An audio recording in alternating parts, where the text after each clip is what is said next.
And hello, my sweet, beautiful people. What the hell's going on? How the heck are you? It's a late start, but it's better than no start. Am I right? I hope that I am. I hope that I am. 118 hours in with this game, and I'm not tired of it yet. Can you believe it? Can you believe it? Connor, I had a feeling it was going to be one of those, one of those beach-themed skins, so I'm not surprised it was the Batman one either. I'm not surprised. Oh, goodness. Return of Ball State. Not quite. Not quite. Not quite. Connor, I know. I wouldn't expect you to either. That's what I'm saying. That's what I'm saying. I wouldn't expect you to. All right. Deeds, perhaps? Perhaps. Who's to say? Clauser, what's up? What's up? Oh, goodness. Goodness. Hawks, we didn't. I'm not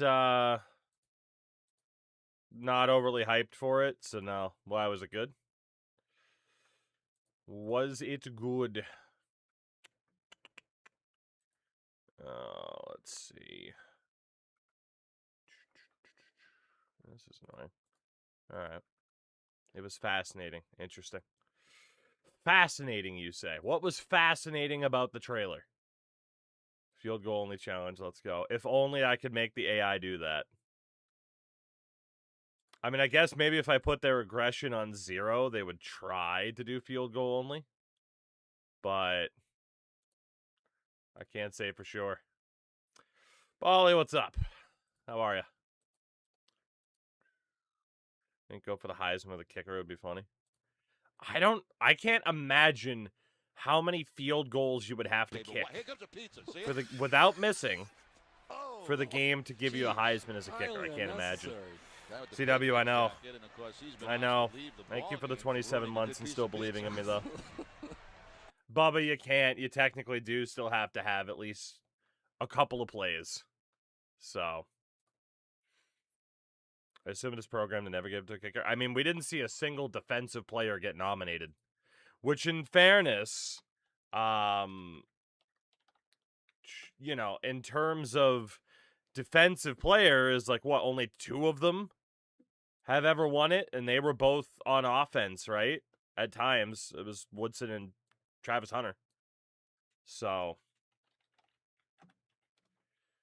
I mean, you've had other people, be involved in Heisman voting as a defensive player, but I don't think, I think it's only been those 2, honestly. And then guys like Manti Te'o and like Tyrann Mathieu made it as well, but that's about it. Interesting, Hawks, interesting. Doomsday trailer was just Thor and a million cameos. I mean, isn't that every Marvel trailer? Isn't that every Marvel trailer, though? It's just, can't wait to see who's in this one, Dominican Sue should have won it, probably, yeah. Isn't that every single one? I think it is. All right, everybody. Let's get down to business because we have some setup to do. It is the return of a promotion relegation-themed dynasty, which might be an absolute mess because of the NIL implications, but we'll talk about that in a moment. What we need to talk about first, however, is the base team. Because returning are the Blue Moose of Tuglane. Now, the cool thing about this game this year is it does let you update things as you play. So as we hopefully start from the bottom, in a bottom tier, and work our way up, We're going to be able to change our uniforms every year if we want to. We're going to be able to upgrade our stadium, which is really nice, year on year. And honestly, I'll throw it out to you guys now, too. I'll mention this a couple times as we play through.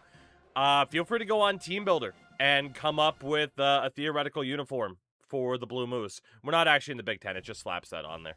But yeah, feel free to come up with some unis. I went with something basic, you know, just to kind of kick it off, right? Nothing too crazy or anything like that. Just, you know, pretty much the basic color scheme that you would expect for this team to have.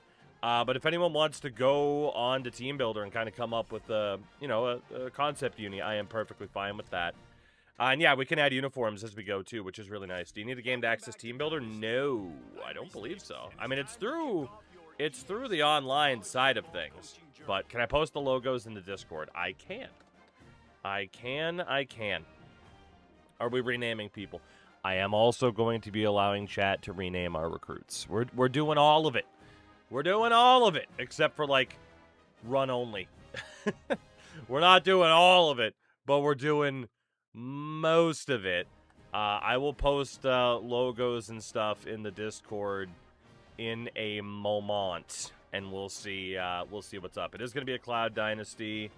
Let's go with the most up-to-date rosters. That is perfectly fine. Avery Hartman the second.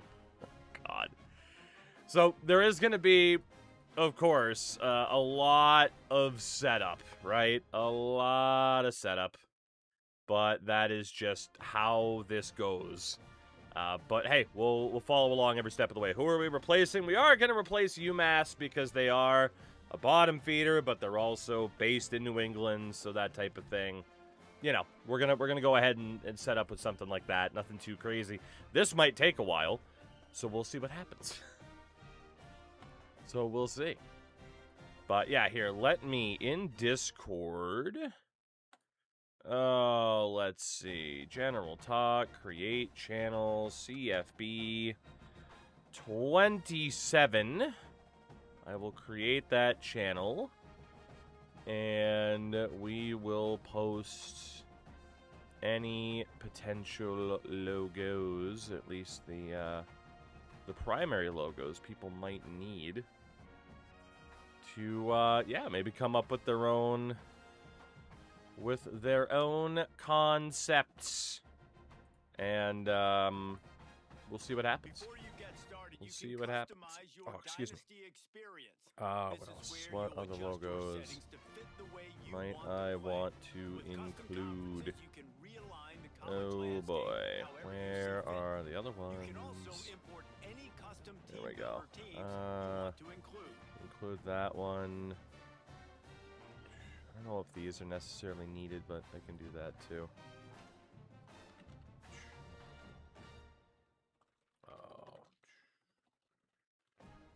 If anyone wants to try their hand at making uniforms for Tuglan on Team Builder, on the Team Builder site, here's what I've been using.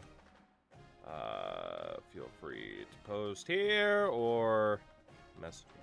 There you go. There you go. I'm late because you were late. It's true.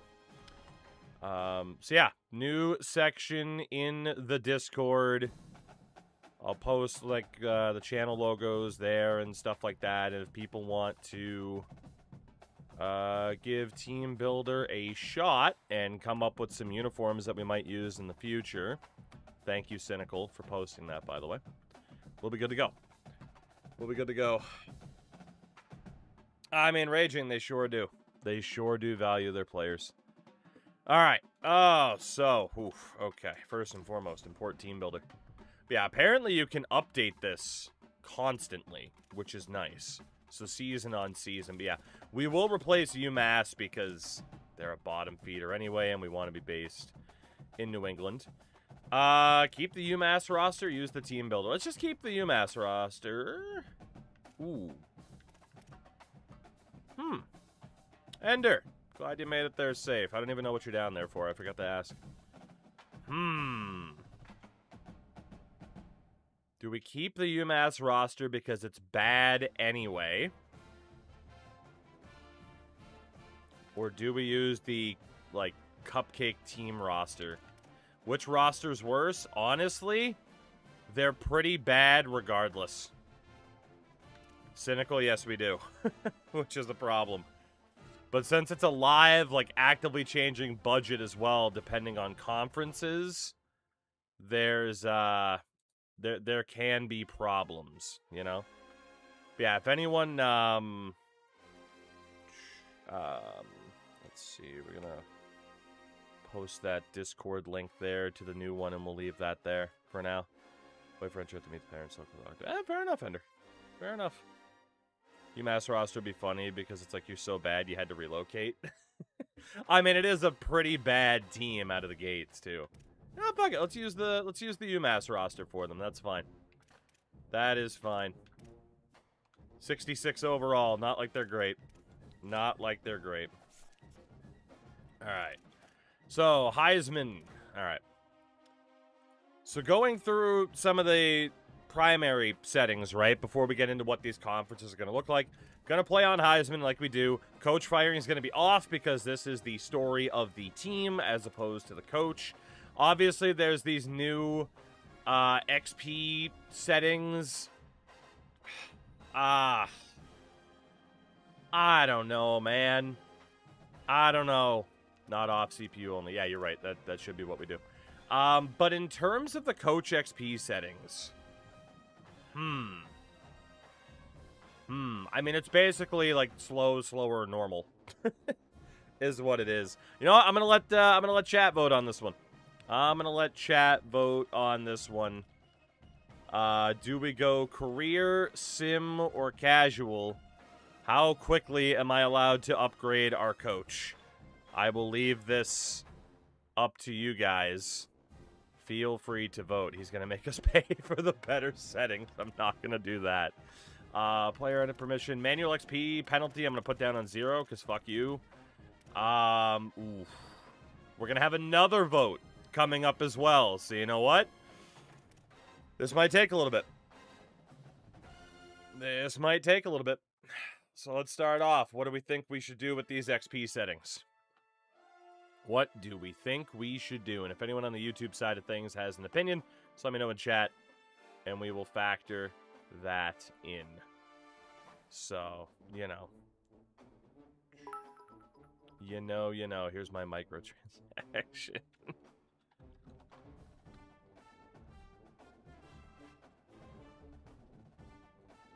Let's see.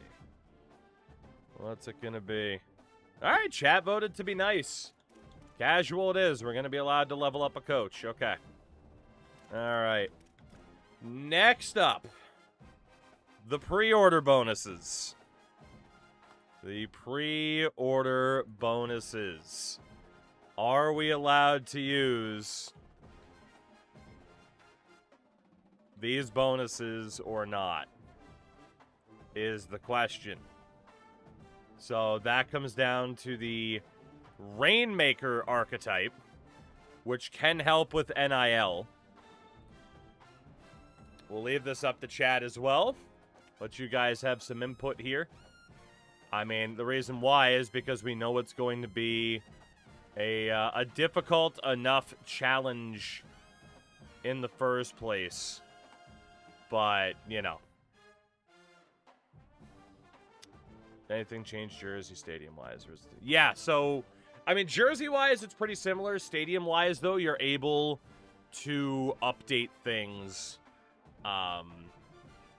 whenever you want. So it's not just set it and forget it for the team builder. So we're going to be able to start off with a very basic level stadium. And as we progress, hopefully, through the tiers, we can essentially say our school's getting more investments. Stuff like that. Looks like chat's voting to be very, very kind to me, which is scary. You guys are never nice to me. We will use that Rainmaker archetype, which we didn't use before. Recruit flipping is fine. The verbal commit influence we'll leave on default as well. All of that's fine. We'll put the quarter length to about 12 minutes, which is what we normally do. Coach mode, we'll figure that out. We'll figure that out. Bagel, what's up? Wear and tear we can leave on defaults. The transfers I'll leave on default settings as well. That is not a big deal. Jay is 82 months, the Martin Straka. Of all the references, the Martin Straka. I like it. He's been asked to leave the ball game for ruining a good piece of pizza. Oh, I like it. I like it. I like it. Okay, I think we're good. I think we are good with those. So now it comes down to custom conferences. This is obviously the big thing, right? Like, certain teams' budgets and everything can be affected by this. So this is going to be interesting to see how well this works out. Transfers down to 15 and 30-30. Some say makes longevity of the overalls more realistic. Haven't tested enough yet. Well, if you're saying you haven't tested it enough yet, then I don't want to change it, you know? For that reason, I don't want to change it. But, all right, this will be interesting. The initial establishing of the conferences. Right. All right. Let's see. How is this going to play out? Pretty much the only question I have. Which conference, we'll vote for this too, there's going to be a lot of polls, is top tier? Do we want the Big Ten or the SEC as the #1 conference? Whatever one finishes second, by the way, will be the tier 2. Big Ten is IRL. Is it, though? Is it? Is it? I mean, I guess you could say it is. I don't know, man. It's pretty close. Yes, it is, for sure. Okay. Well, fine. Chad has spoken. Fair enough.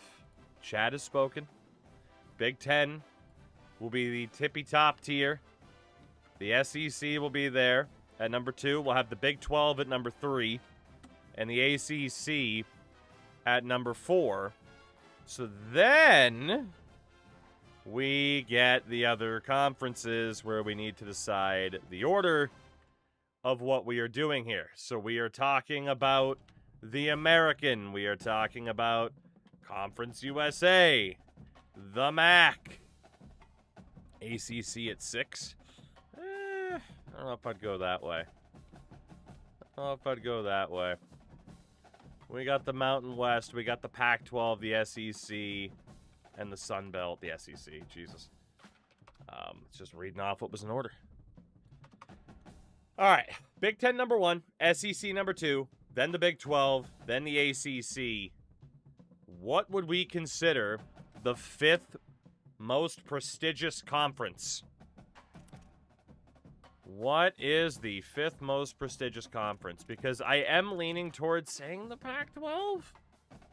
But, I think historically, I was going to say, I think it does come down to the Pac-12 and the American for 5 and 6, right? I think so. Are you going to be balancing them all with the same number of teams? Ideally, we'll see how well we can do that. History Pac-12 right now, American. All right. Which conf is tier 5? American, Pac-12. Whatever one doesn't win will be the 6th tier. Feel free to vote in that poll for what conference you think should be tier number 5. We'll continue to figure it out from there. But yeah, Big Ten being the top tier, that's fair enough. That is fair enough. Can we all agree that the MAC is last? All right, so tier number 5 is going to be the Pac-12. Tier number 6 will be the American.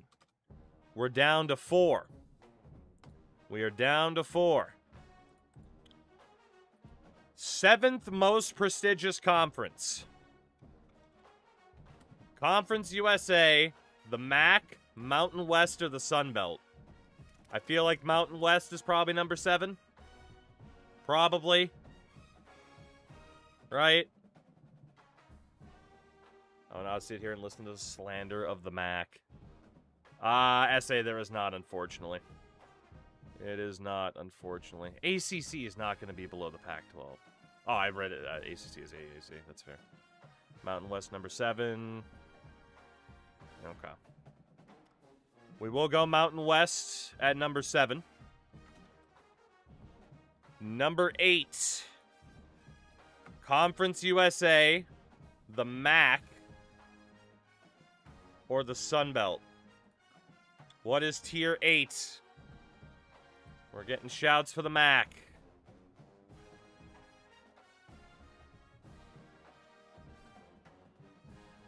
And some shouts for Conference USA, some shouts for the Sun Belt. Okay. You know what? One more poll. Tier 8.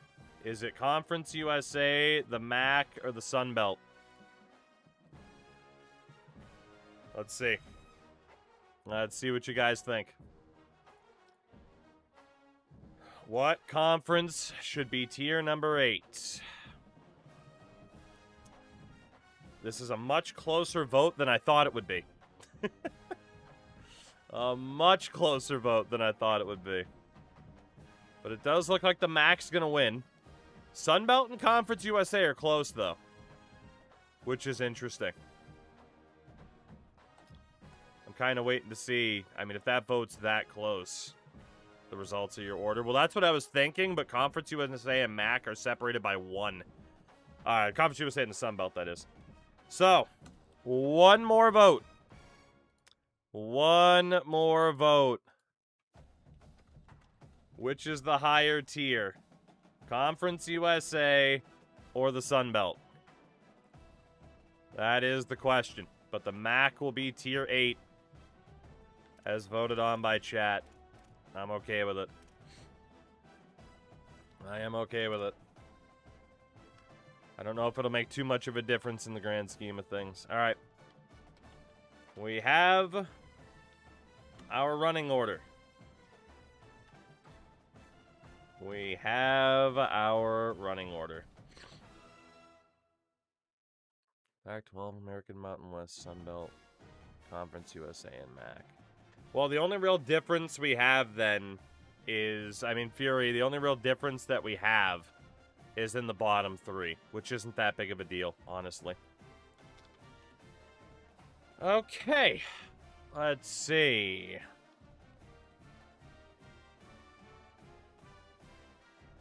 So we have, what, 138 teams, if I am not mistaken. Does come out to about 12 teams per conference, ideally. So how we're going to be sorting this, Bakers, what's up? How we're going to be sorting this is by starting NIL funds. That is how we're starting this. We're not going off of team rating. We're going off of money. Because Mr. Krabs likes money. So ideally, we are going 12 teams per conference. So, in the Big Ten, to start off, Ohio State is staying. But moving to the Big Ten is Alabama. Alabama has moved to the Big Ten. Moving to the Big Ten, Georgia. Georgia gets moved to the Big Ten. Staying in the Big Ten, Michigan. Moving to the Big Ten, Notre Dame is in that top tier. Moving to the top tier is Oklahoma. Move them for Rutgers. That's fine for me. Moving to the top tier, Texas. This is already looking to be absolutely ridiculous. Staying in the top tier the USC Trojans, and the Oregon Ducks. 3, 4, 5, 6, 7, 8, 9. We'll have number 10 coming up. Moving to the top tier, the Miami Hurricanes. The Miami Hurricanes. Rutgers didn't qualify as top tier, I know. Can you believe it? Oh, moving to the top tier, the LSU Tigers. And the final team to round out the Big 12, the Penn State Nittany Lions. Those are the top 10 teams, top 12 teams, excuse me, by NIL at the start of the game. And so that will be the list to kick off the top tier early on. And for most of the questions that are being asked in chat, let's be honest, you'll figure it out in due time. It'll become very apparent what the full setup is momentarily. All right. So again, Alabama, Georgia, sorry to Iowa, you didn't make the cut. Alabama, Georgia, LSU, Miami, Michigan, Notre Dame, Ohio State, Oklahoma, Oregon, Penn State, Texas, and USC. The 12 richest programs by NIL at the start of the game. Tier 2 is the SEC, which starts off with Tennessee keeping their spot. But they add the Clemson Tigers for team number 2. Team number 3 by NIL, the Indiana Hoosiers. The Hoosiers. Team number 4, Mississippi, will stay right where they are. Team number 5, Nebraska, in Tier 2.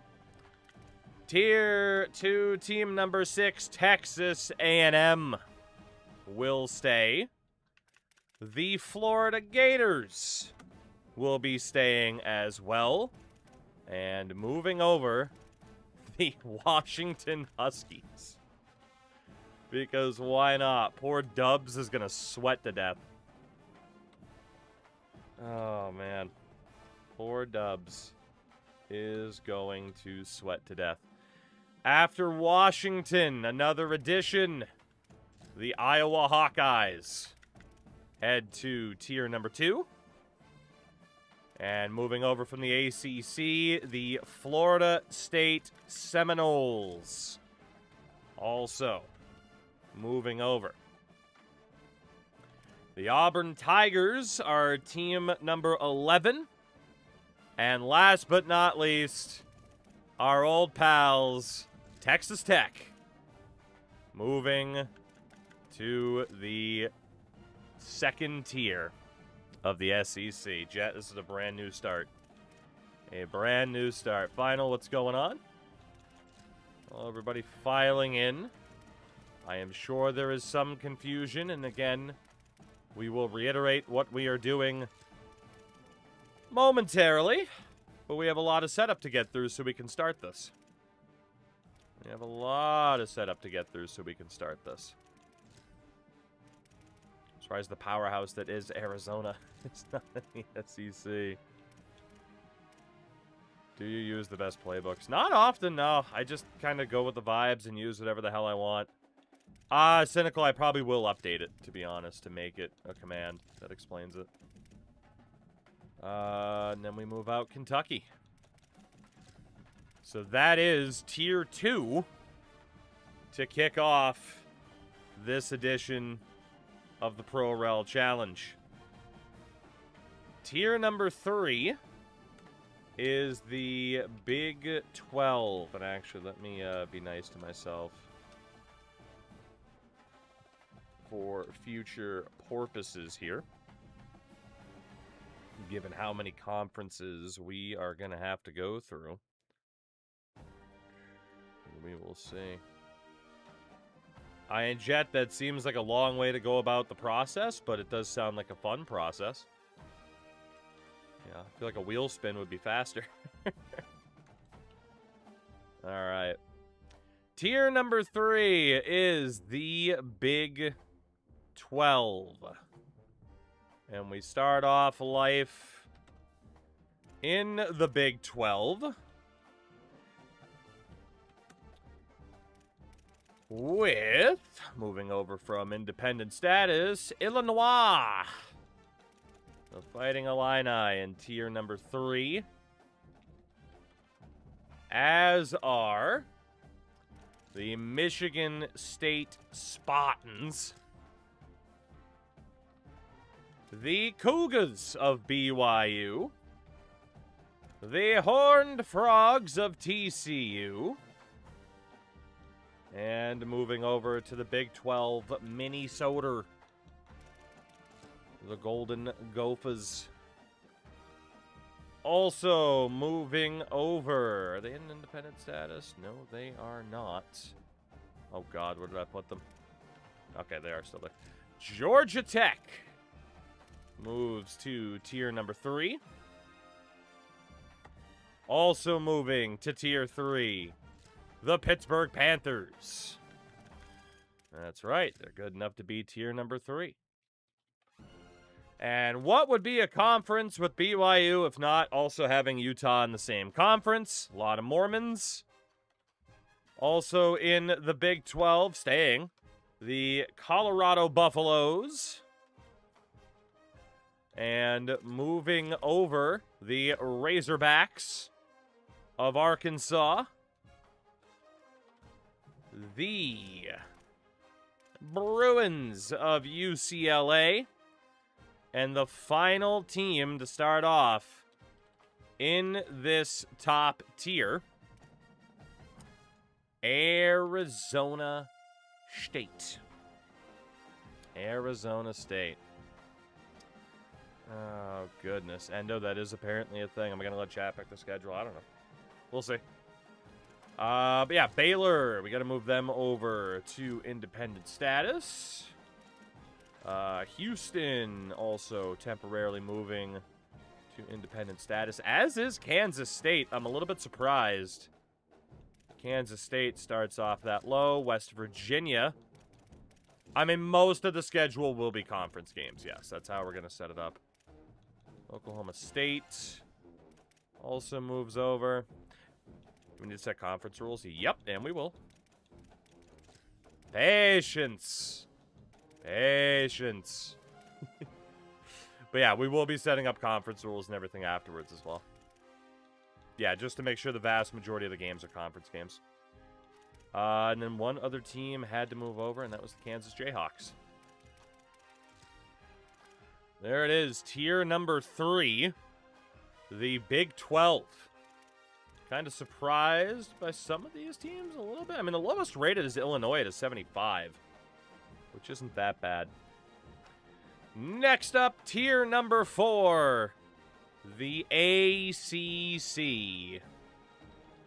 And we start off by building a mansion in Wisconsin.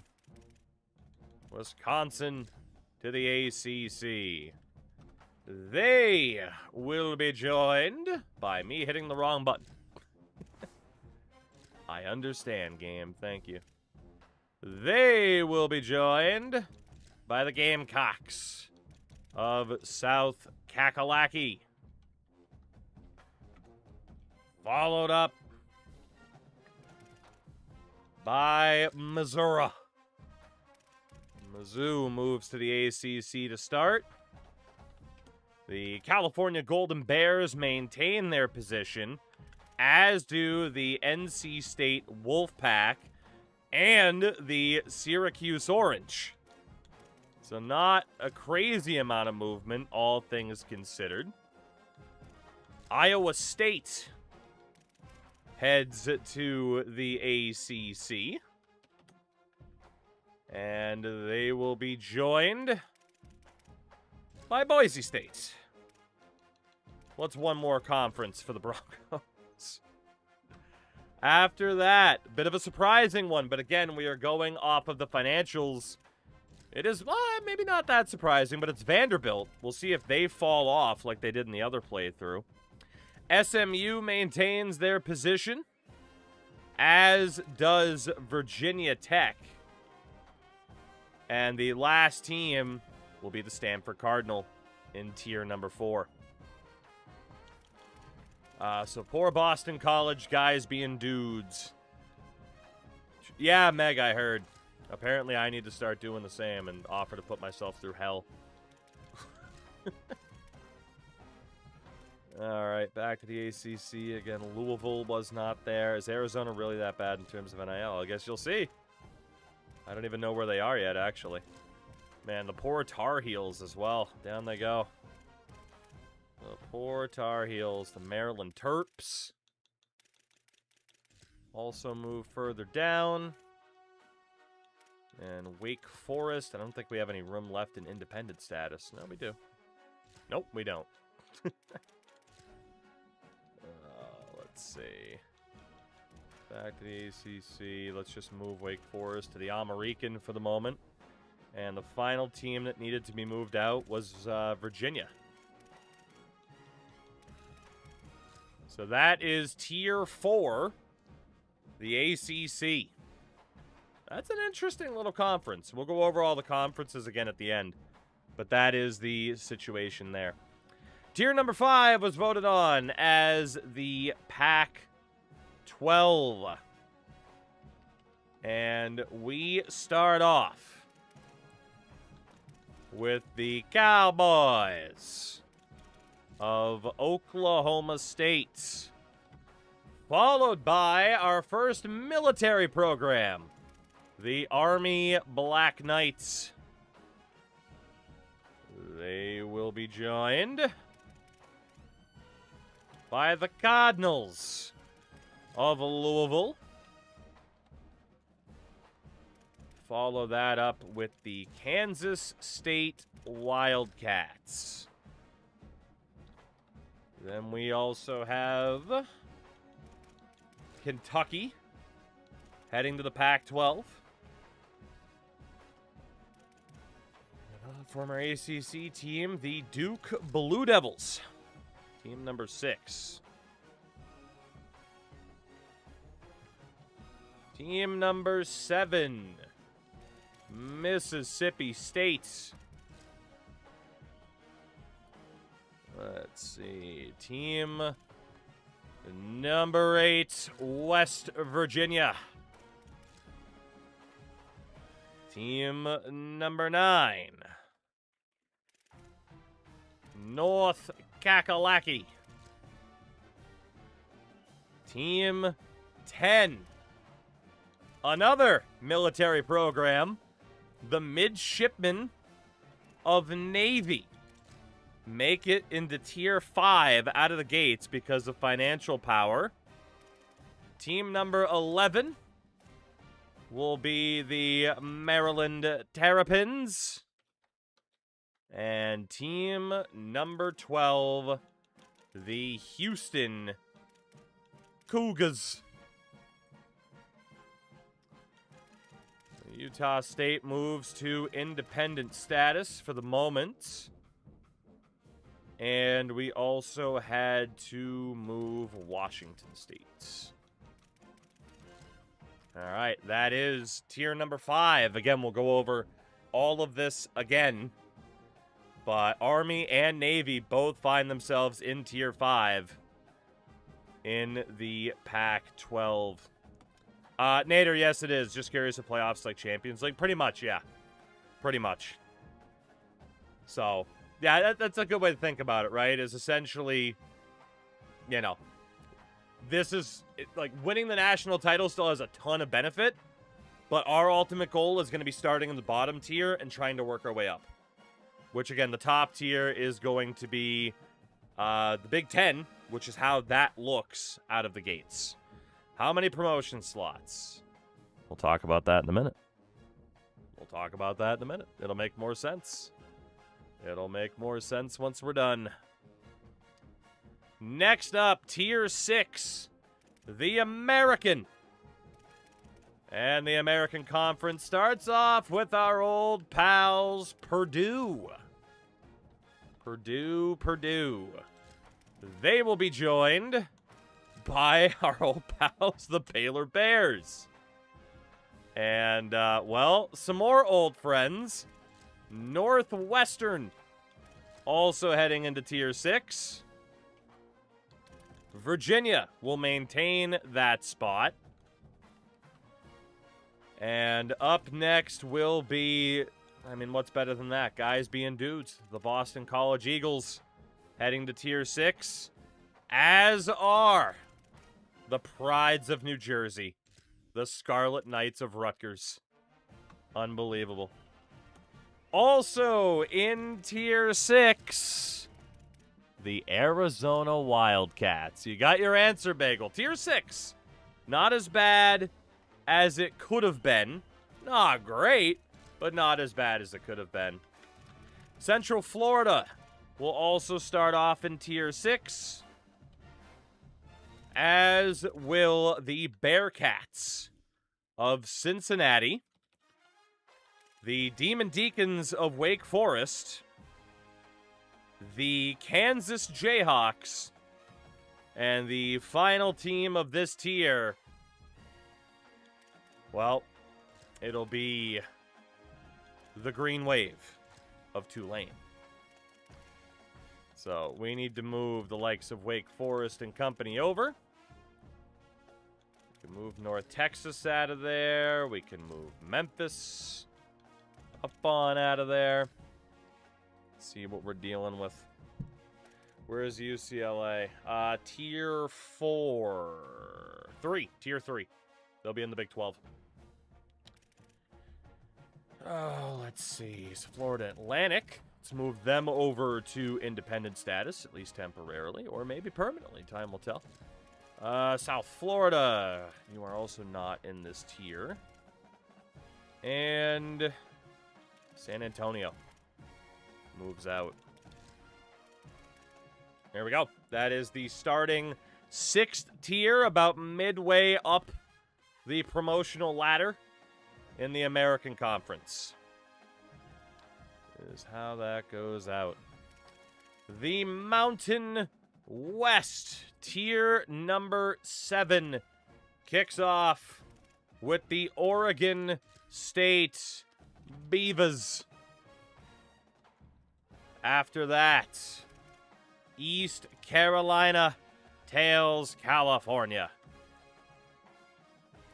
Also in the Mountain West, the Washington State Cougars. And we will also be adding the Tigres of Memphis, as well as the Bulldogs of Fresno State. We have another new addition, the Golden Hurricane of Tulsa. The Mean Green of North Texas heads to the Mountain West. Let's do the Roadrunners of San Antonio. The Aggies of Utah State. Team number 11, the Colorado State Rams. And your final team, actually final 2 teams, in that conference, the Rice Owls and, well, San Diego State, the Aztecs. The final team to move over. I believe that was, what, New Mexico and Nevada on the outs. That is tier 7 in the Mountain West. Some interesting teams. Quite a few low 70s. Memphis is definitely the team to look at, and be like, okay, they could really make a strong climb up the charts quickly. The MAC, tier number 8, It is the MAC to kick us off. And we will start off with the Texas State Bobcats, followed up by South Florida. After that, oh, why don't we just move over? I mean, a team that could be pretty fun. The App State Mountaineers moving to the MAC. We also have, I'm a little bit surprised by this one, North Dakota State. Not starting off in one of the bottom tiers. North Dakota State will be in the MAC.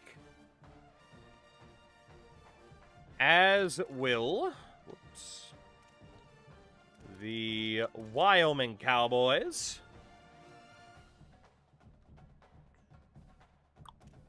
And why not throw Hawaii in there as well? Little bit surprised by this one. Tier number 8, UNLV. I would have thought, the stadium they play in, they might have had more starting money. Apparently not. Next to join, Temple.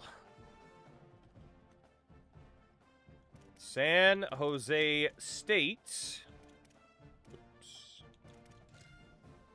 Team number 10 is where we finally find the landing spot, pun intended, for Air Force. Team number 11, the Wolfpack of Nevada. And the final team in the MAC will be Florida Atlantic. We are starting this off again by starting budget rather than rating, rather than stars. It's going to be about financial power to start off. We're nothing too crazy. We had chicken. It was delicious. A full 3-tier difference between military brethren. Yeah. So no Ohio. And that is what tier number 8 will look like out of the gates. The quote-unquote Mid-Atlantic. Tier number 9 is the Sun Belt. And we will start off with the one and the only Liberty Bibberty. Heading to the Sun Belt. After them, we say hello to the Charlotte 49ers. And for the fun of it, we will add Big Red, Western Kentucky, heading to the Sun Belt. We will also see Miami of Ohio. The NIU Huskies. Let's also go for the Toledo Rockets. Staying in the Sun Belt, the Ragin' Cajuns of Louisiana, as well as the Thundering Herd of Marshall. We also are looking to add the Ohio Bobcats, the New Mexico Lobos, a team I actually just moved. Whoops. It will be Arkansas State, the Red Wolves, and the final team in the Sun Belt, the Troy Trojans. So we can move JMU out to independent status for the moment. We can also move Louisiana Tech. Oh, I'm sure the conference budgets will change quite drastically. I'm sure. That's honestly kind of what we're banking on. Is some form of madness. You know? It's bound to happen. It is bound to happen. And then the last team we had to move out was Southern Mississippi. We've done the Conference USA for the moment. March Madness, some would say. Ah, the Sun Belt. Fuck your divisions. We're not about divisiveness here. Except when telling Southern Miss to get the hell out. So those are the 12 starting off in the Sun Belt. And then we have, ready everybody, it's the free space. The penultimate conference. Not quite bottom tier, but pretty damn close. It's Conference USA. And we start off with the UAB Blazers. After that, we say hello to the Louisiana Tech Bulldogs.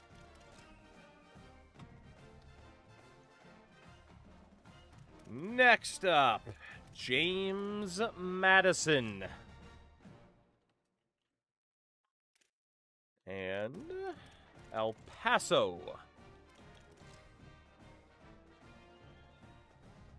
And why not add in Georgia Southern to the fun? Oh, up next, Delaware does not start in the bottom tier, thanks to everybody playing as them last season or last game. Their NIL budget actually isn't at the bottom anymore, which is kind of crazy. Then we have Coastal Carolina.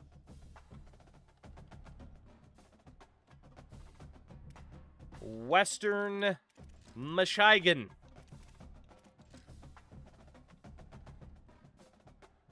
Brett Favre's Southern Mississippi Golden Eagles. The Bowling Green Falcons.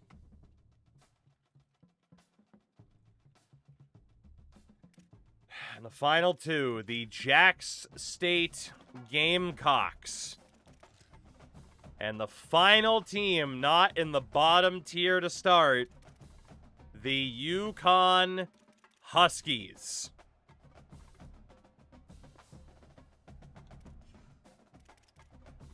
So let's talk about these conferences before we go back over everything else with the settings.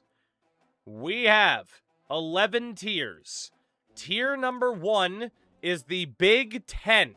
We are sorting these teams by their starting NIL budget according to collegefootball.gg. Now, again, keep in mind, it's an ever-evolving budget that also depends on conference, but the best teams start off in the highest tier. So your number 1 tier, as you can see, is Bama, Georgia, LSU, Miami, Oklahoma, Ohio State, Notre Dame, Michigan, Oregon, Penn State, Texas, and USC. That is the conference with the most amount of money, to say the least. We'll keep the conference championship game the same and everything like that. I'm really not going to worry about protected opponents at all either. And we are going to try to maximize the number of conference games. Unfortunately, I can only max it out at 9. So it'll be 9 for that particular conference. But yeah, that is the Big Ten, the top tier to start off. Tier number 2 is the SEC. Auburn, Clemson, Florida, Florida State, Mississippi, Nebraska, Iowa, Indiana, Tennessee, Texas A&M, Texas Tech, and the Washington Huskies find themselves in Tier 2. I think it's pretty interesting. I mean, from an 80 to about an 89 overall is the range. So, obviously a lot of ranked teams in the mix, and certainly a lot of teams that could be ranked very, very quickly.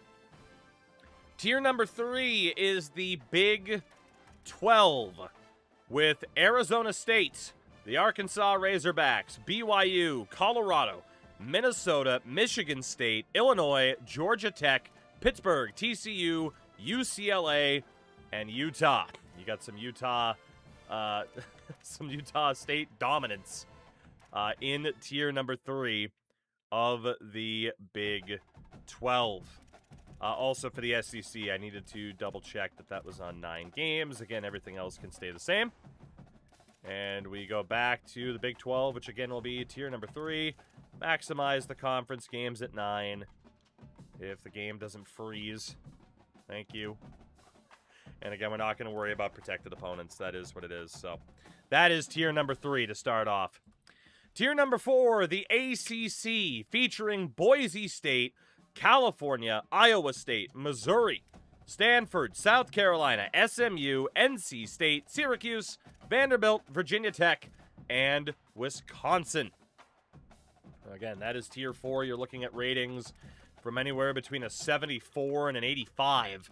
Quite drastic in terms of, comparing Syracuse to South Carolina. Looks about 2.5 stars to 3 stars in terms of prestige as well. So I'm intrigued too, right? Because we definitely saw certain teams plummet. Will we see those same teams plummet? Will they find a bit more stability in a system like this? That's the question. Tier number 5 is the Pac-12.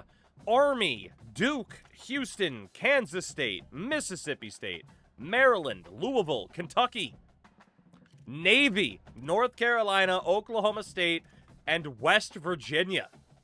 So 2 of the military academies, Duke and North Carolina, Louisville and Kentucky. Like, that is a pretty fun conference to start off in tier 5 for the Pac-12. So I'm intrigued to see how that one plays out over the first couple of years for tier number 5. Tier 6 is the American Conference with Arizona, Baylor, Boston College, Cincinnati, Rutgers, Purdue, Northwestern, Kansas, Tulane, Central Florida, Virginia, and Wake Forest. That is a very bizarre conference, to say the least. A very, very bizarre conference. Certainly some basketball influence. A lot of basketball influence in the American. A Squared, what's up, dude? And yeah, I was ready for a new challenge, so this will be a lot of fun, as it always is. Tier 7 is the Mountain West, with Colorado State, East Carolina, Fresno State, Memphis, San Diego State, Rice, Oregon State, North Texas, Tulsa, San Antonio, Utah State, and Washington State, all in Tier 7. Some of these teams are certainly going to have to travel. Looking at you, East Carolina. Good Lord. Good Lord, that's some travel involved. The American has 5 tankers at the start. I mean, I can't imagine all of them will fall off a cliff now, right? Which is nuts. A lot of states in Tier 7, yeah. Tier number 8, the MAC. Air Force, App State, Florida Atlantic, Hawaii, Temple, San Jose State, Nevada, North Dakota, Texas State, UNLV, South Florida, and Wyoming in tier number 8. Not too bad. Not too bad. Some of these teams, I think really North Dakota is going to be the most surprising one, being in tier 8, given that, of course, they are new. But they have that type of budget to kick things off. The traveling and the MAC. Yep. Indeed. Hawaii, Florida, Atlantic. Like, you're getting the full crisscross of the nation at that point. Tier number 9. By the way, the tiers, I did have chat vote. Like, okay, which one do you think? So if you disagree with where a tier is, find something else to complain about. Come on now. Tier number 9 is the Sun Belt, which will be Arkansas State, Charlotte, Liberty, Louisiana, New Mexico, NIU, Miami of Ohio, Marshall, Ohio, Toledo, Troy, and Western Kentucky in the Sun Belt to kick it off. Not too shabby. And, of course, we'll bump that up to 9 conference games per season. And our final tier, technically, it's Conference USA, with Bowling Green, Coastal Carolina, Delaware, Georgia Southern, Southern Miss, Louisiana Tech, Jack State, James Madison, UAB, UConn, El Paso, and Western Michigan. Again, shout out to Delaware being up there. That is certainly because so many people used them in last year's game. Otherwise, I swear they would have been bottom tier. But they are not. Because the bottom tier is independent status. Featuring Akron, Ball State, Buffalo, Central Michigan, Kennesaw State, Georgia State, Florida International, Eastern Michigan, Kent State, Mid-10, Missouri State, New Mexico State, South Alabama, Sam Houston, Sac State, Old Dominion, Monroe, and our reborn Blue Moose of Tulane, who I am very much looking forward to bringing back. So, in terms of how this is going to work, right? As we talked about, it is about promotion and relegation. As I realized I forgot to write down the team names on this Word doc, which I definitely need to keep track of because, yeah, people are going to be moving up and down these tiers at the end of every single season. In the past, we've had it be as little as one team up and one team down each season. That is not how we're going to handle it this time. We are going to take the influence from the, the English tier system, Premier League, Championship. It is going to be 3 teams moving up and down each season. So the only way to make sure that you are safe is, of course, to make the conference championship.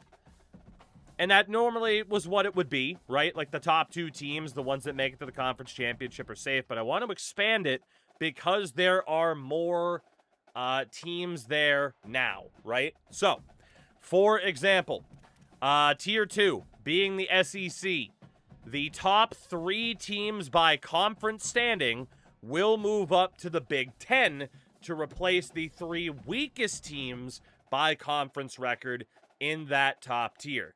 So, again, top 3 get to move up. Bottom 3 from the conference ahead move down. Except for the bottom tier. Because much like you have in the English Premier League and, further down through the Football League system, instead of 3 moving out of independent status, it's going to be 4.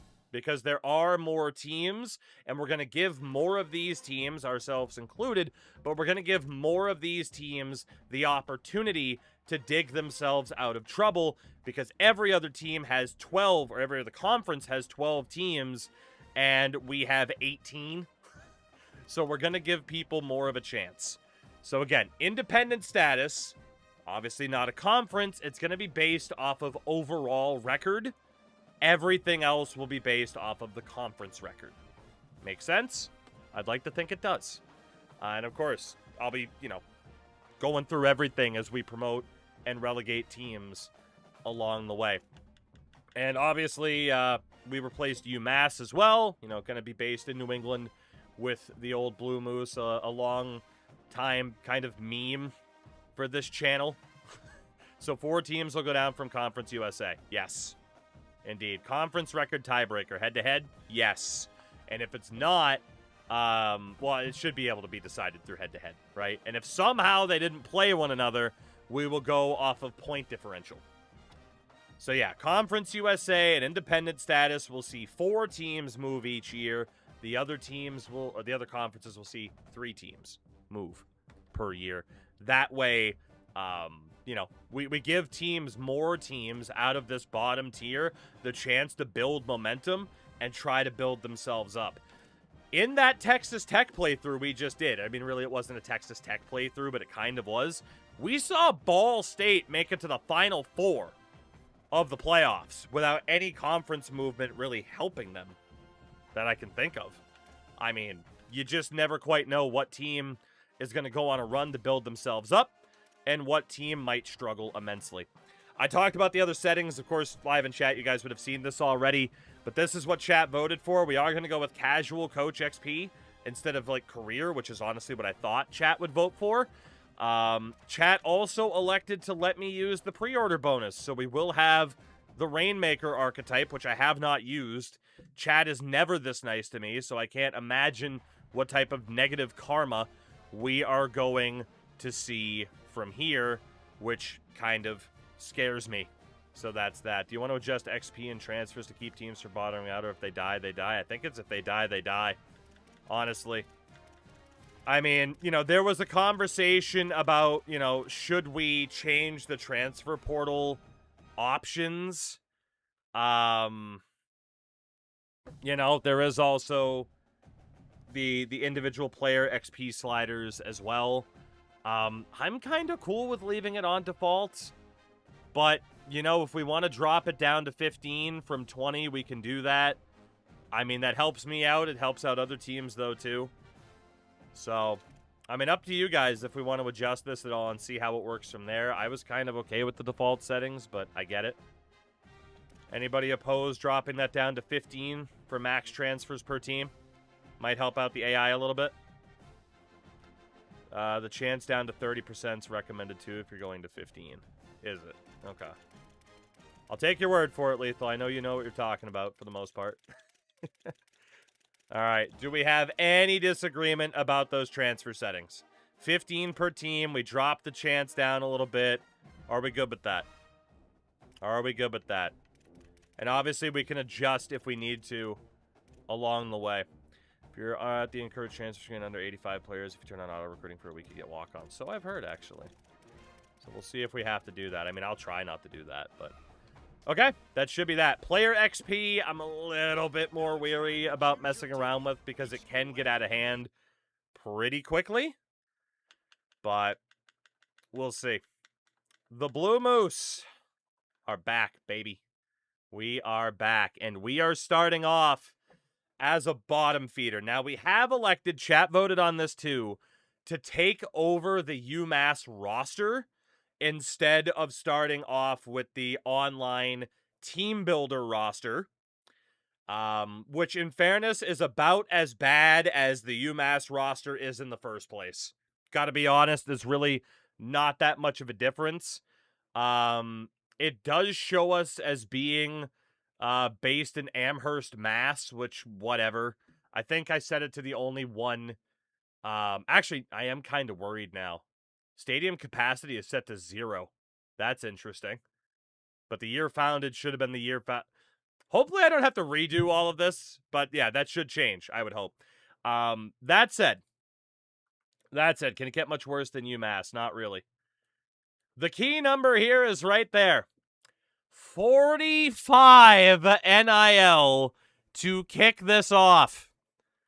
We had over 20,000 at the end. Did I set any pipelines? I did. I gave us a 2-star in New England and a 1-star in the Big Apple pipeline.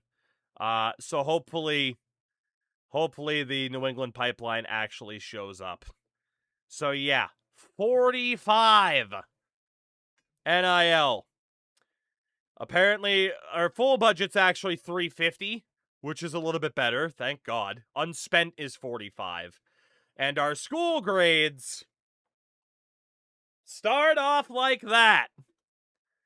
So, this is going to be fun. Looks like my fucking report card back in middle school. Oh my God. This is going to be something. Of course, we will be the head coach. We will not be Joseph Harasmiak. I don't even know who we want our head coach to be this time out. We might just go with old Biff again. You know? We might see. That said, we are definitely starting off as a recruiter.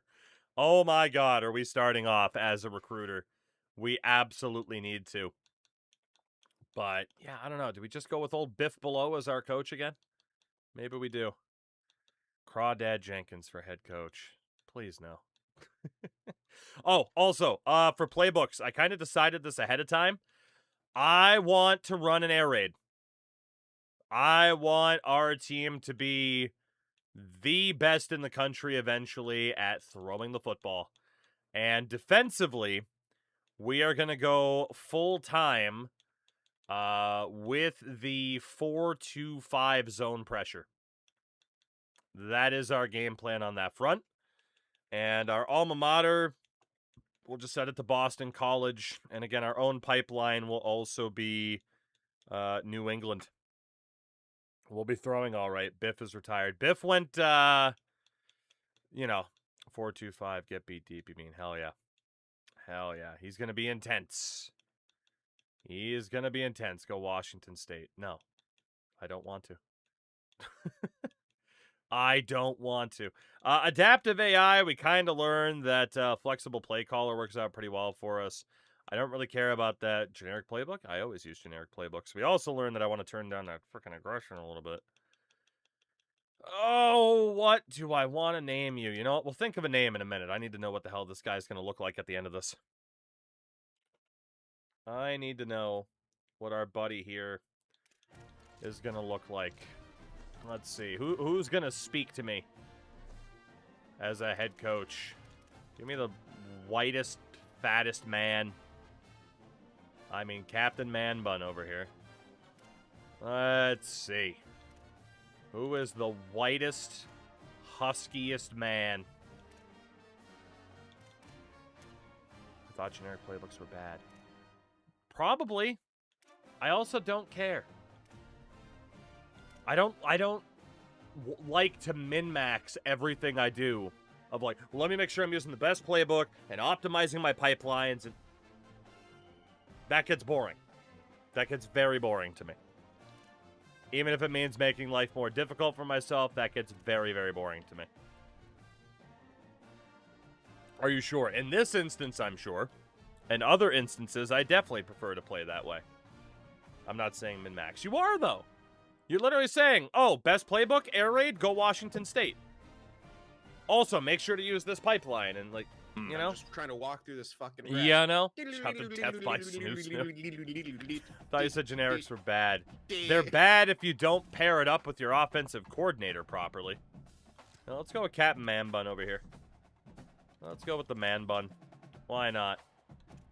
Body type. You know, we love a husky fella.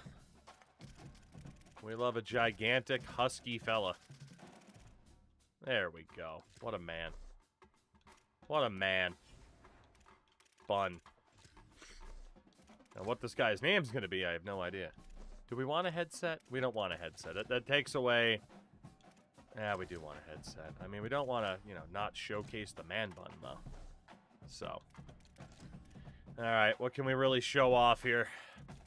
Normally we go with the Belichick hoodie, but we went with that last time. What else do we have? Oh, boy. We can just do our best to make him look homeless.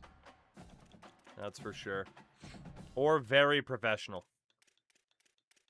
You know what? Let's do our best to make him look homeless. Yes, the rolled-up joggers are pretty good. The shorts are also pretty good. It always changes the shorts, though. Also, it's like the same 5 options, I swear to God.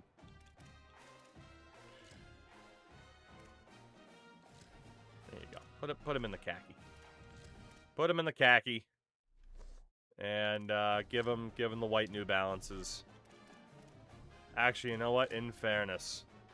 Lethal, you kind of read my mind. Hello, Moth. Get the fuck out of here. Thank you. Sheesh. How the fuck you got in here, but you could be anywhere else except on my arm.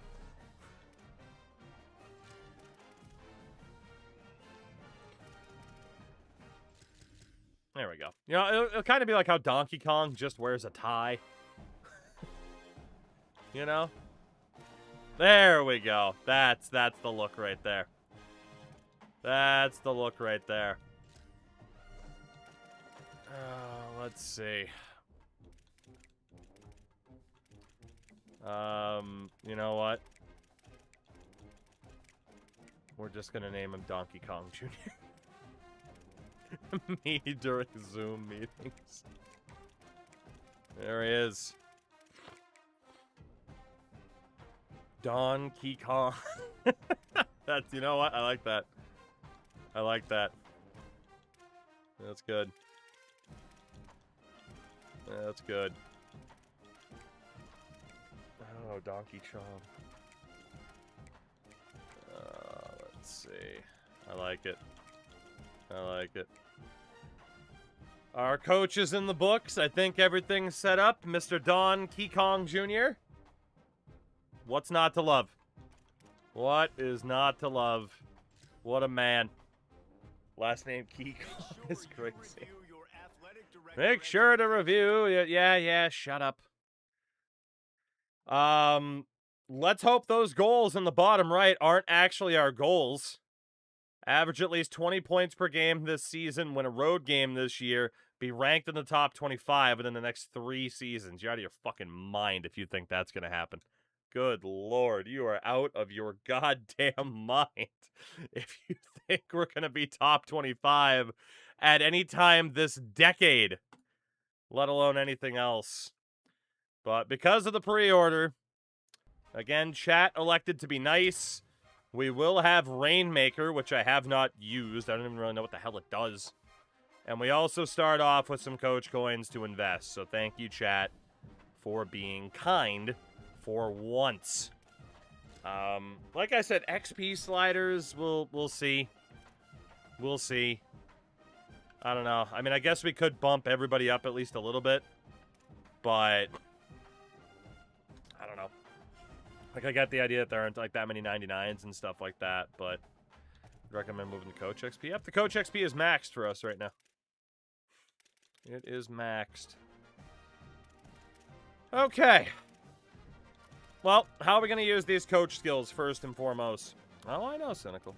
Cynical, if there's one thing I love, it's people reminding me, hey, remember, you got to play this because I cashed in point. I know. I know. I know. But also in the contract, it does say if you're annoying about it, I will push it back further. Keep that in mind. Keep that in mind.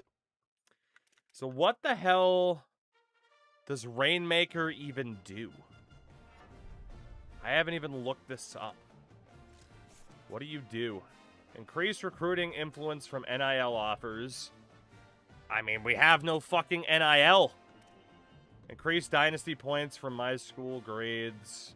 Increase NIL offer impact. Increase Dynasty on AD expectation goals. Interesting. I know this is certainly pretty solid. Obviously, Recruiter is gigantic for us. The ability to properly scout people out is going to be horrifically important. Imagine delaying someone else's request. I mean, well, you know. You could, though. So 30, 60. We have enough to cut down on scouting time, which is going to be very important. Because we are going to, I'm presuming here, we're going to be held to 1 and 2 stars. And we are going to want to find the best of the bunch. So let me see. Are there even 2 stars who would consider us? Yes. And they don't cost anything, so that's good. And then obviously 3 stars, I would imagine. Man, even for 3 stars, but it's, I mean, it's a fullback. Okay. Interesting. So yeah, given that we're going to be scouting out 2s and 3s, we are going to want to find the best of the bunch. We have 200 NIL. I got to be honest. I think I'm going to wait to cash in on Rainmaker. I mean, we'll definitely use it eventually because those are very nice abilities. Like, very nice, actually. I mean, we need 60 points to do it. I can get some of it now. But I know we're going to need to scout in this timeline. And we're also going to want to spend in Recruiter long-term anyway. So, chat said, hey, you can have some points out of the gates. And I thank you for that. Because I will gladly take advantage of the scouting. And then, look at that. We got 60 points. We can do everything. Chat, you're so nice. Look at that. We can cash out on Rainmaker. And we can scout out of the gates for old Don Kong Jr. Thank God. We can actually do something. Our offensive coordinator is spec'd into Master Motivator. Our defensive coordinator is the same. Okay. We can make that work for now. We could definitely make that work. So, in terms of our blueprint, the top thing that we need to do here is start getting long-term point investment. Our facilities are going to start at an F. It costs 250 points to upgrade that. Can't afford it right now. So, we are going to be looking to see if I can actually afford any staff right now. And we can get the discounts for the future, which is nice. Those are actually really nice. I can't even afford to do the dynasty point increase right now where we invest. Oh, fuck. I can't even do it where we invest to get more points back later, and that is a crucial one for us to get. Damn. I mean, honestly, we might as well just buy the discounts now, even though we can't spend it on anything, because there's no way we're bringing in a coordinator that costs any money anytime soon. Those coordinators each cost 10 points, so that still means that we are short. And we had nothing tied into facilities either. Honestly, whoever's on NIL for the roster. So right now, honestly, it's save the points. Really. Yeah, because even on a 15% decrease, it's going to be... I don't think we're going to be able to do anything for support staff in Season 1. The math isn't mathing. So that's not great. That is not ideal. Which definitely means we need to accomplish winning a road... Oh my god, that is a blinding blue. We need to accomplish winning a road game this year. We need that extra 25 NIL for winning a road game. We cannot afford to go winless this season. That is very, very rough. Oh my god. Whew. Okay. So, in terms of our initial recruitment class, our inaugural? There we go. I can speak. Recruitment class. The 3 stars that don't want money. Fullback, Taylor Hale. Then we got another punter. We got a couple of fullbacks. I'm looking at these fullbacks. If one of these guys ends up being half decent, we could have a power running back. We could have a half decent tight end. So we are definitely looking at these guys first, except Noah Stein, who's a sophomore JUCO. But these top 3, I want to see if there's anything out of these guys. I mean, honestly, they're probably just worth going after anyway, because there's no NIL cost associated. But we do have scouting points for this week. I'm going to leave those 3 there, man. Welcome back, fullback you, honestly. So for the 2 stars, we want to start off with anybody that's interested in us. We have a defensive tackle, an offensive tackle, and an edge rusher. And from there, anybody that's in a pipeline state, we'll also take a look at. I mean, that guy's a sophomore JUCO. That kind of sucks.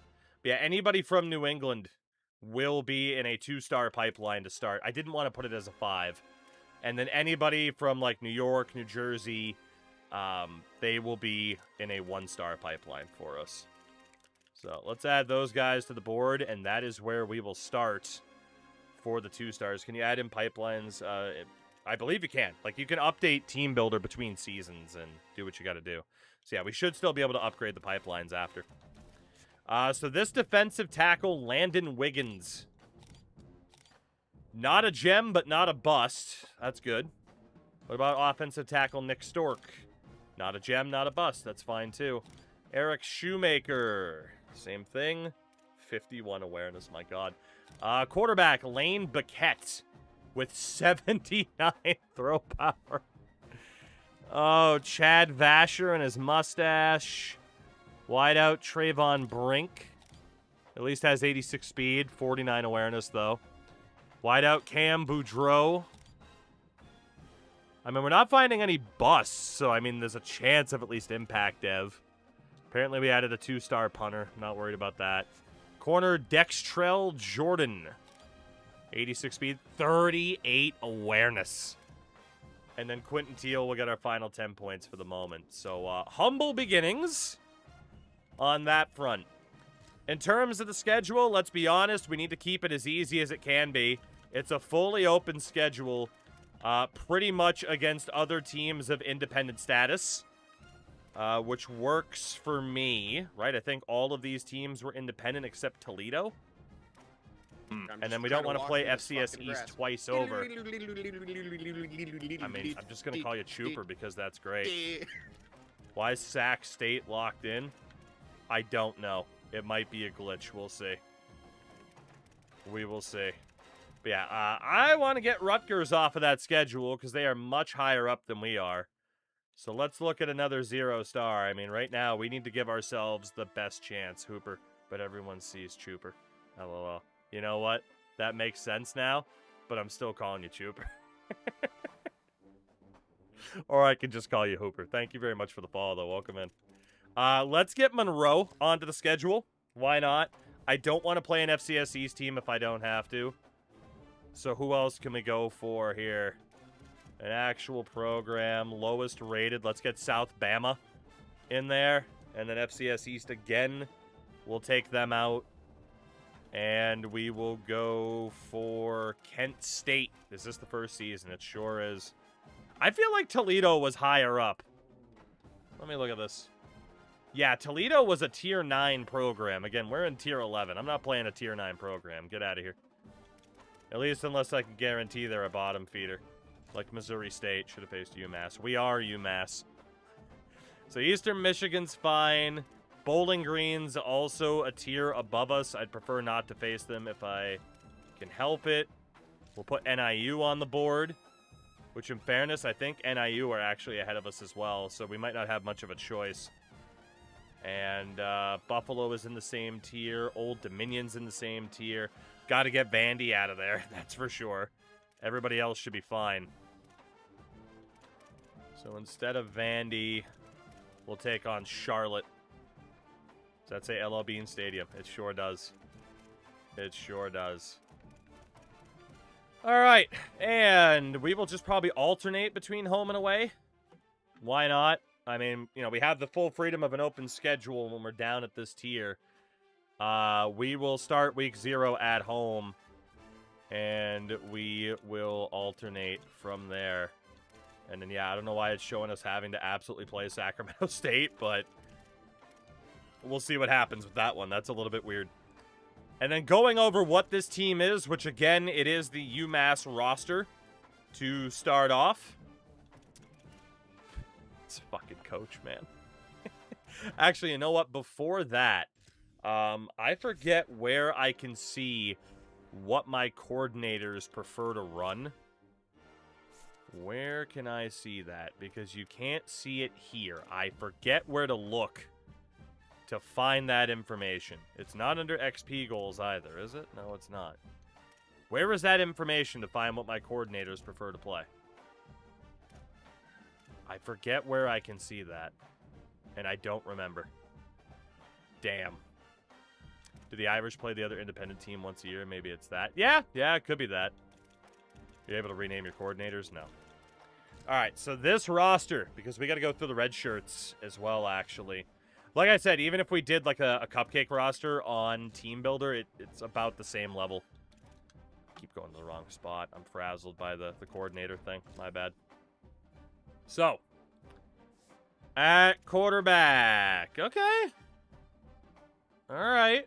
We have William Watson III, R.J. Johnson III, Logan Inagawa, who will sit out this year, Will Perry, and Ahmad Haston. So we had an impact dev quarterback in Watson who's getting paid NIL money, which means there's no way he's coming back next year. If anybody's on any sort of NIL money, you are out the door for at least the first 2 years after this. So if you download the Team Builder, you're able to just use the unis for another team. I think so, but I'm not entirely sure. But for example, right, like we have the Discord link pinned in chat. If you guys want to try, was that 13 games? I actually think it was. I can double check. If you guys, like I said, want to take a crack at making jerseys for this team on Team Builder, follow the Discord link that's in chat. I'll post it in YouTube as well. I dropped like the Two Glane logo there and everything like that. You don't got to worry about the stadium, but yeah, if you want to make your own jerseys as well, I'm totally up for adding some jerseys every year if you know, we end up really liking them. Running backs: Greg DeRozier's Jr., Tim Baldwin Jr., Justin Williams-Thomas, Jordan Washington, Trace Pullen, who will sit out, Elijah Faulkner, who will sit out, and Demarion Alberic. One impact dev running back, and he's a senior, that being JWT.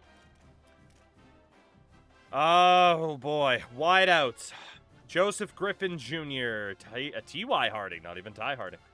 Kezion Dia Johnson, Devin Matthews, Elijah Pedro, David Carrick, Dallas Elliott, Xavier Smith of Bangor, Maine, hell yeah, and Jimmy Bartow.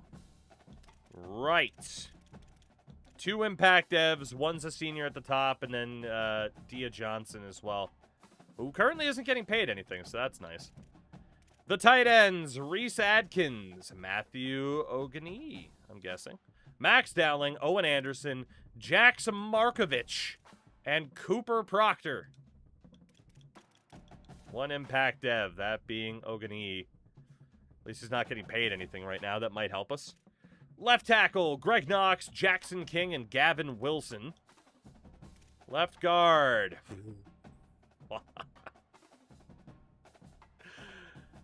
Oh, God. The temptation to just pronounce it like Don Cherry.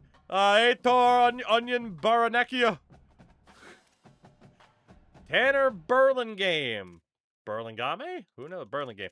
Tyler Lineberger. Oh, my God. Aitor Yorayana Baranekia. Can I buy a vowel? At center: Peyton Miller, Lundberg Nick. Excuse me? Did they screw up the birth certificate? Red shirt. And Magnus von Saldern, which is a great name. German as well. Right guard: Brock Taylor, Samu Suomai. Oh my God, we have a Finn. Samu Suomainen from Vasa, Finland. Home of Vasan sport. Hell yeah, we have a Finn. This was meant to be. And Kevin Barfield, who will sit out this year. Hell yeah, there's a Finn on this UMass roster. And then right tackle: Zach Franks, Greg Klingensmith, and Garrett Cooper. All right. What a team. Edge rushers: Andrew DePepe. Andrew. Andy D, they call him. He is star dev as a junior. Justin Kruger, Jerry Washington, and Dale Pennington, who will definitely sit out this year. Okay. Right side. What? There's 2 DePepes? We got Andrew DePepe and William DePepe, but one's from Iowa and one's from Illinois. Excuse me? Ramondo Johnson, Zach Betts, Josh Nobles, and Owen Drummond. The milkman made us right. Our dad's the same traveling salesman. Defensive tackle. It's like the Dudley Boys. Aubrey Melvin, Zakar Morris, Timothy Passmore Jr. How many fucking juniors do we have on this team? Kamarion Thomas, Jalen Moore, and Walker Big E Langston. Hell yeah. Nobody great at defensive tackle. Bettendorf and Molina right across the river. That's insane. Linebackers: Victor Pickett and Dinos Drosos. The real Greek freak. Dinos Drosos. Hell yeah. Dude, what are these names? Middle linebacker: Timmy Hinspeter. Paul Cooper. It's like the 5th Cooper on the team. And Jamichael Bell. And on the weak side, Tyler Martin, Michael Robinson II, and Kari Bendolf. All right. At corner, T.J. McGee, Isaiah Reed, Chris Stanley, who can sit out this year, J.C. Clark, Raheem Sexel, Drew Granderson, Corey Warner, and Antonio Rager. Safety, Zaron Daniel. Honestly, he might as well play because there's no way I'm paying to have him come back next year. Keith Sarkode, Deshaun Inkley, Jamad Harmon, and Michael Pangaro. And the other side is Dee Snyder. Hell yeah. Kendall Bournes, who can sit out. AJ Azualakam Jr. And Wesley Planter. Azuakolum.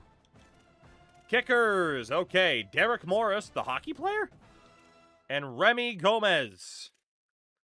Well, Remy, you're sitting out. And punter, Edward Phillipson, the Australian. This is one of the teams of all time. Of all the teams I have ever seen, this is certainly one of them. Oh, man. We're going to be very aggressive with the auto subs again because I like to be.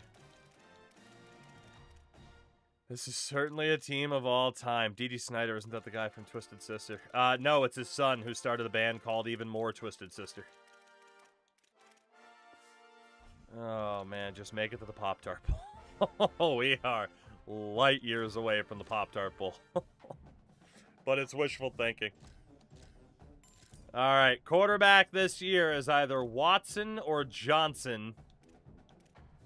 I mean, it makes sense, I guess, to go with Watson. Seriously, can I not figure out what my coordinators prefer? I kind of don't like that. Is it in coach skills? Again, like, you can see, like, this, but you can't get that other information in regards to their, like, playbook preferences. And not matching those up has been awful in my experience. Don't you dare slander the Pepe Bros. I would never. I would never slander the Pepe Bros.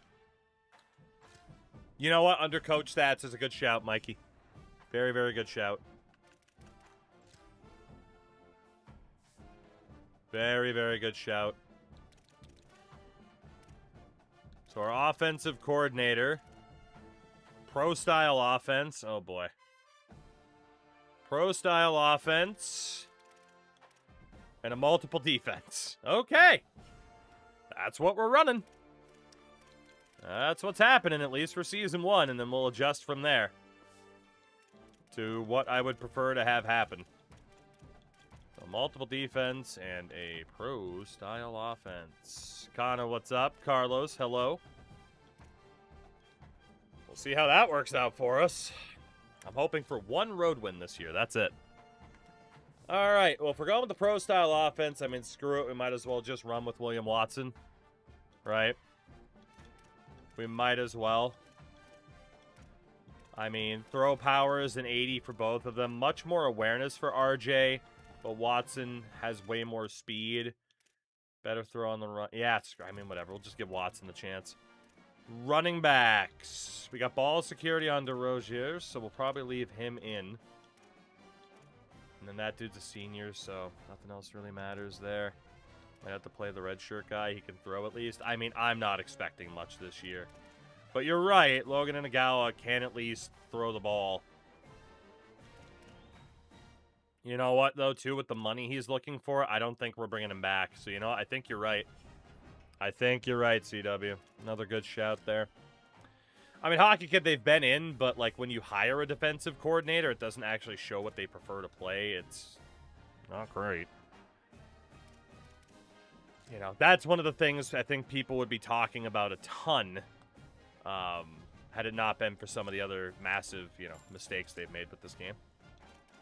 But yeah, Inagawa's going to have to play just because he can at least throw a football. So, welcome in, Logan.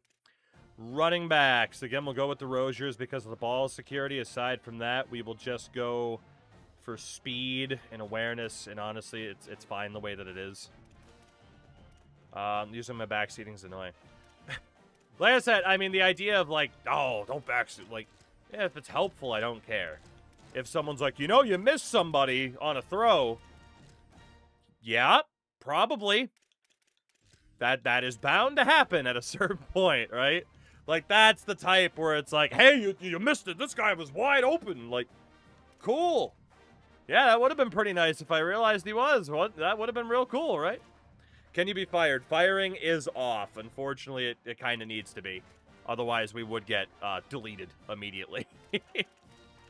Immediately. All right, these wideouts. Nobody, of course, with any physicals. So for the most part, the order of it's fine. At least our number one guy is 6'3" with 90 speed. Tight ends. Oh, boy. Otherwise, this is a one-night run, basically. Again, no physicals. The fastest of the bunch is Ogani, who, again, we might be able to train up a little bit. Everybody else is normal dev. And seniors at that. We'll just go with the guy that's the fastest, that being Owen Anderson. I actually do want to double-check at running back. Again, Thomas was the only guy that had a dev trait, so that doesn't really matter. Wideouts. Dia Johnson, we're probably going to want as our number one, because at least he can train up, and he might stay. That's the one change I want to make there. Left tackle. Left tackle. Where's our backup left tackle? I do kind of prefer to play people where they are supposed to be. So, Greg Knox is definitely our starting left tackle. Definitely. Put Gavin Wilson over King. Left guard. Are those the only three left guards? I think so. Aitor Urian Baranecchia. Tanner Burlingame or Tyler Lineberger? Might as well just play the best of the bunch. That's fine. At center. Play the junior, right? He can still get better. Aside from that, play Orion in there if we need to.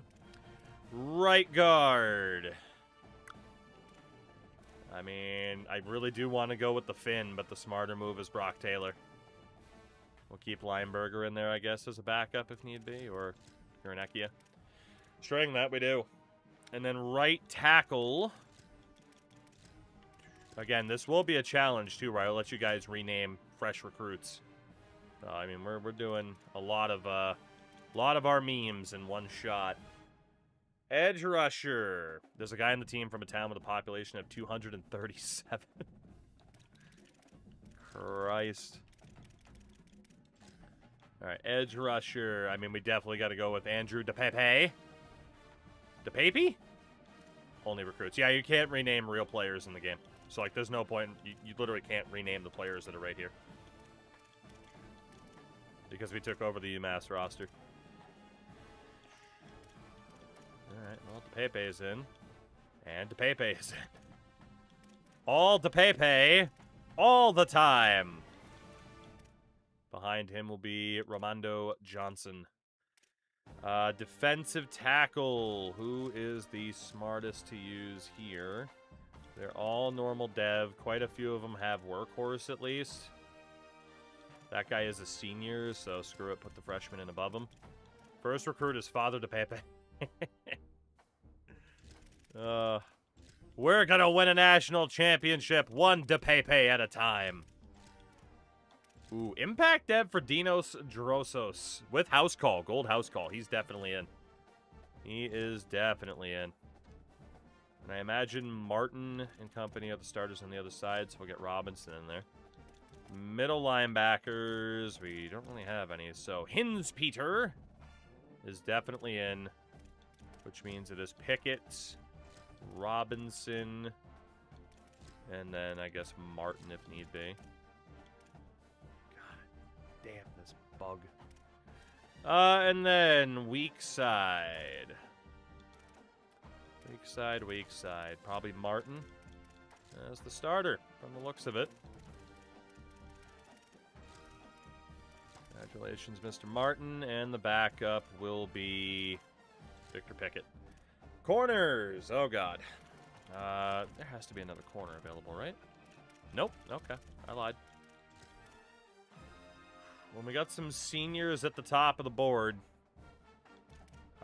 we are going to play the younger guys above them just to try to let them develop.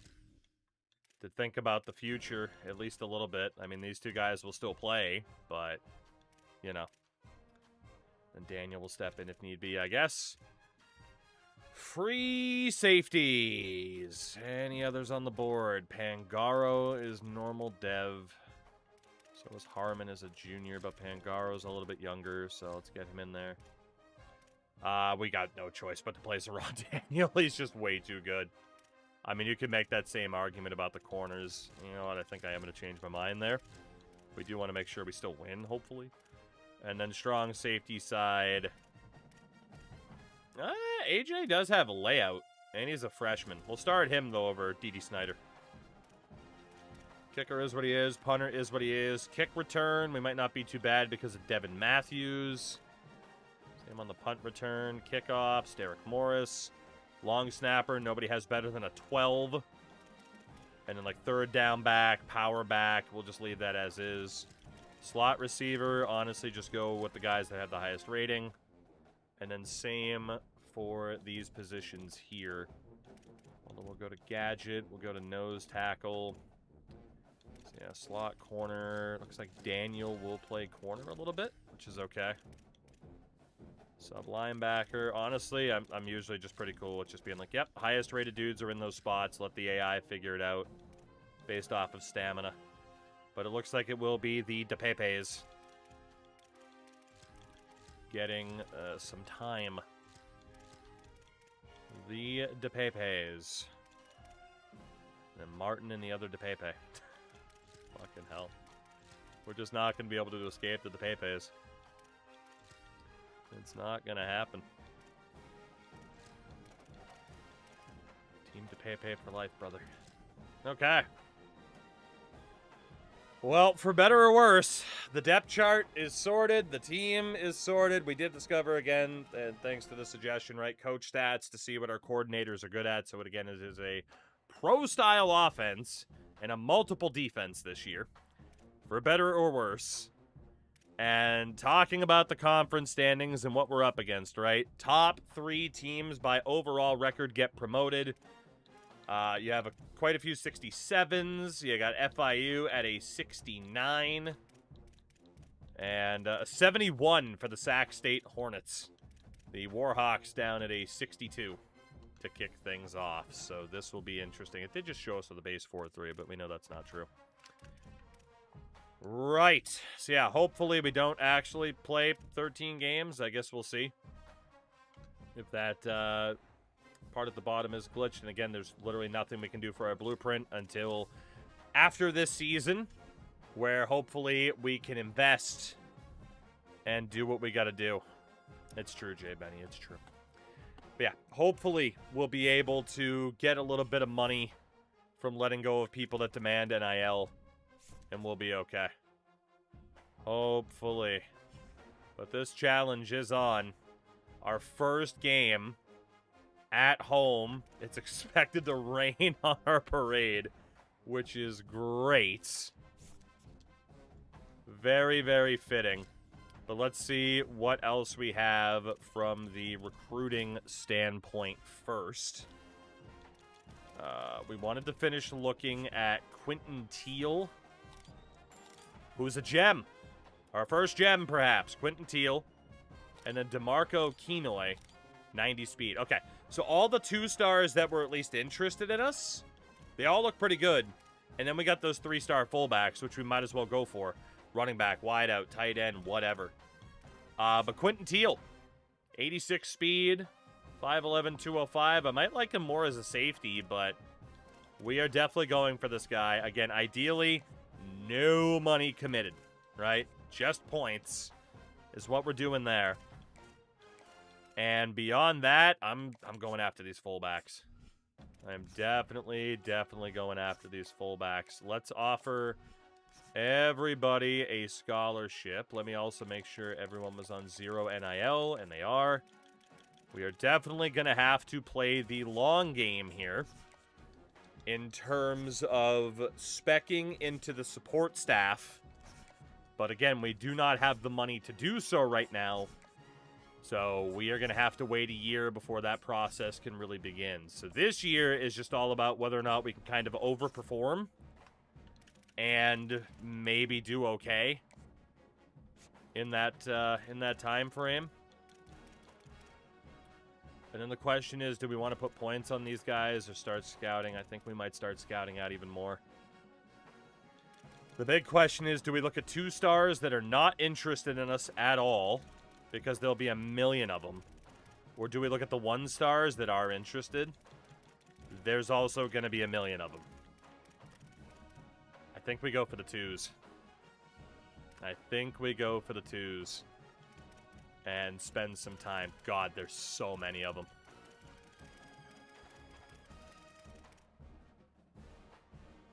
There's so many of them. Fuck. And again, 3 stars, that was what it was. These are really all the 2s that were interested in us, right? Yeah, that's all of them. I guess we'll look 2 stars from pipelines. Right? That's about all we can do. So we'll start with these 2 quarterbacks, Maldine and Clemens.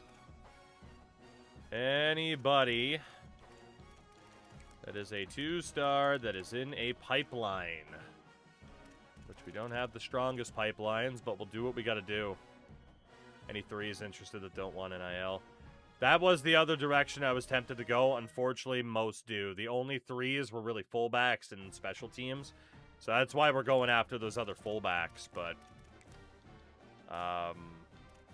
we'd have to target 3s that are not interested, that don't want NIL, and I'm not sure if there are many of those. Just based off of our prestige. Punter, fullback, punter, punter, punter, fullback. Stein was the juke. Yeah, that's all we can do for the 3s. Okay, so quarterback, Terrence Maldine. 2-star. We're looking for something decent here.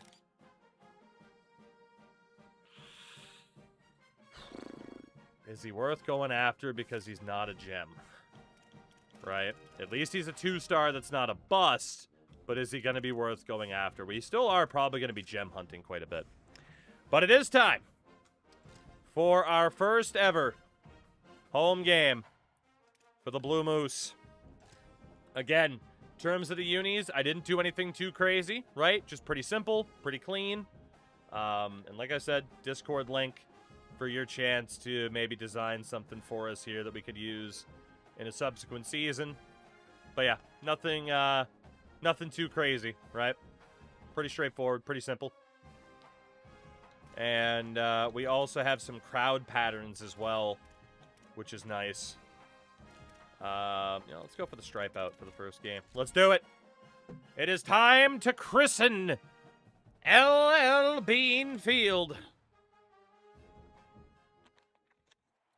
A venue that will strike fear into the hearts of whoever steps onto our turf. In front of the 150 faithful. Because it's a small fucking stadium. It is basically a high school field. Well, we're ready. Look at the stand going wild. The one stand is going wild. We'll do the opening kickoff. Why not? Why not? I'm not going to play the full game. I actually made the center field logo smaller, and that didn't go through, but that's okay. Damn. We didn't get too far. This way, though, I can cut into the replay and show you what's up. Greg DeRosiers Jr., the pride of Bridgewater, Massachusetts. Hell yeah.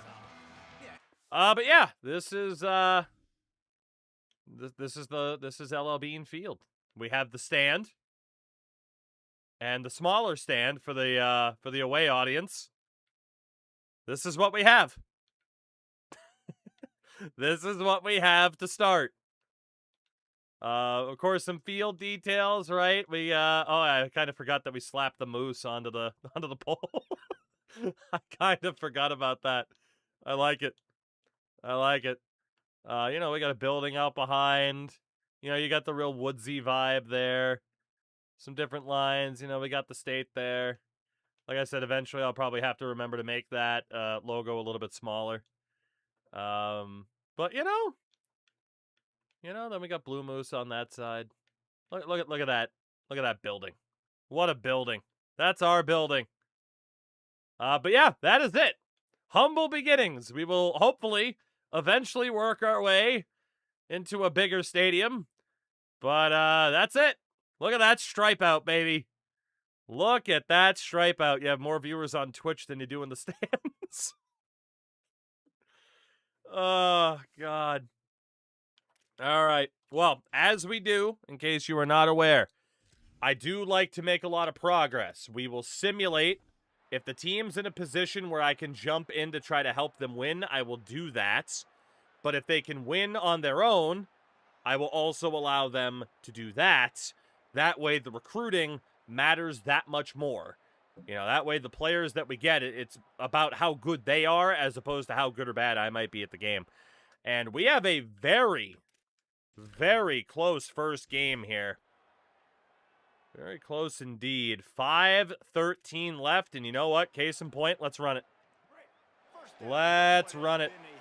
Our first drive, we got Inagawa at quarterback because nobody else had more than like 80 throw power. And it was going to be so weird going from a near 5-star program to this. Very weird. Keep the big circle. It makes it look like soccer's playing there. That's fair. And we'll get a first down. Justin Williams-Thomas. Again, I did say eventually we want to be a passing-heavy program, but for now, we do what we got to do. I'm just worried about how big that logo is because it can be kind of tough to see.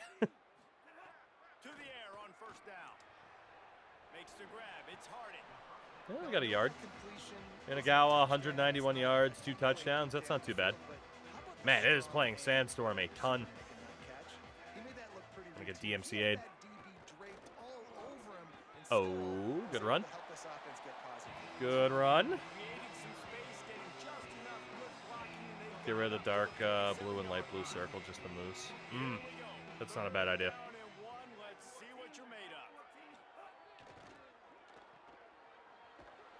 First down. We love a good RPO. We love a good RPO. There's so many linebackers. I don't like it. We're doing blocking wise. Okay. Thank you. Anderson, no! That's got to be overturned, right? He was down? Please tell me you were down. Oh, my God. Please tell me you were down.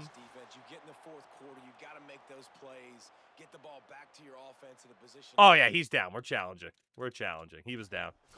Give me that ball back.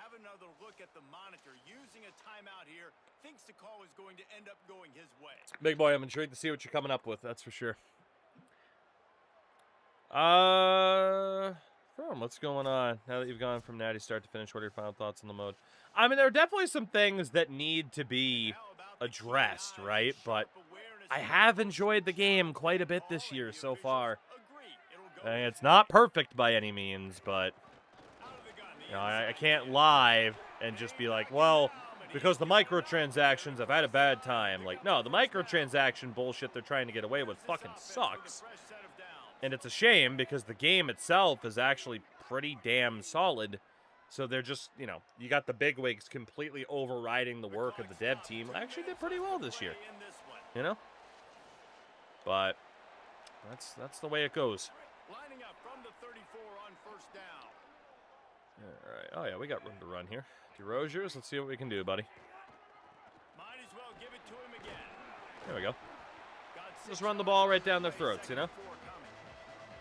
I mean, granted, I'm not sure how close we're going to have to get to actually be able to kick a field goal with this guy. But we'll see. All the microtransactions to his speed run being good. Yeah. But I get why people are like, well, it's the morals of the matter, you know? Totally get that. From the gun. Let's see if we can try to create some running room here.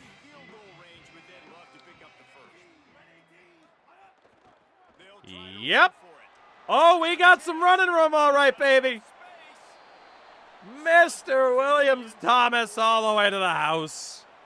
What a great game. I mean, in fairness, they were smart to let me score, but still. Who's gonna make the big play? They come up with it late, take the lead. Nice execution. It's hard to execute Justin these Williams moments. Thomas, Tight, some when great the score is blocking tied upfield. late in the game. I don't wanna Hell mess yeah. up, but this offense doesn't worry about messing Hell up. They put the yes, ball in and the end didn't zone even and come take the lead. close to hitting the goalpost. Not even close. Oh, man. For what they hope is automatic. And boop.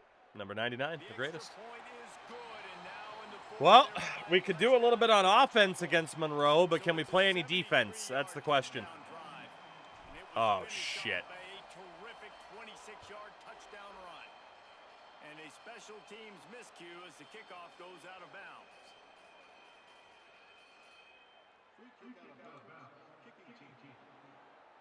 Ball is coming out to the 40 after that penalty on the kickoff. Good kick return on their part. That was a good return. Good job. Good kick return there. Nicely done. Yeah, he managed to get a little bit of space and made the most of it. Gets the back moving. Looking to throw on first down. Got his man. Okay, see what I mean about how busy it is in the middle of the field right now? Sees zone and knows exactly where to go with the football. Sees the wide receiver run a drag route, knows when to throw and pulls the Hins, trigger. Peter, you can go. Get in there, Peter. They'll go to work in the air on second down. Got his man on Well, the somebody right. left him open. And after the pickup gets to the sidelines to stop the clock and keep this drive I going. missed General They try to Booty. He save was easier to themselves. stop. Now on first down from the 43. He goes right back to the air. No. On the run, fires down. No. How on earth did he come up with that? Finally stopped, but not Oh, before he no. gets into the red zone. They'll mark it at the 18. Gentlemen, no. Most important part of a clutch drive. Piece together some first Not down, like get in this. position, and here they are on first and 10. Fires downfield. And this will be incomplete. Whew. Big hit there. Scary. Second down. Well, the windows right now to throw into Scary. are smaller and smaller. How about the defender that time breaking on the ball? It was the hit that caused the incompletion. Outside the pocket. Come on, man. Find space on the right. Perfectly thrown ball. No, it wasn't a straight up import. First and goal from the 5. Probably should have been, but it wasn't. They are looking to pull even with a touchdown here in the fourth quarter. Can we please hold on here? The snap sets up to throw. Bring in the heat. Please, somebody hit him. Negative play and just get rid of Oh that my pace. God. They'll try to dial up a better one this time on second and goal from the 5. Put Martin in a spy here. Wants to pass and he's got to make a play. The mascot's not an eligible receiver. Ready to catch, except Give him a penalty. Great job of timing the blitz and calling it at a perfect moment when the offense was going to drop back and throw. They're able to get to him, hit him. They don't get the sack, but they do affect his accuracy. Yeah, I'm coming for you. No, defense. No. touchdown and we might just have overtime on our hands. Oh my God, come on, man. I don't know if they're going to be able to even get a playoff after this onside Whew. kick attempt. If they Most looking forward to recover expand my from typical that, NHL gaming to a different sport. Madden give themselves franchise is a bit chance for awkward. the A Hail little Mary bit. into the end zone to win. But no, I mean, this is fun. Like, if you're not sure if you'll like it, I mean, definitely get like 25 for cheap, test it out. And I mean, I feel like if you ended up liking 25, you'll probably like this. This 26 didn't feel like much of an improvement. You know, this feels good. My opinion, at least. And that extra point was good. Ah. Here in the fourth. You have a helmet that makes the players look like they're wearing sunglasses. I almost did that, but I held off. Tied it up in the final I seconds. almost did Looks that, as but if I held they're off. headed for overtime. You know, Tom Brady was Monroe's Inside quarterback, his own right? 10, he'll try to help out their field position. Well, Tackled and brought down at the we get one heave. Yeah, there is also the EA Play trial as well. All right, aggressive blocking, deep catch, aggressive, normal, from the gun. Send him. This drive opens up at the 23-yard line. Send him. Looking to throw on first down. Miss Takanawa. Deep down the right side. Damn. Overtime.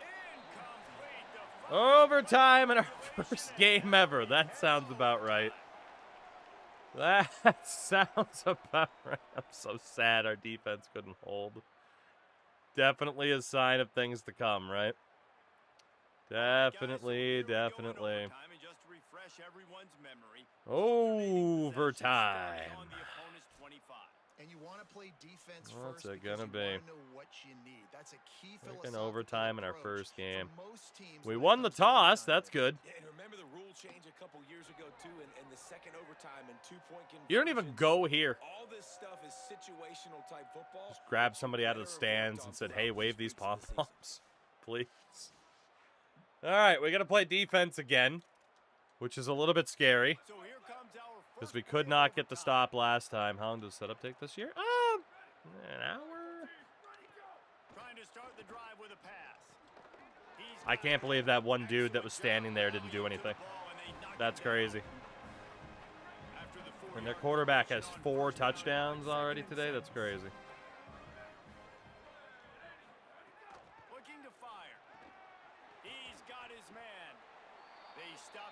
And we got an injury. Not to Pepe. Was it Andrew DePepe or the other DePepe? There's so many DePepes.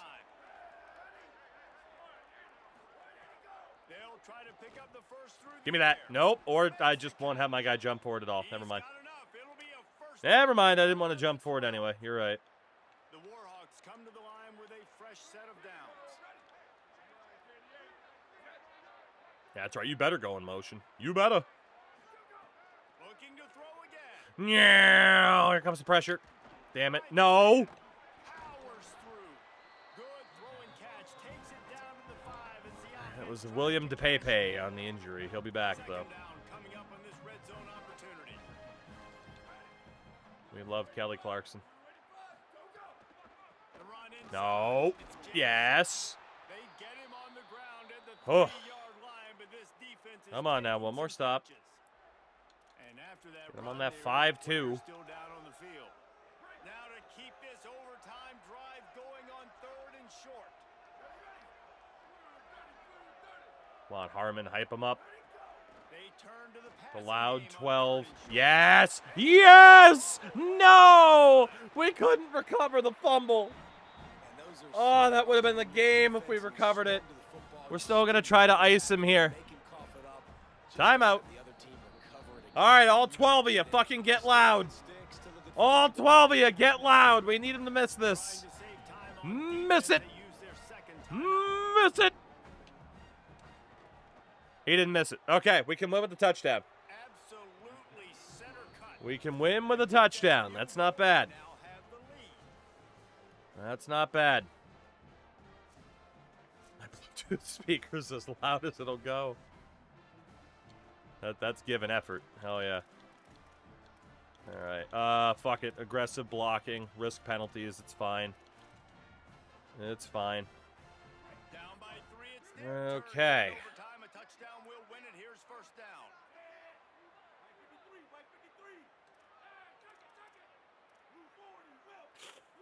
I don't really like that. Send Griffin underneath instead. All right, Inagawa. Off play action. Yes. Yes. No fumble. Thank you. Game before he goes out. Joseph Griffin Jr. And when you run these drag routes, it's super The entire state of Maine's here, baby. use his eyes. Don't lock in. Cheering our boys on. He's seeing what's coming. Does a good job. Drops back. All right, the sees it, and Rosiers for most the win. important part, puts the For ball the win, the Blue Moose are 1-0 lifetime. Game on the line, and they've got to be the more physical side. Hell yeah, baby. Getting blocks up front, he was able to skirt his way into We're on our way this game. And that's to a national championship. exactly what I need. It might take 25 years, Run in the end zone and end the but by God, we're on our way. Season marches on for David We've done it. We have conquered the mammoth program known as the University of Louisiana Monroe. Player of the game was their quarterback. Oh no. It really was. I know we're all up here, we're You did it, boys. having seen what we just You did it. saw. Hell yeah. We can't really tackle worth a damn, but we did it. You never forget your first. Well, I hope not, because it'll probably be a while before we get our second. But at least we got our first. Winning and not getting player of the game is criminal. And if you don't love that, you don't love two-lane football, baby. They put up 100 more yards than we did. Didn't matter. Logan Inagawa. 217 yards on 41 attempts. 2 touchdowns, no picks. And then rushing-wise, touchdown for DeRozier's and Williams-Thomas. Hell yeah. We ran the ball a ton. Griffin had a good game. Touchdowns for Dia Johnson and Ogani. Not bad. How'd the O-line do? 2 sacks allowed by guard Brock Taylor. Okay. And defensively, got to the quarterback twice. Okay. Including the DePepes. Andrew DePepe, William DePepe. And our kicker, Derek Morris, went 2 for 2. Why is Tulane in a high school stadium? Because we're bottom feeders. We're barely a college. But in time, that will change. This also means you snapped UMass's losing streak. Hell yeah. In time, we will build up this stadium into a cathedral of football. Or we may, in fact, never win again. I don't know. I don't know. We're off to week 1 officially after a week 0 win. Let's go. Let's go, let's go. Contender status still an F. Nothing really changed about that. Although, you know what? With conference prestige, I do wonder what the game describes as the most prestigious. It actually does have the MAC ahead of... Actually, it has the Sun Belt ahead of Conference USA. Behind, excuse me. We have it ahead on our chart. But everything else pretty much lines up with what we wanted, so that's not bad.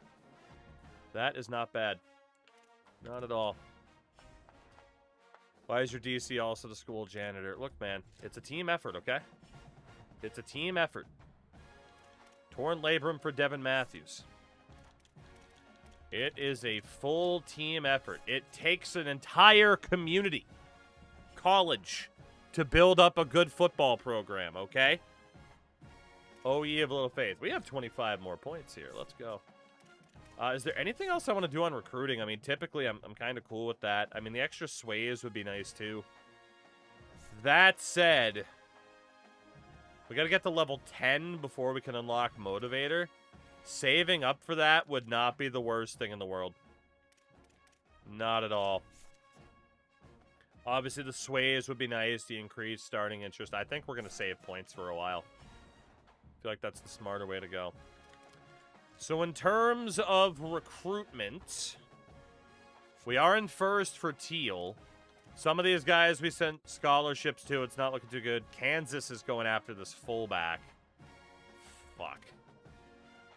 And we do have some competition for some of these other guys. Again, the question is, do we want to fight for guys that aren't gems? And I don't know the answer to that. You know? Maybe if they're one of the fullbacks, but aside from that, we have so much time to scout. Like, Landon Wiggins, like, you know, he's a 2-star. He's not a gem, so he's nothing crazy. Like, he's not bad for a 2-star. I think maybe someone like Shoemaker, who immediately put us in first, we're fine. But, like, I don't want to outduel Western Michigan for a guy. Paquette had 79 throw power. Like, you know, I think if someone wasn't convinced by our initial offer, get him out of here. I mean, we are going to be looking for quality over quantity, at least initially. Except for this 90-speed corner, DeMarco Kenoy. We'll definitely go after him still. So we don't have too many points to make that work. But since we're in first for Teal now, let's put him on 25. Shoemaker. Let's put him on 25. Let's make sure the fullbacks get to 50. Because, again, running back, tight end, fucking maybe even a wide out. We'll see.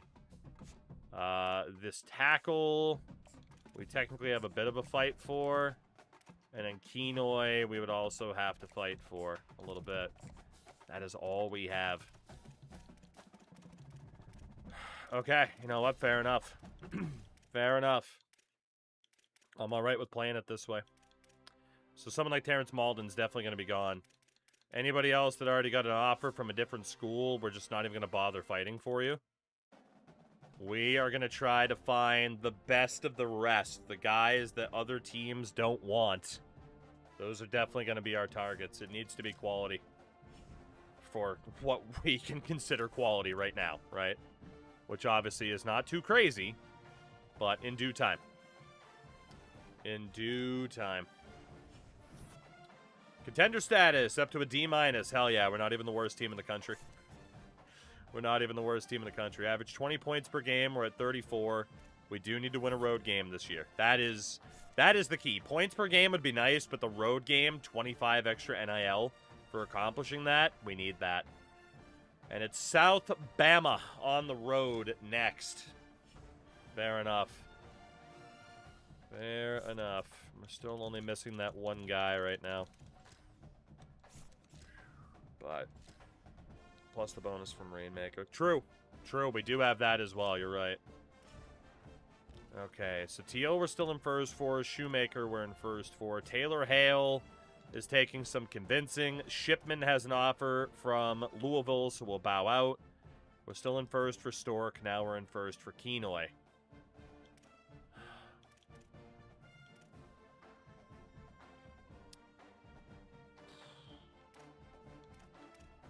I have no choice, right? I gotta fight for these guys a little bit. So what about this quarterback, Jason Clemens? He got an offer from BC, so we're out for him. These were guys that were in pipeline states, but that didn't have starting interest in us. So we got a running back, Major Slay. 81 speed, he's not a gem. Bail on him for now. And Gordon Upshaw has 79 speed. He'll need to be a gem if we're going to go after him.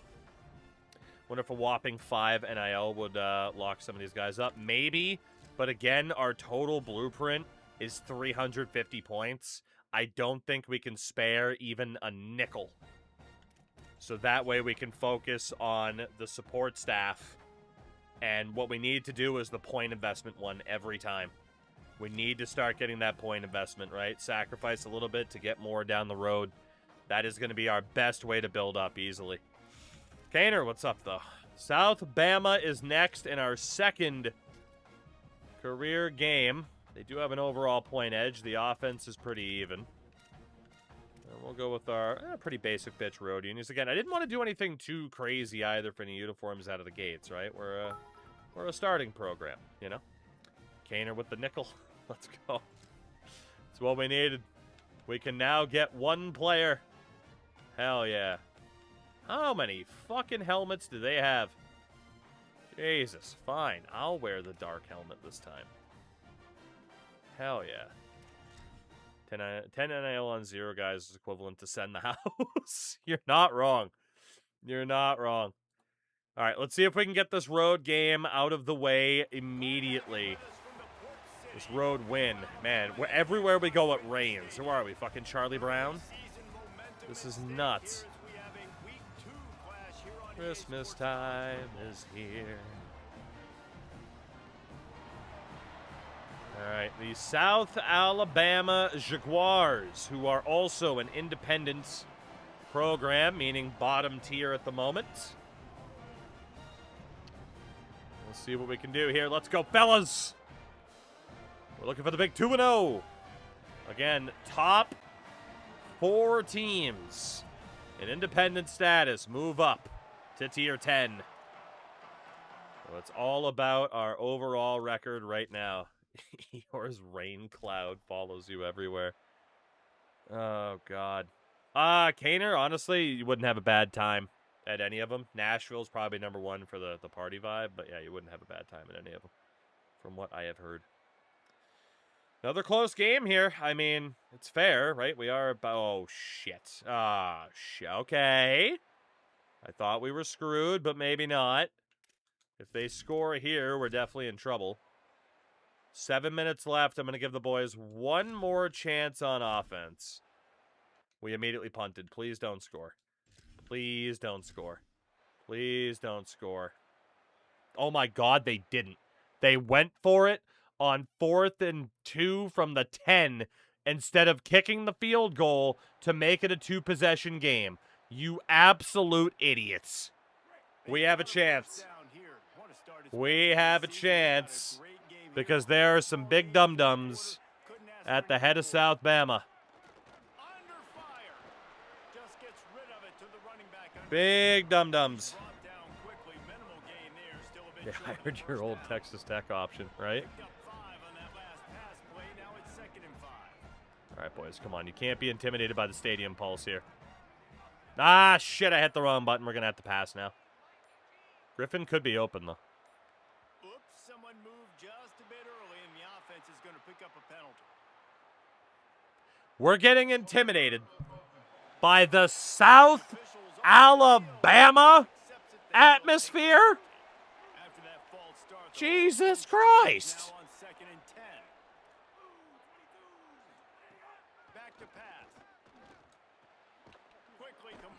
First? Yeah, good man. All right, Inagawa has thrown a pick today. Yeah, they're kind of stacking the box a little bit, but, you know, we might have the numbers. Oh, we don't have the numbers. Woo. Yikes.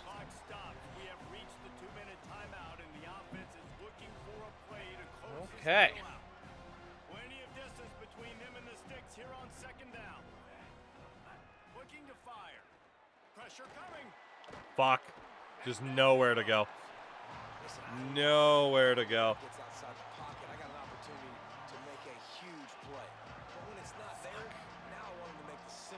And our backup quarterback's in after that hit. If either of those linebackers blitz were in trouble. They didn't. Hit as we threw. We might have had him. Fuck. We got no choice but to go for it. I mean, this is the game. This is the game. I'm going to need Washington to block. Let's get him in a wheel route. Hit. GG, South Alabama's going to win. We're going to fall short for the first time this season. Just O-line couldn't hold on long enough for any of those plays to develop. South Bama wins 23-17. Damn. Damn. Not good if we're losing to South Bama. Not good. Not good at all.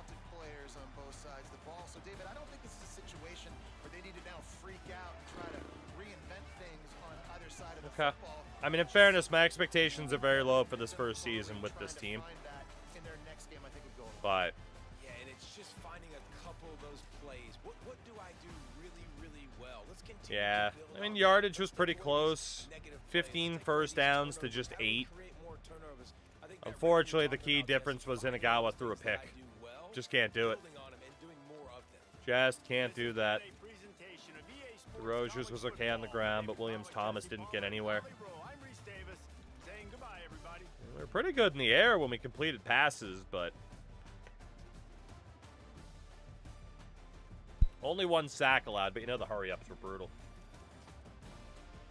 Got to their quarterback a couple times, Andrew DePape. DePape? DePulp? And unfortunately, we also missed a field goal earlier. That could have definitely changed the outlook of what they would have done. Home versus away is going to be big with how bad this team is, for sure. For sure. That's why one of our goals is to win a game on the road. Poiple the Clown. Poiple the Clown Jr. Preferably. Preferably.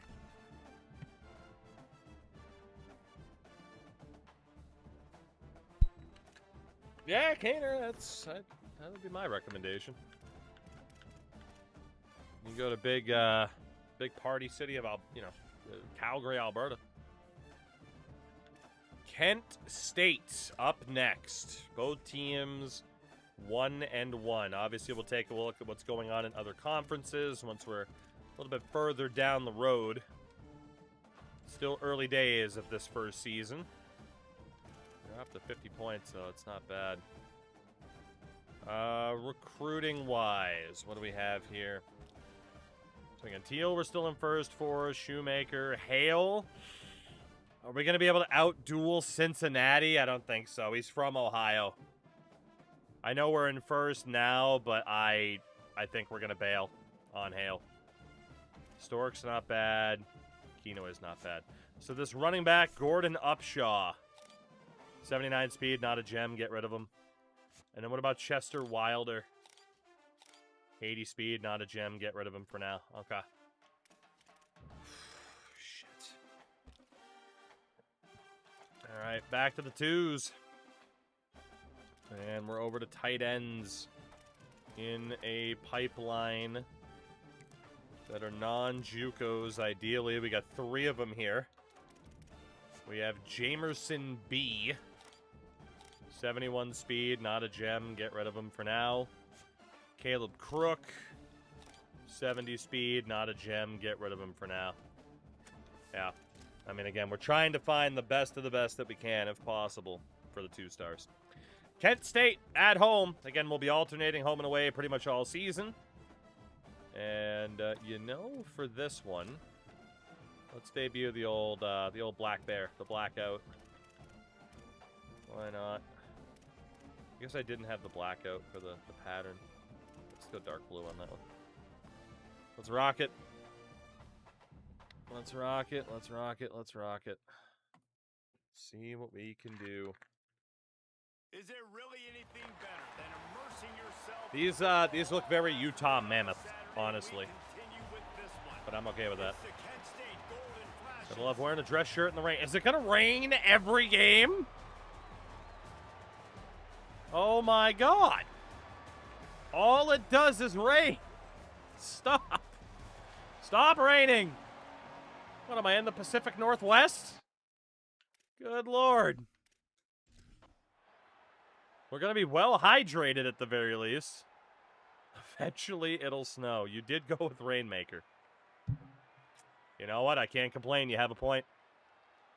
You have a point. Well, not exactly the most enthralling game so far. Kent State has tied it and are threatening to take the lead. But they failed to. 3:26 to go. Can we push to win this game at home? Let's find out. The rain did stop, thank God. Oh, he's got feet. He was tiptoeing. Greg DeRoches. Ooh, nope, don't like that. Although we do have a pull, so maybe. Yep, do like that. Do like that, Mr. Williams-Thomas. Okay, we're running the ball decently well. Let's start winding that clock down as we try to get the field goal range. Now it's Washington. Washington, let's go. Straight into field goal range on what, 3 runs? God damn. Not bad. We're just going to keep running that football. Baldwin Jr. Not bad. And they didn't bother burning a timeout. Interesting. I guess they're banking on our kicker not being able to make it.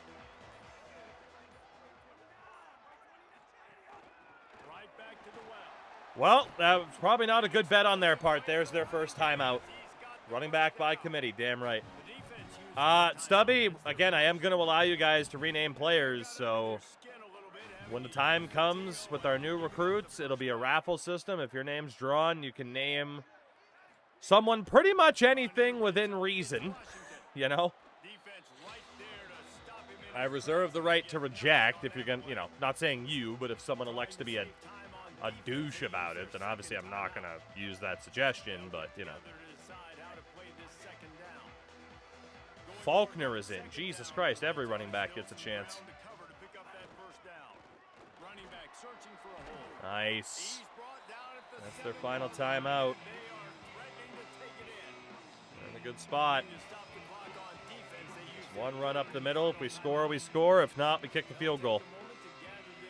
Williams-Thomas. Close, but not quite. 20-yard chip shot for the lead. When's the last time you had a running back by commit? I mean, yeah, the last run and playthrough that we did, we actually did quite well. But, just in terms of, like, overall running back depth.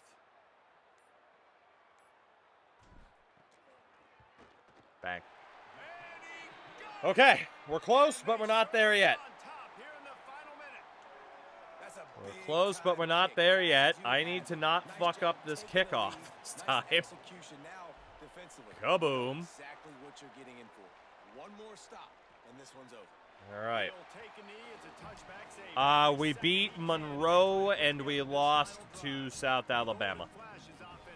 Is what we've seen so far. What are your thoughts on James Higgins? Good player that I fear the Bruins might ruin.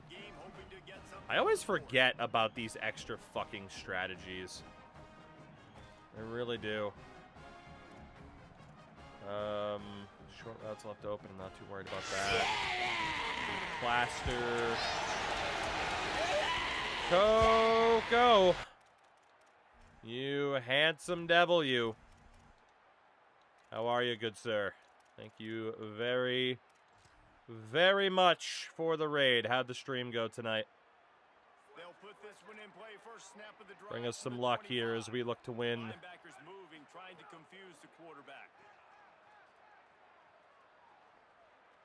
Somebody hit him, please.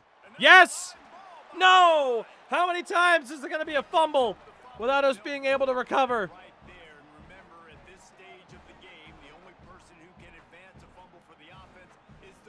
Final play of the game. Kent State, they have to heave it downfield. They go. It's caught, but that's the game. The Blue Moose, 2-1. Let's go, baby. Let's go. Taste the biscuit. Taste the goodness of the biscuit. Coco, you're getting there. You're getting there. If you guys have not followed One Coco Sports, please do so. Please support the friends of this channel. Support the people that support me, as we always say. Coco, I appreciate you as always, dude. And you brought some good luck. You brought some good luck. Indeed, we do have a new run. It was time for something new. Not the most impressive of wins this week, but a win is a win. We did have 374 yards of offense. I gotta sneeze. Goddamn.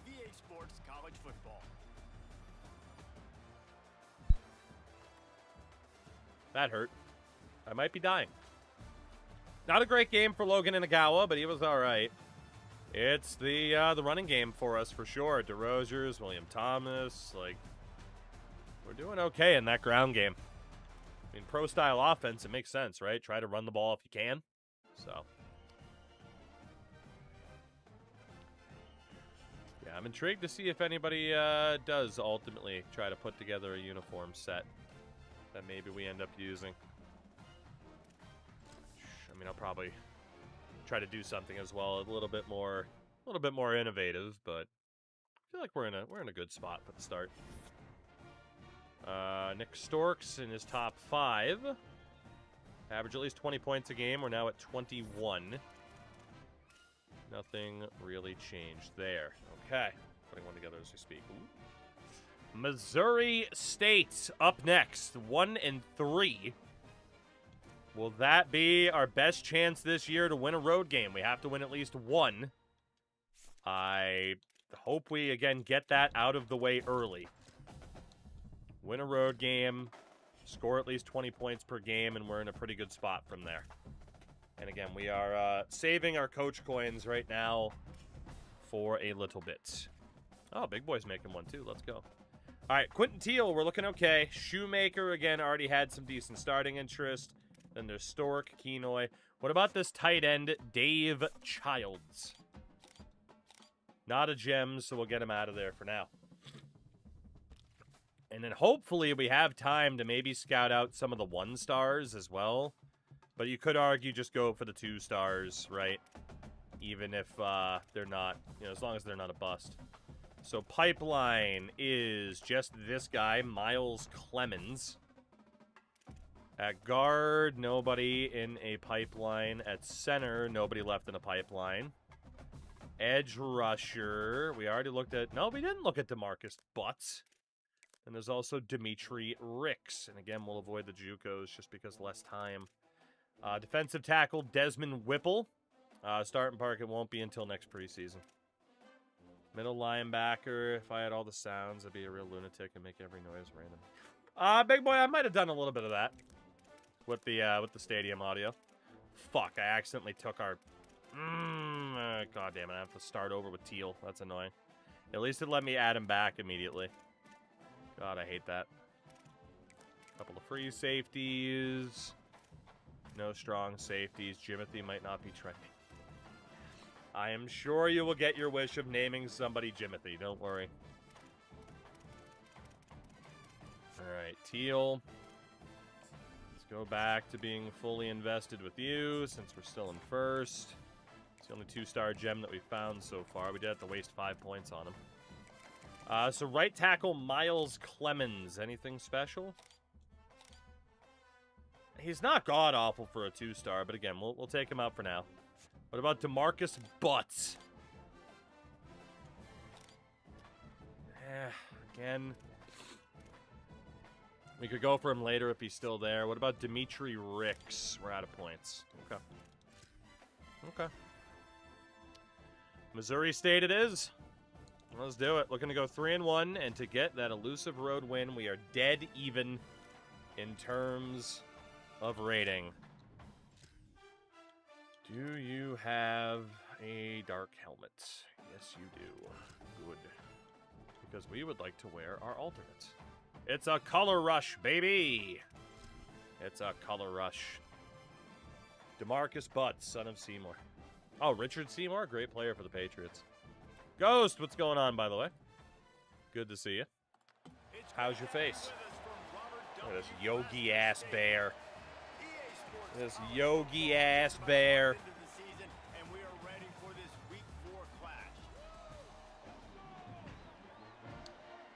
Mo State. I got 4 unis at the moment. I'll post pick on Discord tomorrow. Nice. Am I a Patriots fan? I am. And I'm not going to apologize for it. Yes, I am. Big boy, I'm intrigued to see what you came up with. You think he's related to Jake Butt? I hope so. I hope so. If you have multiple, like, is the Butts family reunion, like, if you were to like address them all, would you call them asses, or are they in fact just butts? When is the line between butts and asses? You know, where's that divide begin and end aside from right down the middle? Mo State, hello, are you here to play football? Because we are. Oh, my God. Chat, I'm going to get to hit the button for the first time. Oh, my God. Oh, my God. No touching. Our first road win. Our first no-touching victory. 48-10 over Mo State. Logan Inagawa with 6 touchdowns on the day. And it's a win for the Moose. Hell yeah, boys. Let's go. Our first road win. We got that accomplishment out of the way, and we'll get some extra NIL for it. 48-10. 455 yards of offense. No interceptions on their part either. Inagawa, 5 touchdowns through the air. And what was it, another rushing? Yeah, he had the only rushing touchdown in the game, too.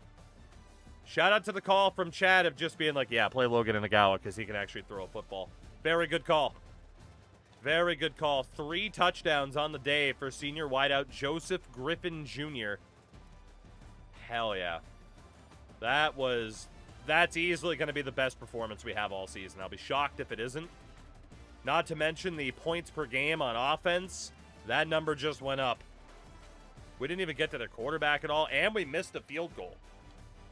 That is genuinely unbelievable that we just won that game. We know Pro Style can put up numbers for the quarterback. Yeah, right? Christ, maybe I don't want to switch to an air raid offense. Maybe I want to stay on Pro Style long term. Maybe we stay on Pro Style long term with a focus on sending people to the NFL. I don't know.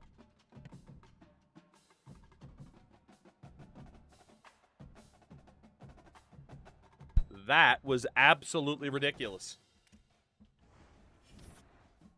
Sheesh. Shyheim Dalton we just started talking to, so that's not a big deal.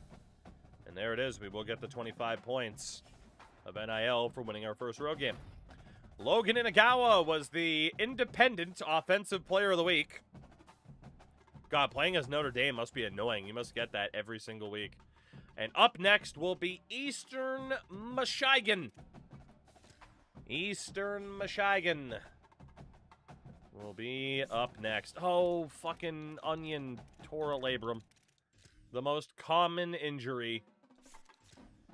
No labrum is safe in college football 27. Not a single one. So with these coach skills, we're only, what, like a level 4 right now? We already capped out Rainmaker because you guys said I could use it. I mean, spending more in Recruiter would be nice. We need 75 points to buy out Motivator once we hit level 10. So we should be okay if we want to spec more into Recruiter to do it now. I just, I don't know. I mean, increased chance to sway is pretty nice. Increased starting interest is also pretty nice, but I think I'm still going to just save points from here. You know, and we'll spend big down the road. So recruiting-wise, again, Teal we're in first, Shoemaker, Stork, Kenoy. We'll just keep those guys on 25. Unfortunately, Dimitri Ricks has offers, so we'll back out. Desmond Whipple will back out. We'll definitely, I mean, Dalton's already locked us out. And then Mannion. Okay. So, linebacker, Trevor Locke. Not a gem, not bad for what he is, but we'll step away for a minute. What about Demarius Cisco? Ooh, he does have Aftershock. You know, for that reason, let's go after that guy. He's got Aftershock out of the gates. That's good enough for me, for a 2-star that's not a bust. That is good enough for me. And we'll just put him on... oh, no, I lied. And we'll go to Chester Harris and use those 10 points. Cool. It's especially frustrating getting that every week at Notre Dame after your offense doesn't show up against the best teams and you get player of the week for a wideout that had like 4 catches and 30 yards. UMass still couldn't compete, huh? All right, Eastern Michigan at home, so we don't get to see the gray turf, but let's see what we can do. Let's see. I mean, we're already off to a decent start. 87 strength. That was rare for 5 stars. Was it the linebacker that had 87 strength or the edge rusher? Tactician for dev trait. Yeah, we were aiming for. I mean, if we can get tactician and motivator built up, I want to do that. You know. But yeah, definitely. Like, I don't think we're gonna get access to tactician anytime soon because we need top classes, and that's just not gonna happen. So, it was the linebacker? Oh, okay. So we're good then, I think. Never realized how terrible some of these college teams are. Yep. Some of these teams might end up being stuck at independent status for however long this challenge goes. Like, some of these teams will never make it out of independent status. We might be one of them. Because whatever offense we had last week, Eastern Michigan has different ideas this week. Fuck, yeah, we just turned the ball over, too. 20-3 with 4.5 minutes left. I mean, it's over. It's over. I am still going to try to jump in And now this just to maybe find a way to put up some points. I mean, maybe we'll end up turning the ball over, but action on first down. Finds a tight end. I mean, if we can even put up some points, that'll help our season-long average, which is what we need, right? 20 points per game. Can't wait to see how much more impossible NIL makes this challenge. I mean, again, I feel like I have a pretty good strategy in mind. They lose a lineman. I feel like I have a pretty good strategy in mind for how to handle NIL, Now here on second down, which is why we didn't do this challenge first. back to pass. The sure hands. It's Anderson. Good execution. They move Yeah, if Inagawa throws a pick, his entire game just falls to hell. And as soon as the receiver caught the ball, you saw the quarterback start communicating to his teammates what the next play was going to be because they're now changing the tempo and going fast. Whew, that's the challenge. To make our way from Tier 11 to Tier 1. Couldn't make the connection last time. Become one of the best teams in college foosball. Fuck. And his first pass is incomplete. Definitely had that tight end open. Burlingame is a bruised sternum. This is a tough time for this offense because you're in All right. Yeah, don't get eliminated. That's the plan. The defense knows that. Like, they're pinning their ears back. They're coming after the quarterback. And you've already struggled protecting your guy today and creating those explosive Had to do what we could plays. for This offense yards. is gonna have to buckle up. Honestly, just take the field goal. Just get the feeling this defense is Just gonna make take it the hard on field them. goal. They've got Any the lead, points it's are late, and they're gonna try a to tackle positive for everybody us in right advance. now to Offense keep. is going to have to really work for this and be smart. You There we gotta go. attack the Just to sideline. keep that average a little bit higher. Any Keep this points thing moving vertically down. are a positive. Fucking air horn whenever we hit a field goal. I forgot about that one. Oh, fuck. And, well, 23 to 6. Fair enough. The drive starts Fair enough. with their own 25-yard line. Yeah, they're just going to back up, but we can get the yardage underneath. Makes the grab. First catch Not of bad. the season for this highly talented wide receiver, and man, their fans have been hungry to see that. Yeah, Ant, that's exactly what we're doing is promotion Receiver on the relegation. same page. Nice job seeing You the got it. zone, understanding the drag route concept. Easy pitch, easy catch. At least Watson can run. It's not bad. After picking up 10. Sprinting to We can the at least line, get another trying to field get goal. I'll this be pretty drive happy about that. Wants to throw on first down. And they're going to need a lot more of this to get I back hate in this when a football game. They're person just trailing, they're happens to trying know make plays. from the I back like of their the head where we're decision going to be. by the young man, though. Don't force the football. We already Play got more the Sandstorm. Nice job pulling it down, scrambling, getting the first down. Now you got to keep it going. He's got his man. They make the stop, and he'll have Another enough field yardage goal is what first we're aiming down. for. A touchdown would be even better. And the offense showing off the short passing game, moving the sticks. Nice job, and look at them. They're right on the football, ready to capitalize on this momentum. Out of timeouts as well. Move down to the 32, Only and so they'll many give more up another times we're going to be able to first run the hurry up. We really got to get out of bounds This here. guy's third catch now on the drive, and I like how this offense just keeps going back to him. Look, if you're not going to cover him, we're going to keep throwing him the football. We don't have to overthink this thing. More Every Sandstorm. completion I happens. swear I didn't set it up to play Sandstorm that much. Got his man. Dragged I can down knock it out of bounds. off the sticks for a No matter first how down. hard I try, I just can't get a guy out of bounds. Kept this drive moving. Let's see if they try it again. From the red zone, looking for a man. Let's There we go. fly. No way! Was that a touchdown? Fucking what? And a nice touchdown, continuing to fight, continuing to play. This one, There is no way he got a toe down there. That is the greatest catch in the history of this video game. If he came up with that. No shot. I threw that just so it was out of bounds. Holy shit, I think he got it. He did. That counted. That's nuts. That is nuts. We lose to Eastern Michigan, but we did get some points on the board to help out our differential. Now you start to think about what Holy shit. Yeah, fuck Noah Kim. Whatever. Who cares? That is one of the greatest catches I have ever seen in a football video game. the next game that I play. Especially, too, that was a wobbly throw from this quarterback.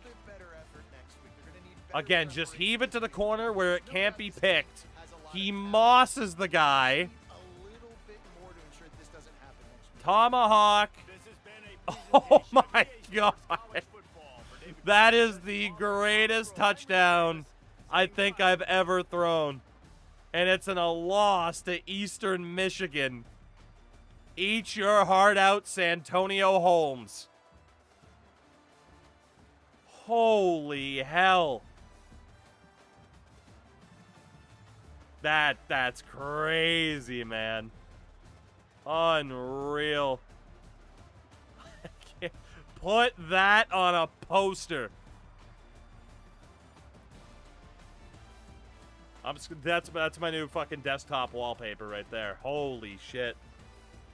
That is unreal. What a catch. That's fucking wild, man. That is crazy. Oh my God. Whew. I've never been so happy in a loss. Not happy because we lost, but tough to be mad after a play like that, you know? Holy. Oh, God. Wow.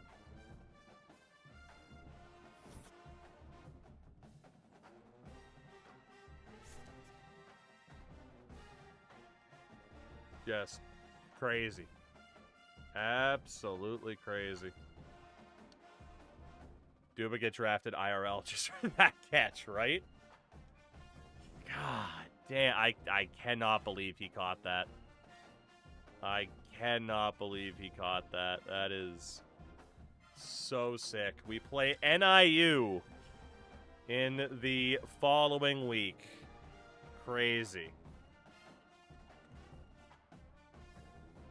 Oh my God. This game's not without its flaws, but it's a good sports game. Yeah, like I said, like I'll never say this game is perfect and that people don't have viable complaints, but like, goddamn, if I had some fun with this game. Make that guy a captain. Dude, that guy gets to date my daughter at this point. Fuck it, take my wife too. Keep making catches like that. We might actually make it out of this bottom tier. Holy shit. Holy shit. Immediate captain for Mr. Dia Johnson. Hell yeah. Our quarterback should also probably get captaincy as well. I mean, he had that one crazy game. He's had some not so great games after, but still. Don't know if Inagawa will be back next year because he's probably going to want money. But, you know, we'll deal with that. We'll deal with that problem when we get to it. All right, NIU at 3-2. That's right. Well, fuck your life. Goddamn. All right, so Cisco, we're up in the second. Not bad. Let's look at Chester Harris again. 89 strength. I mean, it is good. He's not the fastest. We do have Cisco, at least for that 87 strength, and with Shockwave. I mean, Harris really isn't that bad for a 2-star. He really isn't that bad. But I'm still, you know, I'm going to step away for a minute. We'll probably come back to him. 80 speed for this safety. Again, we still want to make sure that we're able to find, like, the best of the best out of the 2-stars that are available. That is everybody that was in a pipeline. Anybody left, it's a complete toss-up. And there's a lot of people in that toss-up category. So we're going to let that go, I think, maybe. And focus on the 1-stars that might be gems that are interested in us or in a pipeline. You know? It's a bit of a tough call, but I do think I want to look at the 1-stars as well. Just because we have a better chance of getting these guys long term. And look at how many 1-stars are interested in us, right? Or do we go back to the 2s? Fuck it, maybe we go with the 2s. Screw it. I mean, there's a ton of them. There's a ton of them. How many athletes are left? Quite a few. Quite a few. Let's start looking at these guys. Again, as long as they are not from a pipeline, or had pre-existing interest, they'll be worth looking at. Best of the best. The best, the best of the best. Best of the few, the proud. We are the Commando Elite. What a reference. Any of these guys mad about the competition level? No. Good. God, what a reference. Andre Fortunato. We are out of hours already. Shit. Some of these guys would get closer to committing. That would be great. Although, in fairness, Quentin Teal, we can actually optimize point-wise a little bit. Let's soft sell on his trifecta. I don't even think we got to schedule him for a visit, right? Nobody else is in for him. We also know the trifecta for Eric Shoemaker. I mean, for most of these guys, right, it's going to be like proximity to home. That's the big thing. Yeah, Stork likes the playing time. I mean, we could, in theory, invest in the visits, but I don't know. I feel like this might be good enough. And it gets us a few more points. Inuyasha, what is happening? That guy clocked in, and then Cisco's got to stay on 25. So, looking at Andre Fortunato, 39 awareness, 76 speed. Get him out of there. And what about Deshaun Case? Unless he's from Europe, in which case it's Kasha. Nothing left to do. I guess we could have put that extra 5 points on somebody, but it's fine. So this will be our midway point of the season after this game against NIU, and we'll kind of take a look around the nation, see what's going on. But a 65 overall for the Huskies. We're down a couple of points, I think, because of injury. But we have certainly had a bit of a connection to NIU already.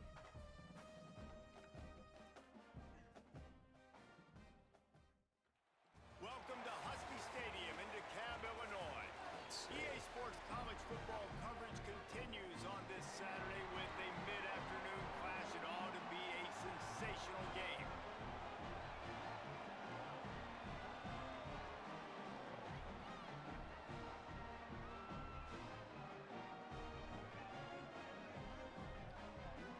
Our old pals, NIU.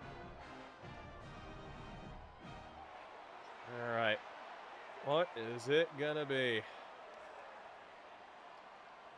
Look at that dog. What the dog doing? Being a big steel dog. It's a husky. It's a dog. Look at the dog. You gotta be sweating to death in there. I mean, it's 68 degrees. It's not that bad, but still. You gotta be sweating to death in that thing. My goodness, my goodness. And we are getting pooped on so far, unfortunately. Unfortunately. Okay, we got a field goal in there. Oh, boy. All right. Can we get a custom mascot? Shockingly, no. And that's pretty disappointing.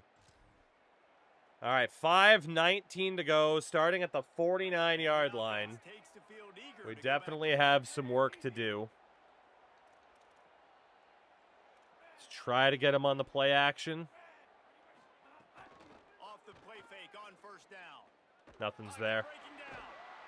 And he's sacked. Great work there. We had to hope somebody over the middle would be there, and it just wasn't a clear-cut pass, unfortunately. Second and long here. Quarterback adjusting the pattern. You're blocking that blitzer on the right. I'm trying to snap the ball, I swear to God. Looking to pass. It's Watson.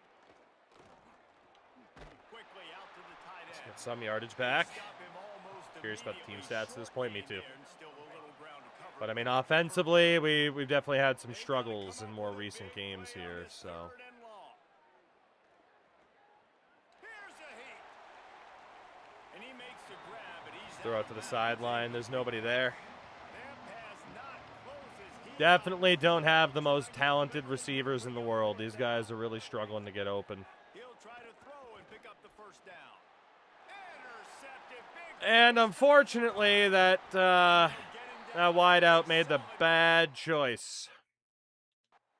Now after the interception there. Can I not see my most recent play? I could have sworn he had an option route to either cut in or keep going forward. If he kept going forward, he was wide open, and instead he cut right in front of two people.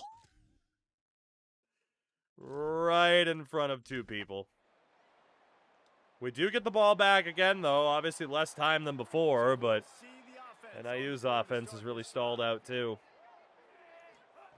Looking downfield on first down. And it's in. I'm glad that was knocked out.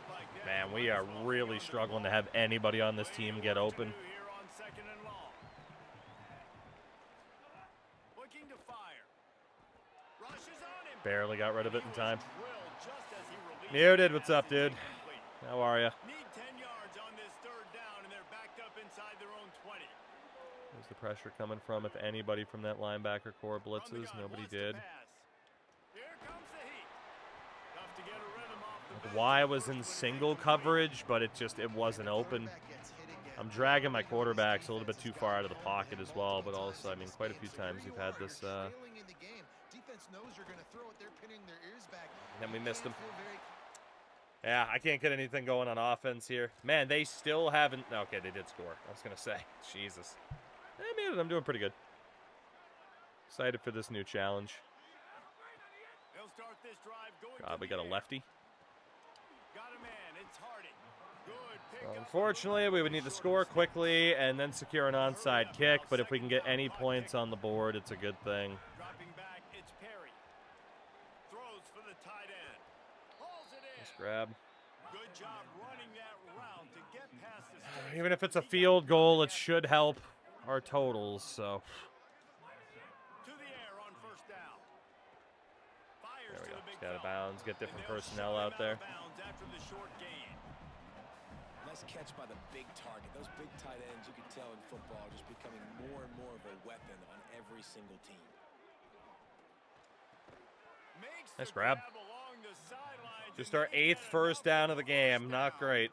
Well, this offense has a Definitely not ideal. here in this 2-minute situation late in the game, but the drive off to a good start. You get the first down, you get out of bounds, you're working the perimeter of the field. That is exactly what you want to do. Johnson. Just making a play. All right, getting we're it at to least the in field goal 23-yard range. I mean, if we line got to and a take the first points, down. we'll take the points.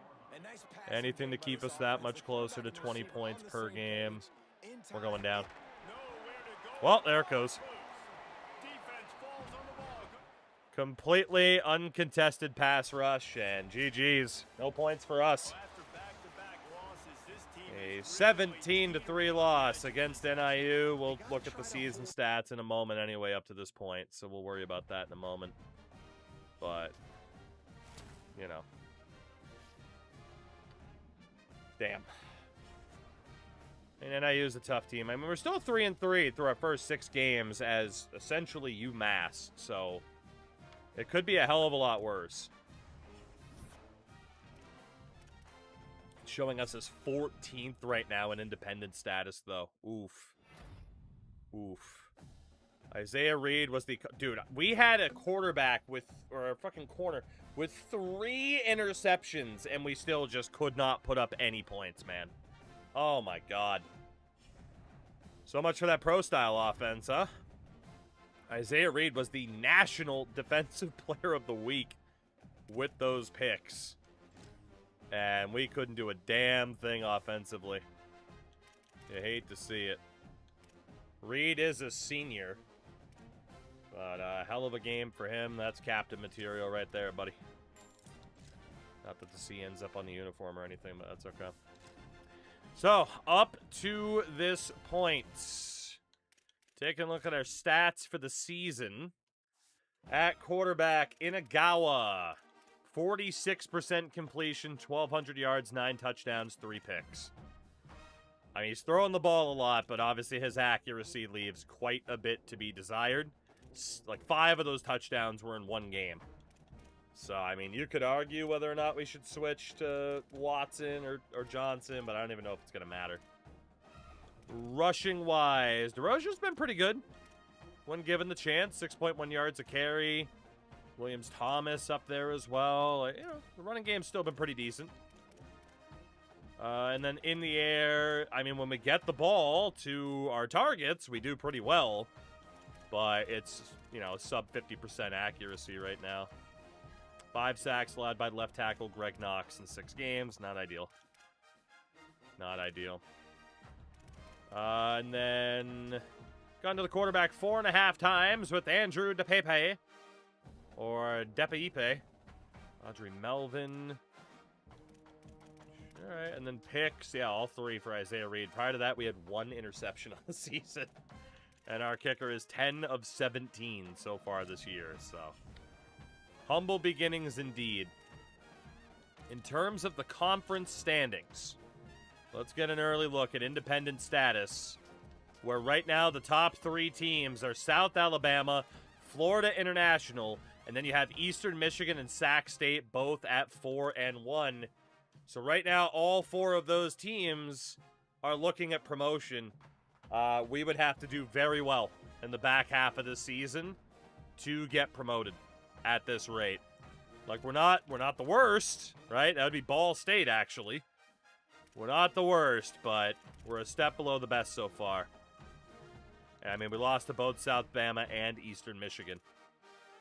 And then, just to take a look, again, the Big Ten is the top conference. Right now, it's Oklahoma on top.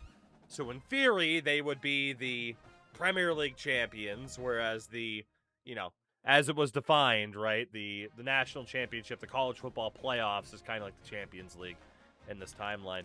The worst team right now is Penn State.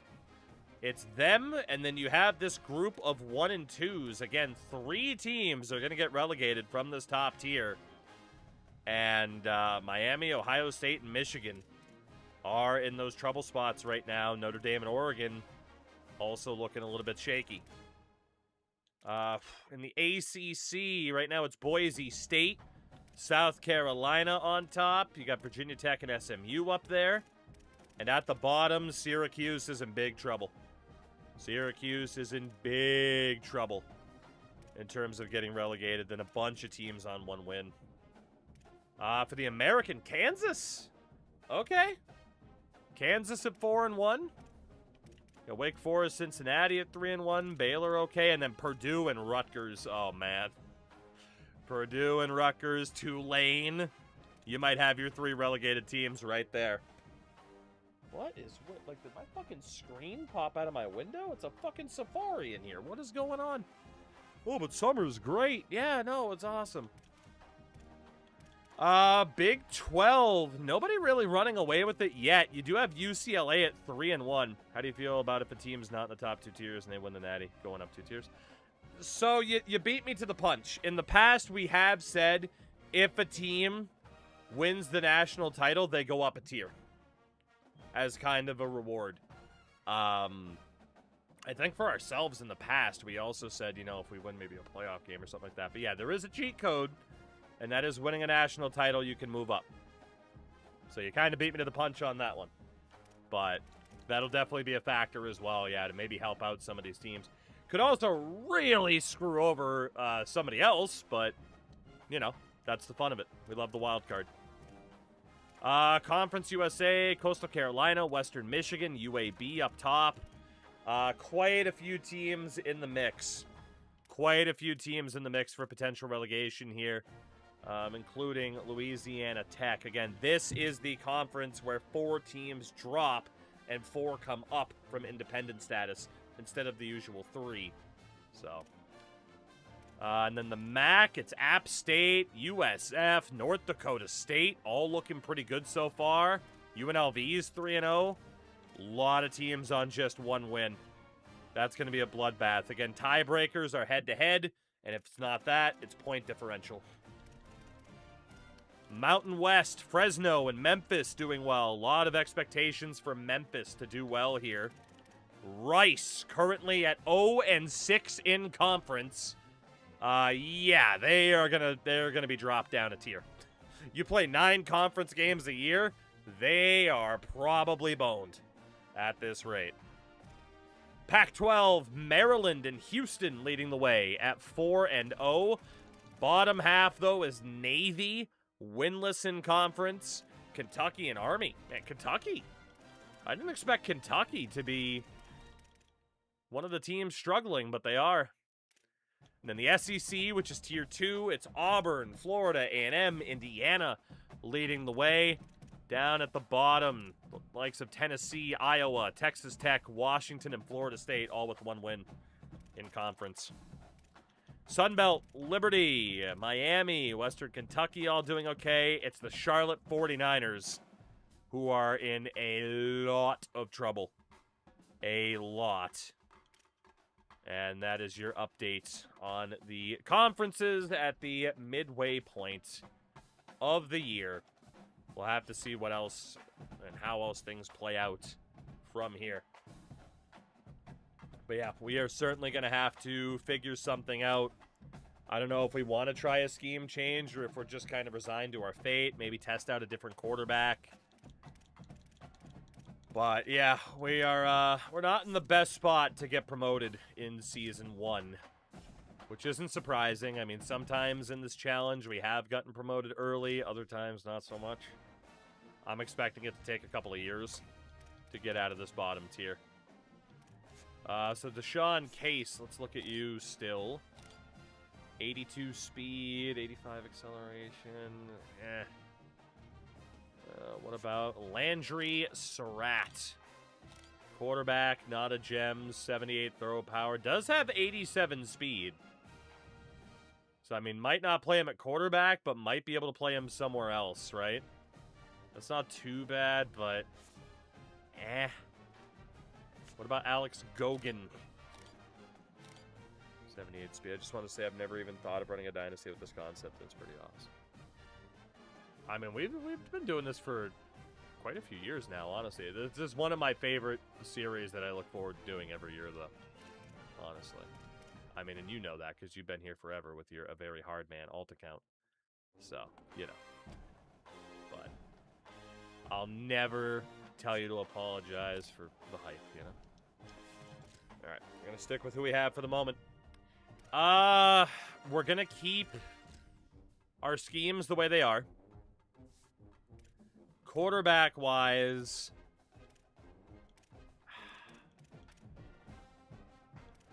Do we switch away? What is up with the amount of bugs in this house right now? Jesus Christ. Oh my god, I'm gonna die. I'm gonna die. I don't know why Devin Matthews is #1 on the wideout board right now. Excuse me? Is there an injury? How is he #1? He's not Smitty. It's the Swinger's ghost, I guess. Yeah, he's just leaving windows open and shit. I don't know. I guess, you know, let's give Watson a chance as the starter in this game. I mean, I think I think all of our quarterbacks are probably going to leave at the end of the year. Or at least try to. So we'll see what we can do. If we can beat Buffalo, we might have a chance to sneak into that 4th spot to get promoted. If we lose this game, it's going to be quite the uphill battle to try to break through, unfortunately.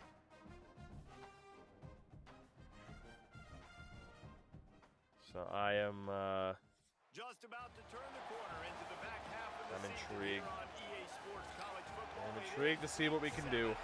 Look at that tie. Look at that man. Oh, Warrior, it's one of the most ridiculous catches I've ever seen in a football game. Genuinely ridiculous. Off the top of my head, the very bottom door team: South Carolina, Vandy, Kentucky, Northwestern, Purdue, UNC, Arizona, Baylor, Cincy. That's a pretty fair list. That's a pretty fair list in terms of some of the teams people are pretty consistently seeing fall off a cliff. Speaking of falling off a cliff, I don't think this Season 1 UMass roster has it. Yep.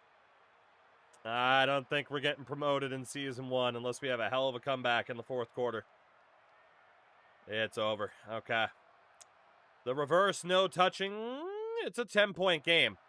3 minutes left. It's a 10-point game. Hold on. We're not done yet. 44-yard line. We're not done yet. Motion from the wideout. Everyone off to the right except Ogani. It's Watson. Makes the catch. It's Harden. I mean, Watson can take off. He can scramble, but he doesn't have the throw power for deep throws. At least we have 28 points on the board. That's very good for us. Nice defensive Nice play knockdown to by get that a guy. hand in there and knock it away.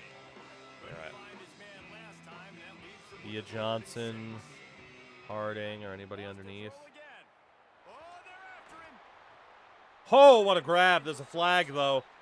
Is it because of the quarterback hit? Defensive pass interference. Thank you very much. But actually, if we decline it, we're even They decline the closer. penalty for pass interference, and they'll stand on the results of the play.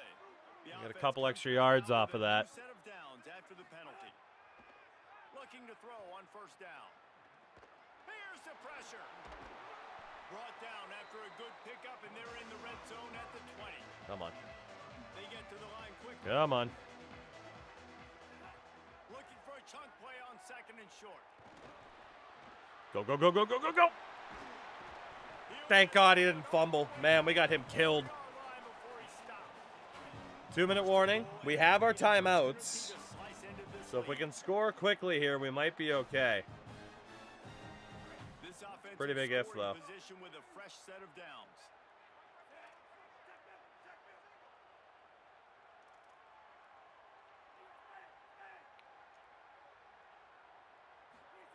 He'll set up to throw. Hit as we threw. Yeah, it's not surprising. Putting on the heat and forcing the incompletion. Play Sandstorm. Another opportunity to put a scoring drive together. They've done a really good job, man. Their defense, All right. it's been okay. Like, Might have to take off here to find the open target that we're looking for. Can you be clutch? Can you come up big in a 2-minute situation? Perfect when you knockout on really his need to? part. I think the frustrating thing for this offense at this point is they've had a lot of success and still they find themselves down. There's the clock's not running. So I think if you're going to get back in this game, you've got to go back to the well. Think about the play calls that have worked for you in this game. Bang. This is caught. Woo! All right. So let's not put this one to bed just yet. Defense does need to deliver, though. That's step one. Great job by this offense getting in the end zone. Defense Now, does you need gotta to go get the deliver. stop. You got to get the football back. You gotta Or we find go a for way the to do onside and something to risk create putting them in turnover, field goal get range, you know? To get the football back, to get back in this football game. And he tacks on Let's- the let's- extra point. Let's try. Got the touchdown. Twice over to get it back. Let's try. By a field goal, they'll line up for the onside kick. Awful. It looked I as totally if he botched got that. a hand on it before it traveled 10 yards, and that's gonna Too be much a power. penalty. It just took a bad skip to the left. All right. These onside kicks are nearly impossible anyway, but you Not have to ideal. at least give them a chance by getting the ball 10 yards. They'll Time take to the be penalty and aggressive, take over with the fellas. lead. Time to be aggressive to get this ball Defense back. looks as if it's coming. Oh, this defense is coming all right. The give and tick, tick, tick, tick, tick, tick, tick. That's one. The defense uses a timeout. That's their first. Kick has to go 10 yards. Yeah. They come up with on It's got to go this 10 yards before you're allowed to touch it if you're on the kicking punch on team. First down, it's 2nd and 9. The give to the back. Oh, my God. Pick his way forward for a decent game before the defense gets him down. Oh, Trying my to save time on God. defense. That, in the words of Chris Smoove, that was a murder. Holy shit. Oh, you poor bastard. Jesus Christ. Their second timeout. The brain All right, this is a big, big moment in this game. And this will decide it. 35 might take a shot here if this is 4-down territory. We'll try to get to the mark. Nice. Good stop. Very good stop. I think we had him either way. They're probably going to go for it, though. They're going to punt. Interesting. Might as well try to block it. Wow. Forcing the punt there is huge. Touchback, touchback, touchback, touchback. 15-yard line. Okay. All right. We got a little bit of time, but not a ton. A little bit of time, but not a ton. And we need a field goal.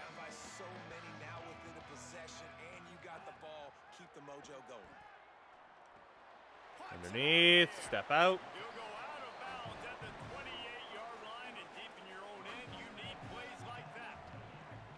Now on first Gotta have down from the sideline 28. options, but hopefully somebody can get the win over the top. Bringing the heat. He just about put this game away. Fuck. They've been able to hold on to. Instead, it's second down. Not ideal. And this offense has been a struggle bus. I mean, just And Agawa's back in. hasn't been good. We know he has a more powerful arm, so that's good. QB's played better games before, and I'm interested to watch. Can he stay positive? Can he? And Agawa! Almost. And the incomplete pass. That guy just got back there. Second down, and they'll be left with a third down. I'll tell you, this offense Just got back. Had to stretch the defense again. They need big plays through the passing attack, vertically down the field, and they've got to score some touchdowns. Takes a hit as he fires. Another Fuck. incompletion on third down. And you got to expect this Not offense the to go spot for we it wanted to be in. fourth down, right? Obviously trailing, we're in the Playing a bit of second half, NCAA but we saw 14, I'm them prone to try go tunneling for on it one guy and fourth trying to down force the early. ball instead of Didn't reading the have play. any success. They've got to Football dial up games the aren't easy to play. play. A lot of people lose sight of that. Have it here on fourth down. Hit as we threw. Fuck. Can't find his We man. tried. It'll be incomplete. We tried, but at the end, not only were they able to I'm drop just trying back to in walk through this coverage, fucking grass. shout out to Steve. Stevie Silgo. Hell of a name. Thank you for the follow. Unfortunately, if you don't have those difference makers on offense, those opposing defenses, they can drop people back in coverage, but they can send 4 or 5, and you're boned What am I with a about? weaker What am I O-line. willing to do at this So we're point in the season? probably not getting promoted for season 1. Real conversation's gonna have to It would take a hell of a turnaround as we fall to 3 and 4. I'm not too worried about the stats for that game. We know the answer is not good. But, we can still find some positives out of this season, even if we don't get the promotion, right? Particularly with our administrative goals. Even though we can't be fired, those goals can still be very, very beneficial to us. Yeah, 3 and 4 at this point. 20 points per game this season. We're currently at 23. So we definitely have some hope over the course of our final few games. Timmy Hinspeter was the conference defensive player of the week with 8 tackles, 3 assists. Not bad. And we will play 5 and 3 Old Dominion in what will be quite the color clash. Quite the color clash indeed.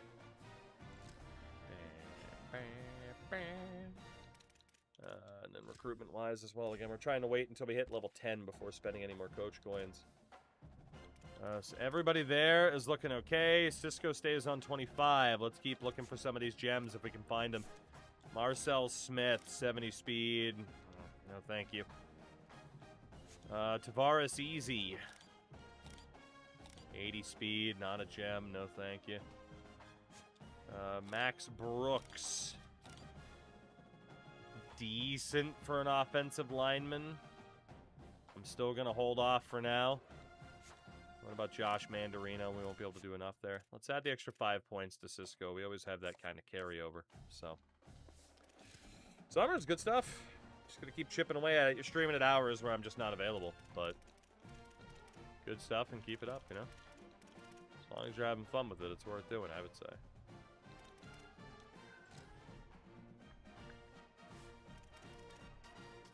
Yeah, 3 and 4. It's going to take a bare minimum of 5 wins, if not 6, to be competitive. We're probably not making it out of the bottom tier. No one showed up but my brother. That is what starting YouTube or Twitch looks like, my man. Is hoping to break through in a sea of God knows how many other people who are trying to do the same thing that you're doing. Which is why I said as long as you're having fun with it, it is worth it. Because the odds of building up an audience are incredibly slim. That is the reality of it. So make sure you're having fun and not doing it for anything else other than money. Because if you're doing it for money, let me tell you, it probably ain't going to work out. Probably not. Especially with you being a father and not having a ton of time on your hands in the first place. Coach, are we trash? We're not trash, but we're not good. We are, unfortunately, quite mid. How did I do it? Relentless determination and a shitload of luck. A shitload of luck. Either certain videos or streams getting picked up and being recommended to people, or outright needing other creators to be like, hey, check this person out. Thank you to X-Tech all these years later. He helped a ton with our first deal. And maybe slightly being known as the... Yeah, really finding a lane, being the roster editing guy helped. But yeah, feel free to go back and look at my oldest YouTube videos and how many views they have. Not a ton, although some of them, that very first Bruins NHL 16 GM mode has like 8,000 views, which is shocking. Which is shocking. Also, not as shocking as the mic quality was back then. You know? But, yeah. Yeah, Lord knows I definitely put out plenty of videos with sub 50, sub 100 views, you know? Plenty of them.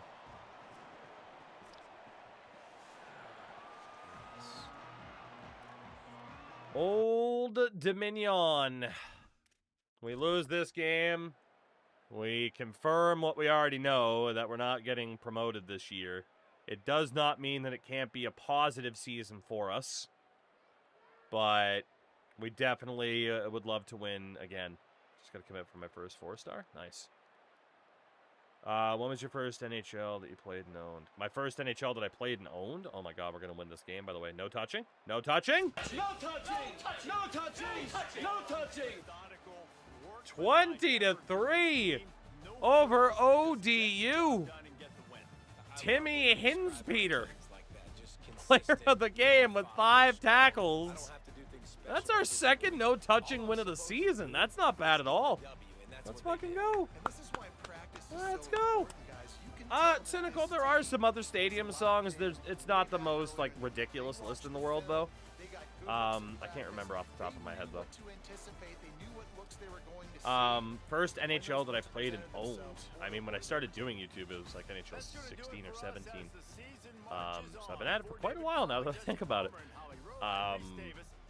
But first one that I like played and owned, like, man, I got memories like when I was like 4 or 5 years old of playing, you know, NHL 94. So, is it in the game or in Team Builder? Team Builder. Only 205 yards of offense, but we put up 20 points. How do you like that? Their quarterback threw a pick today. William Watson, not exactly an improvement at quarterback, is he? Got sick of not being able to use the no-touching emote. Muted, thank you for the 15 months on the Prime. Maybe I'll move it to the free slot, although at that point I would have cost myself a couple bucks, right? So maybe not. Maybe not. Our defense must have had a hell of a game then. We gave up a couple sacks that game. The pick for Dee Snyder. Anything fumble-wise? Oh my god. We forced 4 fumbles and recovered all 4. That would do it. That, on top of field goals, would definitely do it and explain how we won without much yardage. We beat Old Dominion. Let's go. Yeah, I probably would have used it anyway. What a man. What a man. 4-4. I cannot complain about a 500 record through 8 games played. Cannot complain at all. Now that I'm free of the World Cup constant tiredness, yeah, no kidding. On one hand, it's so sad that the World Cup's over. On the other hand, like, yeah, by the end of it, some of the controversy, it's like, okay, like, I'm ready. I'm ready to take a little break before the Premier League season starts, which isn't too long from now. Liverpool is already starting their preseason in the U.S. I think they're in Chicago. Broken hand for Kamarian Thomas. We are going to definitely make a change at quarterback before I forget. But the biggest thing... Some stupid idiots who don't understand how to get out of a fucking picture. No idea who you're referring to. Not a clue. Oh, let's see. 22 points we're averaging per game. We need to hit at least 20 for an extra 15 NIL. We can do that. We can definitely do that. I gotta be honest, this might be... Here I am bootlicking again. I'm sorry. This might be my favorite way that goals for the season have been implemented in any EA game. Like, NHL is kind of nice if you tell a player to go after a trophy or something like that. It just takes for fucking ever. This is really nice, right? Because there are some goals where it's like, hey, there's no negative to failing, but there's a big fucking positive. And for the most part, they seem to be realistically lined up. The top one, yeah, but it's a stretch goal, and there's no negative to failing it, right? So, I've been enjoying it so far. Ready for 4 weeks to catch up with Slave Social. Let's be back in the UCL. Alright, we are looking okay. Demarius Cisco. Like I said, I know it's not the most popular thing to do right now to talk about this video game or any EA game in any positive way. But not every game, or not every aspect of every game is absolutely horrific.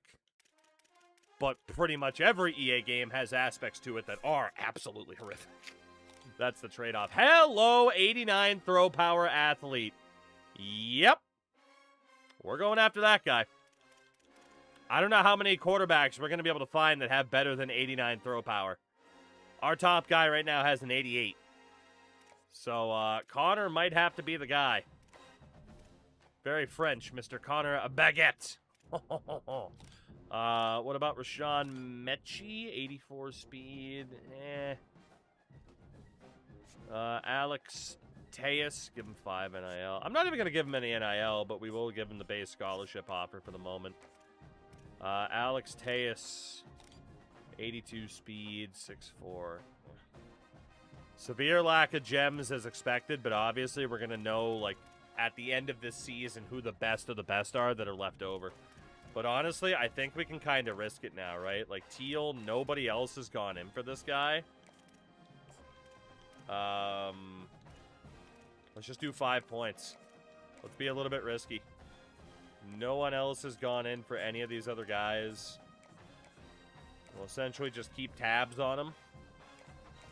If somebody makes a late offer, then we'll really push back with visits and maximizing points. But for now, we do what we got to do.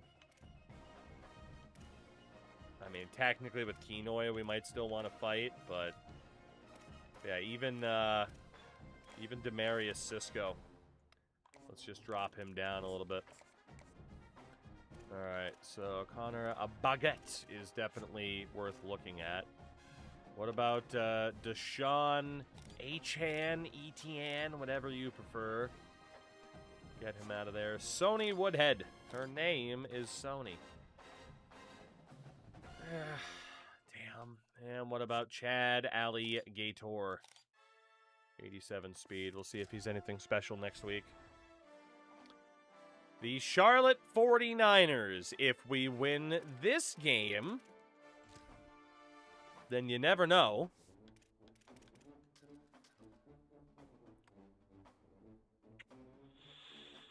It's probably going to take 6 wins. If we win this game, then you never know. If we lose this game, that's probably it. Home against Charlotte. We are a higher rated team than we are right now. My GA State team just went from 0-4 to 8-4. Damn.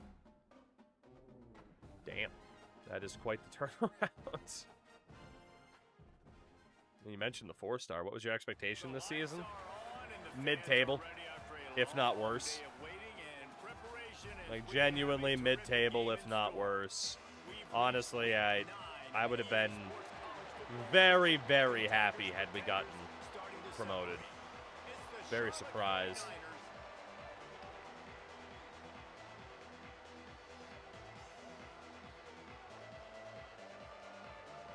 damn neck with how much they play Sandstorm here.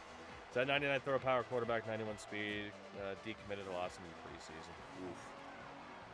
Oof. Playing better than expected. That we are, at least for now. I'm just trying to walk through this fucking grass. Jerry's Homestead. What an unbelievable name. Thank you so much for the follow. Welcome in. Oh, man. Cynical, that's insane. Not looking good against Charlotte here at all. The boys can score some points. Maybe we have a chance. Okay, down by 13, down by 6. We have a little bit of life, and also, we're over 20 points. Fuck. 5:21 to go. Charlotte just made it a 9-point game. Okay. Okay. We are going to have to put in some work here. And the offense heads out Jerry, onto the not field to too get the much. drive started. Starting the joys of a new deal. Any good strats for scouting? I mean, it does depend. What a catch! Whoop! Damn, let's go. Depending on the size of your team budget, I mean, kind of aim low. Like, you know, for us here, our budget is like 200 points, 300 points.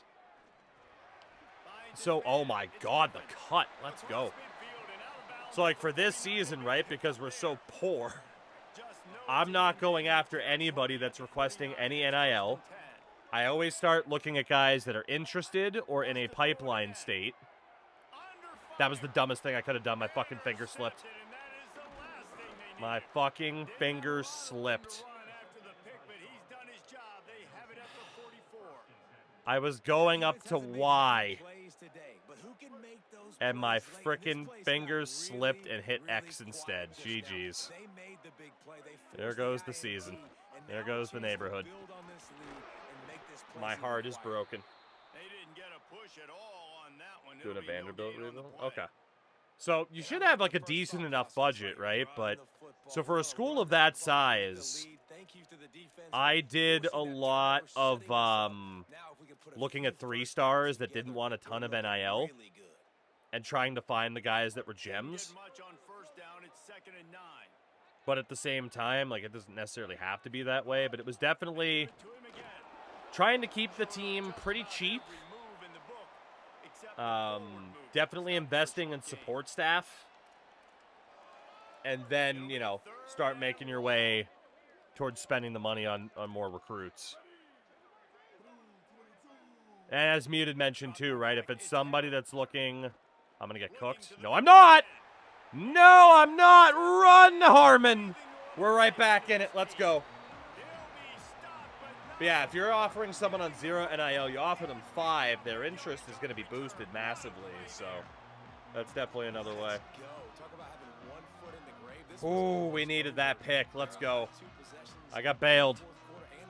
I got bailed. After a terrible pick where I just swear to God I accidentally hit the wrong button. We had a guy open further downfield. Good job, Mr. Harmon. Let's go to work. And the offense out on the field to go back to work. He wants to start this drive with a pass. Oh, the quarterback can make a big play when he starts moving around. Unleashes one. Yes. With the catch, it's Hardy. Yes. Holy shit. I can't believe we just pulled that play off. Let's go.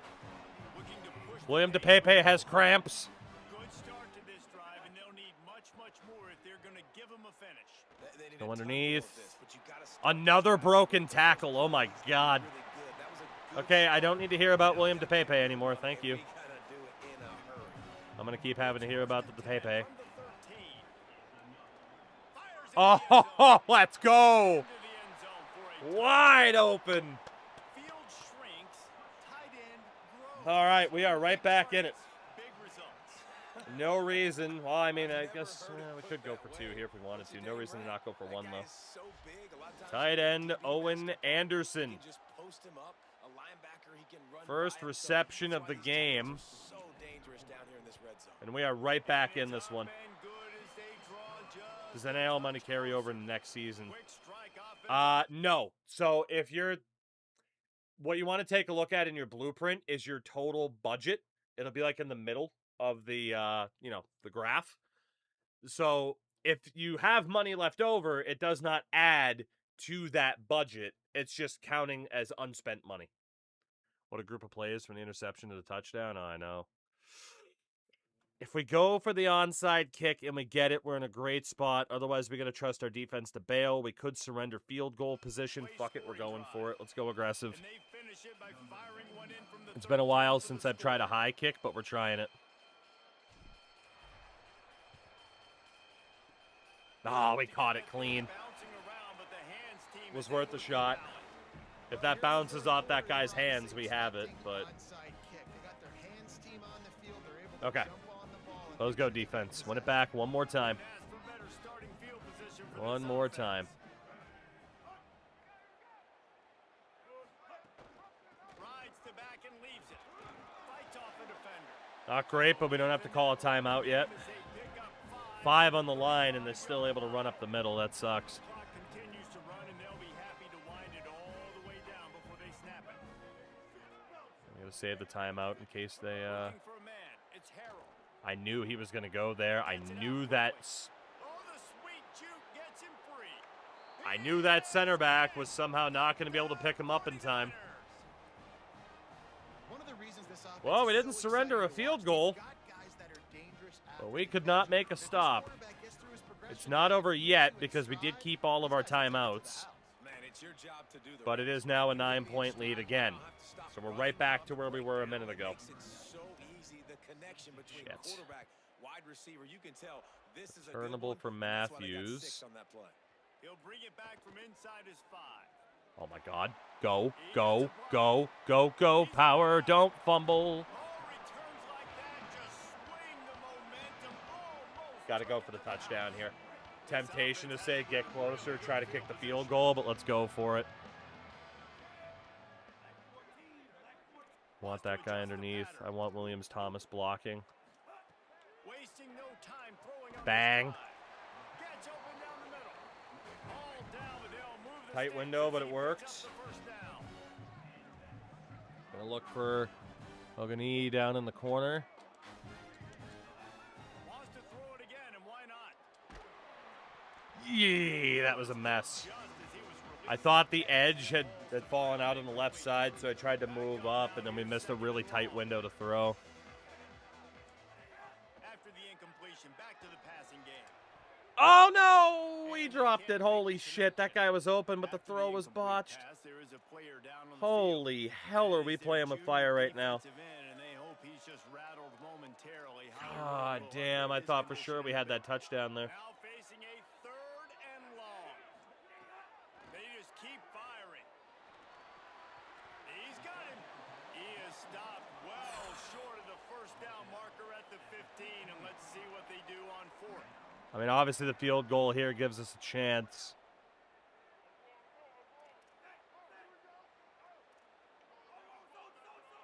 Just crosses like crazy. Fuck it, let's go for it. He's looking to pass. Yep, Converts on 4th down. Still going. He's got enough for the that'll be the first 2. down, That and was they risky will as hell, but it try to worked. convert to keep this drive going. But it worked. 2 minutes now left in this one. and Dan time Campbell's is my running dad. short if they want to find a way to pull this one out. On the doorstep of cashing it in for the offense.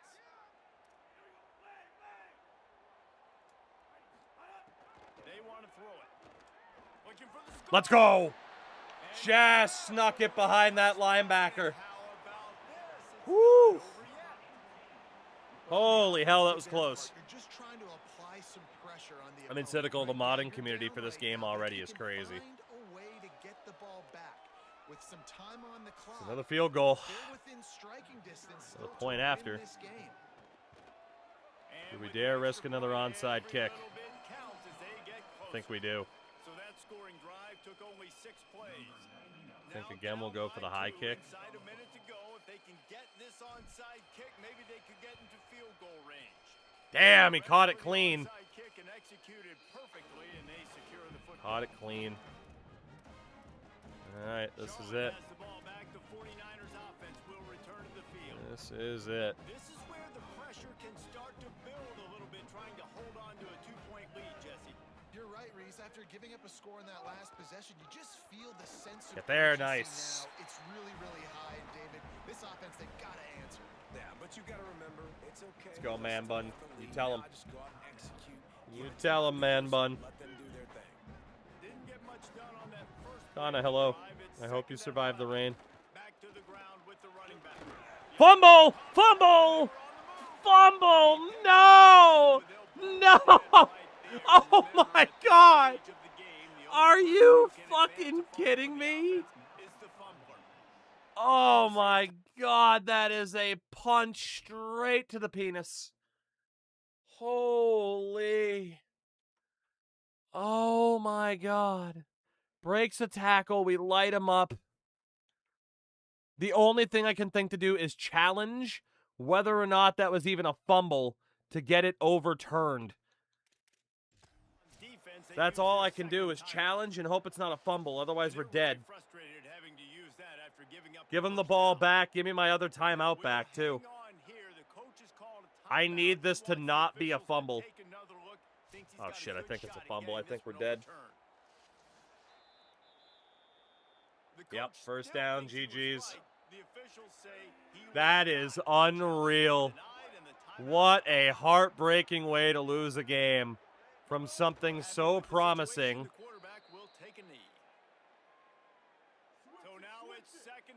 I mean, we technically have a chance if we can force another fumble here. Quarterback holds, gets hit. The problem is I lost my other fucking timeout. Yeah, it's over. If I still had that one timeout,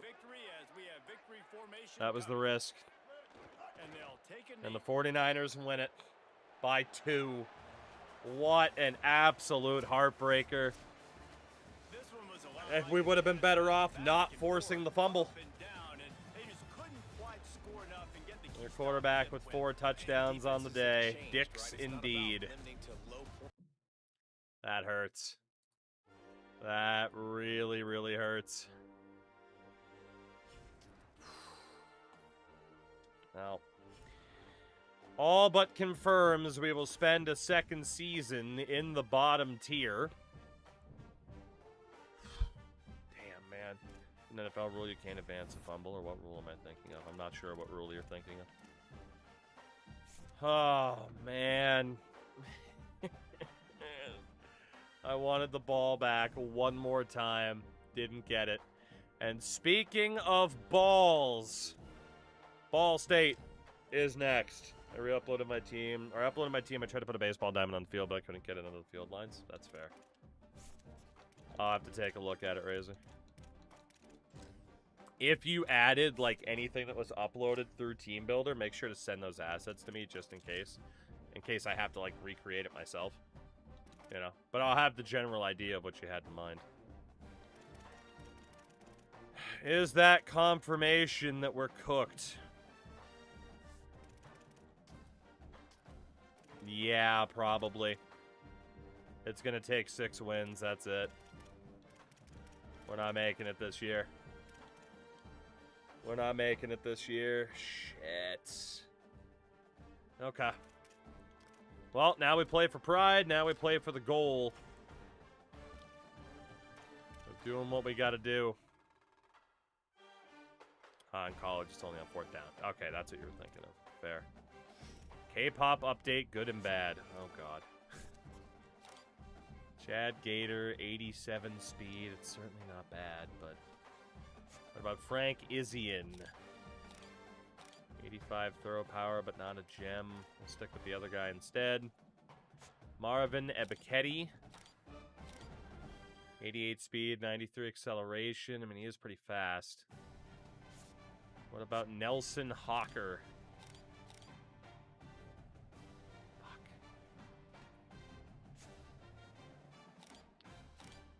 Kana, I can see how that would be both good and bad news. Clark Bergstrom wasn't that bad either. I'm going to take that one guy off the board for the moment. Okay. Those are all the athletes. How many quarterbacks are left? There's still a lot. Shit. Honestly, though, it's where we want to start. It's where we want to start. We can avoid the athletes. And if anyone's in a pipeline state, we know we can avoid them. We can also avoid the JUCOs. Obviously, there's some people we could target late to still potentially get, but we got to try to find the best of the best. Is there anybody mad about competition levels? No. So let's take a look at quarterback Emmanuel Pratt. 91 throw power, not a gem, but he stays on the board. And then Damian Savage, he'll have to be a gem for us to keep him. Okay. Ball State is next. Our final games of this season are against Ball State and Akron, and then apparently we also play Sacramento State, which is a bit weird. But, yeah. Started the Dynasty with Marshall. I figured you would. Buffalo, good to see you again. My 4-star is star dev, even better. There you go. Our old pals, Ball State.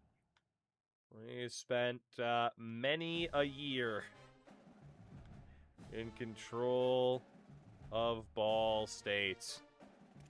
Many a year indeed.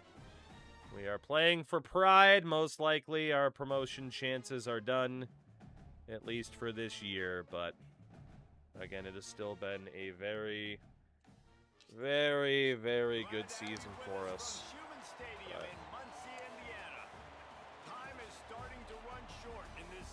That mascot updated? He doesn't look very familiar. I feel like I would have remembered that nightmare. I don't want to start Ball State in mine, so I can do the ball sack. Ball State's always bad. We saw them make a national championship before, or playoffs, Final Four. Almost make a national championship. Ooh, I like their new helmets, though. I wish we had those. And here come the basic boys in blue, because we don't have money for nice uniforms. Yep, we don't. 2 playoff appearances. Yeah, true. It was 2 whole playoff appearances. It was a good time. Here come the Meese. The Mooseses. The Mooseses take the field.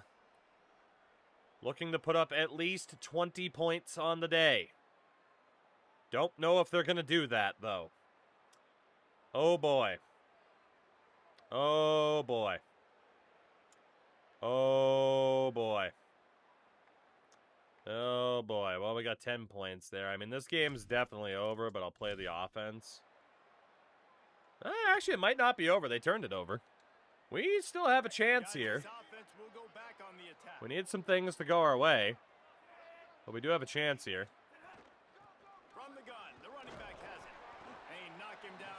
Just show them that we're still willing to run it. I saw Marshall beat Ball State at home 69-24.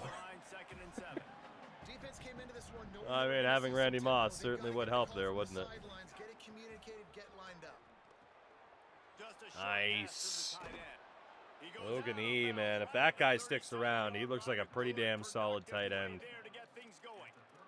And let's just be aggressive as hell here.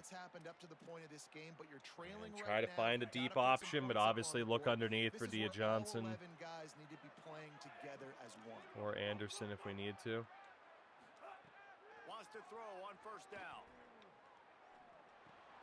I thought he'd have the speed to break away. That's okay. Matthews, Dia Johnson.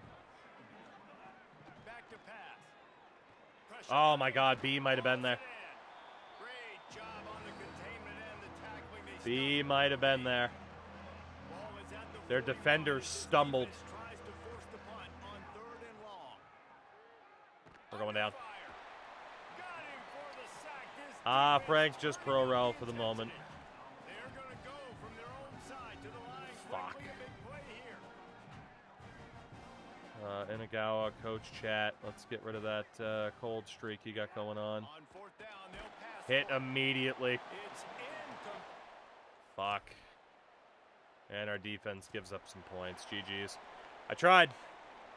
I tried, but obviously this O-line has a long way to go. Looking downfield on first down. Snagged in the middle. It's Yeah, Anderson. unfortunately, that And was an he's injury brought timeout. down after a nice gain. Unfortunately, like the Following blitzing, the completion, we get a stoppage they to check just out get the injured through player. so fucking It'll be a quickly. first down from the 49-yard line. Got his man down the middle. Makes that And one that'll pay be the off. 2. They finally get him down at the 38. It'll be first down. And after that long completion for their first down, did you see everybody Maybe not. sprinting to the line of scrimmage offensively? They want to go tempo right now. Again, if we can get some points here, it's still a positive, right? As close to 20 as possible just to keep our average up. Another first and 10 play. See if we can find Griffin open here. He wants to throw it again. Quick completion on the out route. And he'll Job getting out of step bounds. after a very productive play. Yeah, Frank, we went over all the rules at the start of the stream, but, you know, it's mostly what you would expect. Wide receiver executing that out route. Second down, they'll go to the air. And he really needed to hold on to that one, but it was not loose, and third down is coming.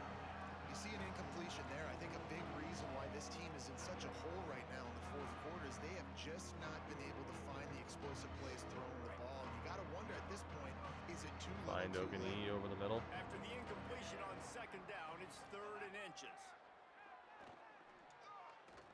Just too much mustard on that one. Can't miss the target. So much mustard. Oh my God, the mustard. For this quarterback and this offense, guys, they have never been able to get into a rhythm throwing the football. Timing's been off, accuracy hasn't been great. We've seen some drops, just not in sync, and that's why they find. And guys, hold that thought just a second, because here comes the fourth down play. If they don't get it here, this one is probably over. Into the end zone. No! It's dropped and all. Disappointing. The boys couldn't do much. I couldn't do much either. A 27-10 victory for Ball State. Back-to-back L's. And we'll always kind of root for Ball State thanks to our prior experiences with them, but that is that's a tough L to take. That is a tough L to take. We are down to 4-6. 2 games to go. Still an okay year. Maybe we can battle back to 6-6 if we're lucky. But we'll see. I mean, it's going to come down to the point per game. That's the only thing that can really save us here at this stage, is just getting that extra NIL reward. Recruiting. We're still looking okay for our primary 5. Any of these quarterbacks that have gotten an offer from a team, we are going to take them off the list because we are not in a position to be able to fight for anybody. That is definitely a factor in all of this. We are being very, very selective with who we're targeting. One of those guys had a bottom offer there that was Coates, but he's not that into it, so it's fine. Damian Savage. Awful. Get out of here. Geo Head. Awful. Get out of here. Craig Lacey. 86 throw power. We've seen a couple with the mid-80s. Damon Van Lannen. 89 throw power. We'll leave him there for now. Anton Fanine. 91 throw power. And Paul Lamp. God, we're not finding any gems here, though, man. None. It was a little bit rough. Alright, need to win 2 in a row to get back to bowl-eligible status in our first year. That would be wonderful, but I don't know if that's going to happen. 22 points per game is what we're averaging right now. Okay. It's the 2-8 Akron Zips, and then we know that we play Sac State to end the year. So, this absolutely needs to be a win. We have been better than Akron. They're also an independent, bottom-tier club. Program, if you will. So we need something here to go our way. But recruiting first. Still looking okay for the other guys. Anybody else get an offer recently? Willie Coates did. Shout out to BYU for winning the 2033 Natty over Ohio State 16-2. That's awesome. Kona Savoy, or Savoy if you prefer. Goodbye. Keenan Tran. What about Amani Draft?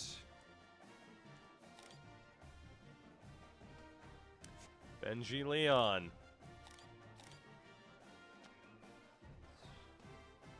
Taylor Gallipo. Dallas Weger? Weger? That is a scary name. Let's see. The Akron Zips.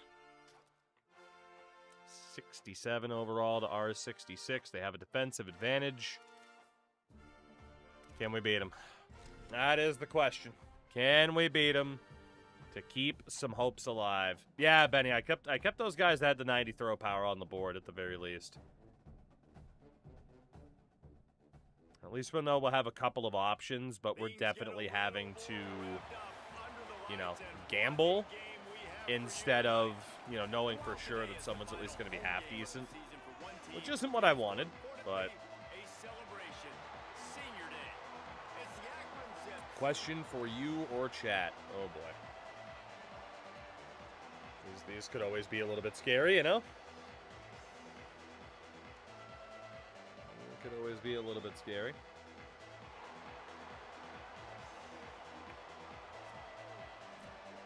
Alright. What's it gonna be? What's it gonna be? Who's it gonna be? We need somebody to show up here tonight to help us break through. I think it's CFB. I want to rebuild UConn. Do I have to move them out of independent to make the playoffs? No. It can help in some ways, but no. You don't absolutely have to move them out of independent. Come on. Shit, we're tied. You're only going to get like 20 points from off-season training. Yeah. Gems are high physicals. Yep. All right, if Akron scores here, we're in a bit of trouble. 6:18 to go. We'll give the offense one more chance. Reese Poffenbarger. What a name. 2:09 to go. We're up by 7.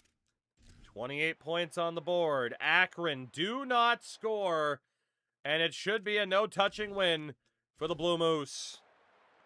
Let's go. No touching! No touching! No touching! 28-21. That's the perfect thing we could ask for. Over 20 points and a win. We needed that. We definitely needed that. Let's go. Whew. Good job, boys. We got a chance to finish 500. The fans. We beat the Akron Zips. 28-21. Alden 227 yards. Inagawa 3 touchdowns, no picks today, over 50% completion. About the best that we're going to see from a sub-70 rated quarterback, so not bad at all. Not at all, not at all, not at all. Whew. Very, very solid. Let's make it to the Puffs with Lotion Bowl. I mean, that's the dream bowl game. That or the Pop-Tarts Bowl, right? All right. 5 and 6 contender status back to a D.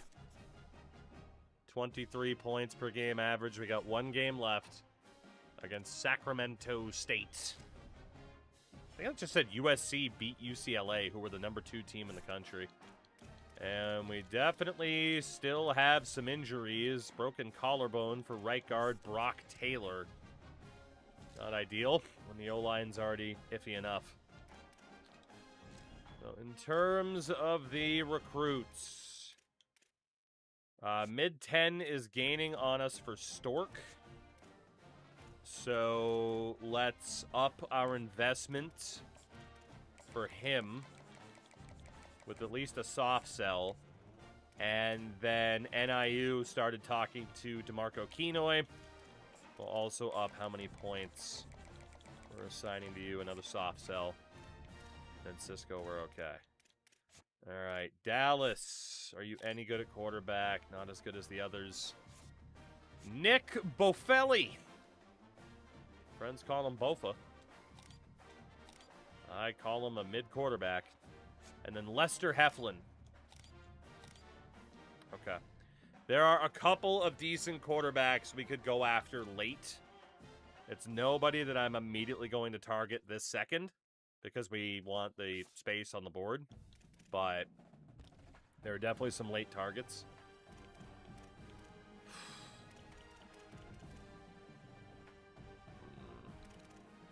Let's go running backs, I guess. It's running backs or wideouts at this point. We need somebody who can really... Holy shit, there's so many of them. I was going to say, we need people who can make a difference here. Fucking make a difference, Fatu. God damn. Let's just go by rank at this point. No JUCOs, no pipeline. Is how we will handle this. Because there are so many of you that could be added to the board. I don't know if I accidentally added any other athletes. Hopefully I didn't.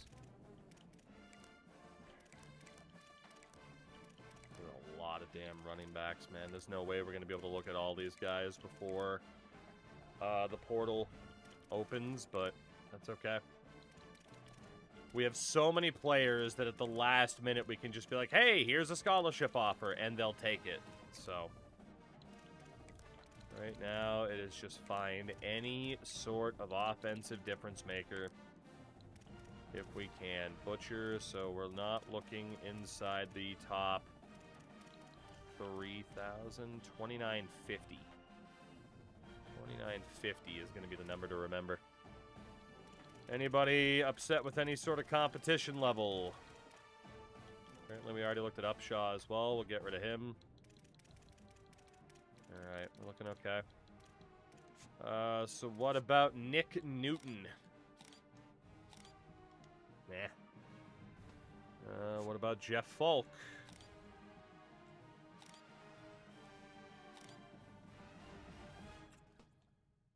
Definitely say the strategy has backfired a little bit. I wouldn't be able to disagree with that, but we'll be okay. We'll be okay. We'll do our settling for whoever we can get later on at this point, you know?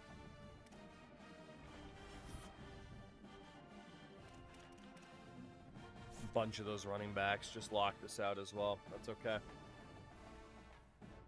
8-3 Sacramento State to end our season unless we win and qualify for a bowl game. The portal will be loaded with 3 stars.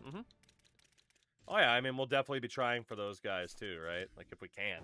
I mean, if, you know, no money's being asked for, we're gonna try. Alright, so back for recruiting. Can we find anybody else here? So Devin Wolf already locked us out. Finau Pita Totoa. Actually, do any of these guys have offers? Gonna sort through now here too. MoMA, Oyabo. All guys that we can get rid of. And Ellington and Power took us off their lists. Sydney Slater's got an offer on him. Jason Dwyer.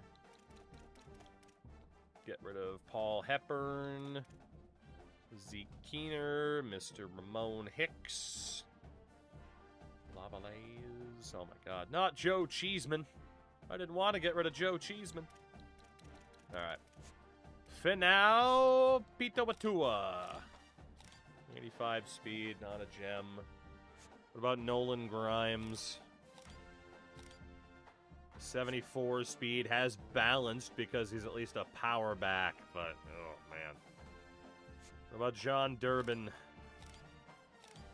89 speed. Okay. Chad Linencole. Yeah, I mean, At least we got a couple of players, but we are definitely, for the most part, just going to be settling for whoever we can get at this rate. Sacramento State. I think they've already secured their promotion. Wow, Eastern Michigan's ranked. Dude, it would have taken 8 wins to be in contention to get promoted. 8 wins. Jesus. Okay, and at best, we're going to be 6-6. Whew. Okay. Final game of the inaugural season, unless we win and make a bowl game. Game of the week. Must be the only game on. The Sacramento State Hornets. Let's do it. I am presuming this is our final game of the season. But who knows? Crazier things have happened. Crazier things have happened. Welcome to Sacramento State Stadium. Bowl game would be As we wind gigantic our for way us. For the end of another college football season, one of the grand traditions is Absolutely paying tribute gigantic. and respect to those who have just poured their souls into the success of this program and honor the seniors on Senior Day.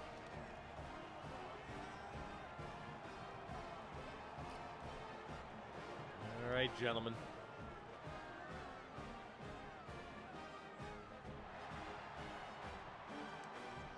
What's it gonna be? How's it gonna be?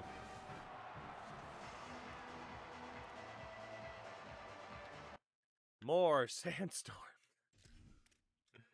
All right, what can they do as we wind down our inaugural season? Someone should tell them Sacramento isn't a state. You know the best part about it too, Frank? You know the best part about it? They're not even located in Sacramento, California.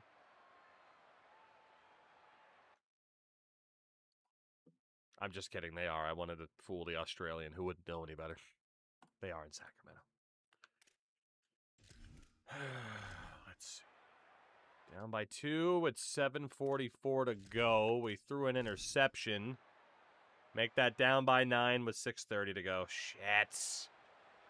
All right. If we want bowl eligibility, we got to fight for it. Running inside, it's Baldwin. Gap didn't develop. There, he gets it to the 26, a gain of 1. And man, the big fellas up front, they don't get a lot of credit. They don't get talked about a lot unless Let's it's just negative, go but aggressive they're as the we big component, can. man. They've got to get And some West push Sacramento, to get you some deliver. running lanes, get this running game going. They're the ones that make it go. Complete.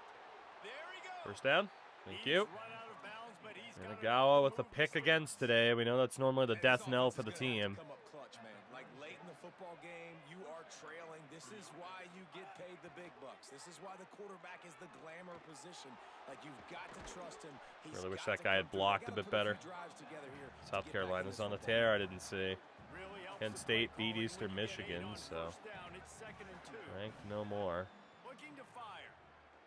Pocket breaking down. And Agawa's not the fastest, but that was definitely there for the taking. Now, obviously, we'll take a look at everything that's happened around the country. Looking to throw. Going long. Intercepted deep in his own end. Returns it in. He was open, but unfortunately, I apparently cooked the throw. I didn't think I did, but our accuracies are low. We might have had a pressure pickup, but yeah, unfortunately, the throw was just overcooked. And our guy didn't even try to jump for it. There is an injured player who's still on the field. Damn. You hate to see an injury anytime. Holly's going to keep an eye on that and get us up to date on what the Damn. situation is. Sacramento State Not over yet, but we got to get this field ball to get back this drive quickly. underway. And we're going to have to press on like every play. Nail in the coffin. Offense gets Woo! the ball back, up by 2 scores. Right in the damn face. Stopped after getting a yard out to the 30. Didn't get much All right, on first down. fellas, we're not done yet. Back to pass. Fires to the wideout. Complete to Now the we're done. He'll be Near to stopped take it at easy, buddy. 41, but give him We might still be here by the time we get back. Who's to say? Here comes the offense on first down. Grabbed in the backfield. It's Coleman. Ah, Mike, he's Australian. Great play by the cornerback. There are He quite a was few just way Australians too in physical chat, to actually, as tackle. regulars. His man trying to block him, and he tackled that receiver on the screen. They keep it on the ground. Clock is their friend. No! Oh, this team sucks. Oh, we're so bad. How on earth did he get out of that? Oh my God. Oh, what a nightmare. What an absolute nightmare. Jesus. I know we were on aggressive tackling, but good Lord, how does he escape this? Unbelievable. I'm way too fast for that. We're gonna just need to Well, work on those we angles won't this be week. making a bowl game, I can promise you that. He's looking to throw. Makes the grab in the end zone for the But we are at least going to hit our other goal of, you know, points for per game. and they It's not all bad, the but scintillating 57-yard damn. touchdown run. Here he comes from inside his own 5. He'll be Definitely a stopped just disappointing way to end the season. They'll mark it at the 24, and good work by the coverage unit. Just we overcook a throw and they make us pay for it. Back on the field again. Fires to the right. And Dude, these receivers are brain dead. Oh my God. his head has to be spinning. GG's. Good gain on the return. GG's. I tried to throw that back shoulder so he would like turn around and out muscle. Again, we might have just been pressured. But yeah, I tried to throw like back shoulder so he could kind of protect against the defender and grab it, and the defender just stepped right in front of him. Set them up with a big play. We are not at Texas Tech anymore, are we? Get this drive underway. And after that interception, things quite comfortable. Big lead, clock winding down. They get enough rush. We'll still push. Obviously, it's over, but Timeout called here on damn. defense, so they'll have a couple remaining in addition to the 2-minute stoppage to try to maximize time and get the football back. Boys, we are so bad. Got some room headed to the Jesus goal line. Christ. Touchdown, Sacramento State. Let's be honest, we weren't going to get the defensive stop that we needed anyway. His defense is going to have to do a better job being physical. That's 2 They rushing are touchdowns running the now. ball down our They have throats, got and we to be can't do a better damn close thing to the about it. scrimmage. And they pick up the extra point. Kick Wow. collector right down the middle. Yikes. On the run from inside his own 5. He's tackled right there, but a good job to pick his way and find some room on that return. Okay, so here comes the offense returning to Well. the field. Well, the good news about this drive, Jesse, We'll see if we can do anything late here. time threw a pick on the first play. No, it certainly can't. It's picked off and another empty drive. He'll try to take it back. He reached Dude, these quarterbacks have fucking noodle arms, man. Oh my God, he's wide open. I can't do anything against this fucking team. Like, look, he's wide open again, kind of just trying to power it in there. Back shoulder one more time, and it just, nope. Obviously, we had the guy underneath, but there's a seam. But yeah, I mean, their defender just bam. Bam. No problem. Great place to start for this offense. You know, sometimes we jump in and we're able to save the day. Other times we jump in and we make it significantly worse. Before sliding to avoid the hit. This is one of those times. Running game on first down. Now here they come again. Oh, man. From the red zone, it's Rainey. Stopped at the 13-yard line as the drive continues. Tough way to end the year. We will finish 5-7. And that got under their skin a little bit, having to use the TO after giving up the first down. GG's. Sac State ends our season. We will not make it to a bowl game in our first campaign. I mean, again, honestly, I'm kind of surprised at 5 wins.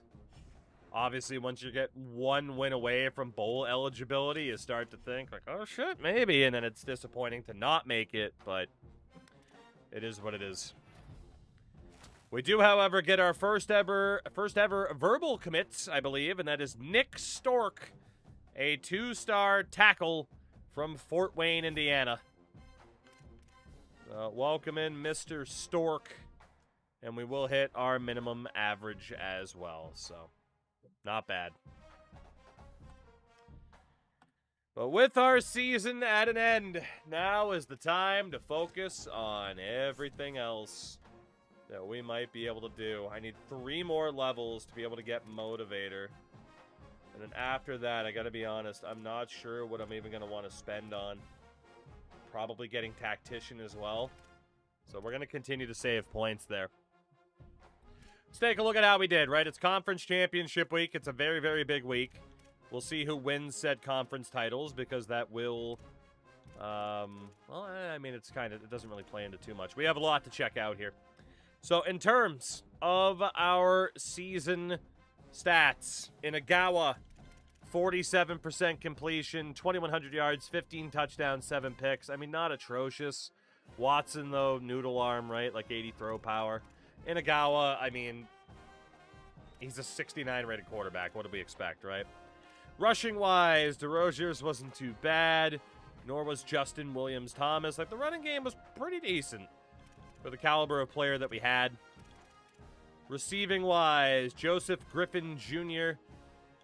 Led in yardage, but Matthew Ogani led in receptions and touchdowns. And, of course, Kezion Dia-Johnson, or Kezion perhaps, but he had that catch that I will never forget. O-line. Nobody in double digits for sacks allowed. That's honestly shocking for how bad that O-line felt. And then defensively, our tackle leader was Timmy Hinspeter. Our sack leader at 6 was Aubrey Melvin. Andrew DePepe, or DePepe, was there. And our pick leader with 4 was Isaiah Reed. He had 3 of those in one game. So we had quite a few interceptions by the end of the year. Our kicker went 17 of 29. Woof. Fucking woof. From a nationwide perspective, the passing yardage king was Air Noland at Memphis. Only guy to break 4,000 yards. You had Owen McCown, Luke Weaver, Jaden Maeva. I always just want to say Maeva. And Malik Washington. Obviously, season 1 again, right? Touchdown king was Julian Super Saiyan. Lincoln Keenholes was 35-1 for Louisville. Kevin Jennings for SMU. Air Noland up there again. Most interceptions in the country, AJ Sriracha with 19. Eli Holstein was up there for Virginia, too. The rushing king in terms of yardage. Every once in a while, the New Englander slips out, and I can't control it. And this time, it came out with yardage. I'm so sorry. New Englander exposed. I can normally hide it so well. Ahmad Hardy led in yardage. Then Bo Jackson, Jalen Buckley, Kawan Lacey, and Braden Bennett at Eastern Michigan. Touchdown king was Hollywood Smothers. Just an unbelievable name for Texas. Brian Jackson II, Ahmad Hardy, Kawan Lacey, and L.J. Martin. Reception king in terms of outright receptions, Braylon Staley at Tennessee. Zion Booker at Kennesaw. But the yardage king was Hunter Summers at Arkansas State. Christian Moss at Washington. And the touchdown king with 14, Christian Moss, Brandon Innes. Not bad. And then obviously, like, the defensive stats are still weird. So, now comes the very, very interesting part. Because it is the conference standings. Conference championships essentially serve as a point of pride and prestige, but we factor in the regular season standings. Let's take a look at how this all played out. Bottom tier, tier 11, your promoted programs. Eastern Michigan, Florida International, Sacramento State, and South Alabama, all at 9-3, will be heading to Conference USA. We fell 3 wins short of where we needed to be, 4 wins short of where we needed to be, for that matter. Technically, the worst team is Mid-10, who finished 2-10 this year in the bottom tier. So the 4 teams going down from Tier 10, Conference USA, the Georgia Southern Eagles will be relegated. I gotta mark all these down. So the Georgia Southern Eagles, Louisiana Tech, the second. By the way, so in terms of how this worked out, Eastern Michigan was 5th, FIU was 6th, Sac State was 14th, and South Alabama was, I think, 16th in terms of financial power out of the gates, which is kind of nuts, if I'm not mistaken. But certainly for Conference USA, Louisiana Tech, second most amount of money. Georgia Southern, 5th most amount. Southern Miss was in 9th. And Coastal Carolina was 7th. So you had the 3 bottom teams, Bowling Green, Jack State, and UConn, all at the very least survive. But when we talk about the 3 promoted clubs from this conference, UAB at 10-2 are moving up. UConn is moving up. And then it comes down to a 3-team tiebreaker. And with those 3 teams, I'm not going to check everybody. We're going to go off of differential. So James Madison is the 3rd promoted team out of Conference USA because it's a 3-team tie. I'm not checking to see if they all played each other. And we'll keep it simple. JMU is going up on point differential. To tier number 9, the Sun Belt. The 3 promoted teams. Miami of Ohio, Liberty Bibberty, and either Louisiana or Western Kentucky. If they did not play, it's the Ragin' Cajuns. Oh my God, I've been going off a win-loss record except for conference. Oops. My bad. Can you tell it's almost 4 in the morning? Whoops. Well, it's a good thing I made sure to not make that mistake full time. That's fine. Good eye at the end of it, though. We needed that. We needed that. Sheesh. God damn. For some reason, I thought I was already sorted by the other one. So, let's talk about the conference standings, shall we? Hopefully I remember to edit in the stats that we looked at, which wasn't the most impressive thing in the world. Let's double-check these conference standings. Definitely for the first time, and not me going off a win-loss record because we started at independent status and then worked our way up, and then technically we got to switch over to conference. That is what happened. So again, we finished 5-7. Worst team independent status was mid-10. The 4 promoted teams, though, are still the same teams we looked at before. It'll be Eastern Michigan, Florida International, Sacramento State, and South Alabama as your 4 promoted teams. The 4 relegated teams from Tier 10 in Conference USA will be Louisiana Tech. So Louisiana Tech will be down in our division next year. Georgia Southern, Delaware, and 4 teams tied at 4 and 5. So we go off of the worst point differential. El Paso is down on a -79. No point in checking head-to-head when it's 4 teams that are tied. Your promoted teams from Conference USA, there are only 3 of them. It will be UAB, Western Michigan, and UConn are the 3 teams going up to Tier 9, up to the Sun Belt. So UAB, Western Michigan, and UConn moving up, while UTEP, Delaware, Georgia Southern, and Louisiana will all be at the basement level independent status next year. Tier 9 in the Sun Belt, your promoted teams. We have Miami of Ohio, Western Kentucky, and either Liberty or Louisiana. We'll see if they played head-to-head. Goddamn gnats. I hate it here.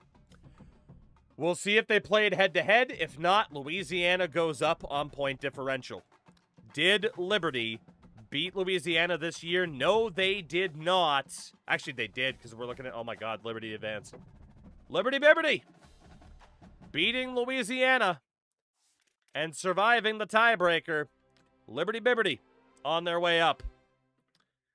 For the 3 relegated teams out of the Sun Belt, we are looking at the Charlotte 49ers, who had the second highest budget entering this format. The Troy Trojans, who had the lowest, and either Arkansas State or Marshall. Let's see, did those 2 teams play one another this year? They did not. So off of point differential, the worst of the bunch, it was Marshall. Down go the Thundering Herd to Tier 10. So again, promoted Liberty, Western Kentucky, and Miami of Ohio. Relegated Charlotte, Marshall, and Troy. Tier 8 is the MAC. Promoted UNLV. 8-1 in conference for Las Vegas. App State is going up, as is North Dakota State in their first year. That's huge, man. USF, Temple, quite a few teams in the 70s didn't make it. Your relegated programs are Hawaii, Air Force, and either San Jose State or Florida Atlantic. And it will be Florida Atlantic being relegated because they lost to San Jose State. So your promoted clubs, UNLV, App State, North Dakota State, relegated Hawaii, Air Force, and Florida Atlantic. Tier 7 is the Mountain West. Promoted, no surprise, it's Memphis. They sim so well in this game. Also promoted, we're going off of differential. It's going to be Utah State and Fresno State. Now, you could argue pick the best differential and then see if, like, Fresno, San Diego played, but we're keeping it simple. Utah State is up, and San Diego State are up. Relegated. The Rice Owls, 0-9 in conference. Yikes. East Carolina and North Texas, the Mean Green, didn't make it through. The Mean Green did not make it through. Tier 6, the American, is going to see 3 teams promoted, and it's easy to see which 3 teams. It is going to be Central Florida, Wake Forest, and Kansas moving up, while your relegated teams, I'm very disappointed in this, Tulane, Rutgers, and either Purdue or Cincinnati. Did they play this year? Yes, they did, and Purdue won, so Cincinnati is going down to Tier 7. Way to go, Purdue. Happy for you. But man, what a disappointment for Tulane. Holy shit. Tier 5, the Pac-12. We'll see Maryland promoted, as well as Louisville, and either Duke or Houston. If they did not play, it is the Blue Devils. They did play, and Duke won. The Duke Blue Devils heading up to Tier 4.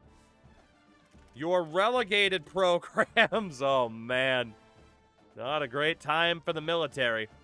Meg, yes it does. I don't know if the website's still up though, but it did.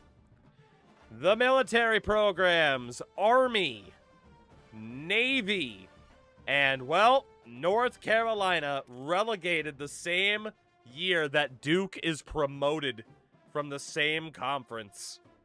Oof. Big oof. Tier 4 is the ACC. Promoted programs, the #1 team in the country, the South Carolina Gamecocks, as well as SMU and Boise State. Holy shit. And relegated the California Golden Bears, the Stanford Cardinal, and the Iowa State Cyclones. Wow. Vandy survived. Syracuse survived. Major underdogs in that conference. They survived. Wow. Tier 3 is the Big 12. Promoted. The UCLA Bruins. The BYU Cougars. And the Arizona State Sun Devils. Relegated to Tier 4. The TCU Horned Frogs. The Georgia Tech Yellow Jackets. And the Fighting Illini of Illinois. Pittsburgh is spared with a positive differential. Damn. And then Tier 2. The SEC. Going to the top tier.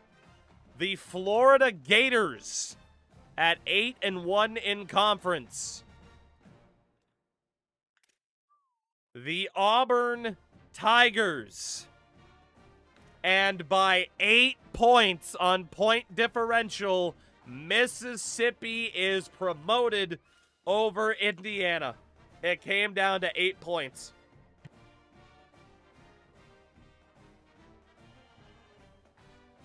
Relegated down to Tier 3. Unfortunately, Dubs and the Washington Huskies. The Florida State Seminoles. And with a negative 106 differential, the Clemson Tigers have been relegated. Iowa and Tennessee hold on. So whose spot will Mississippi, Florida, and Auburn take?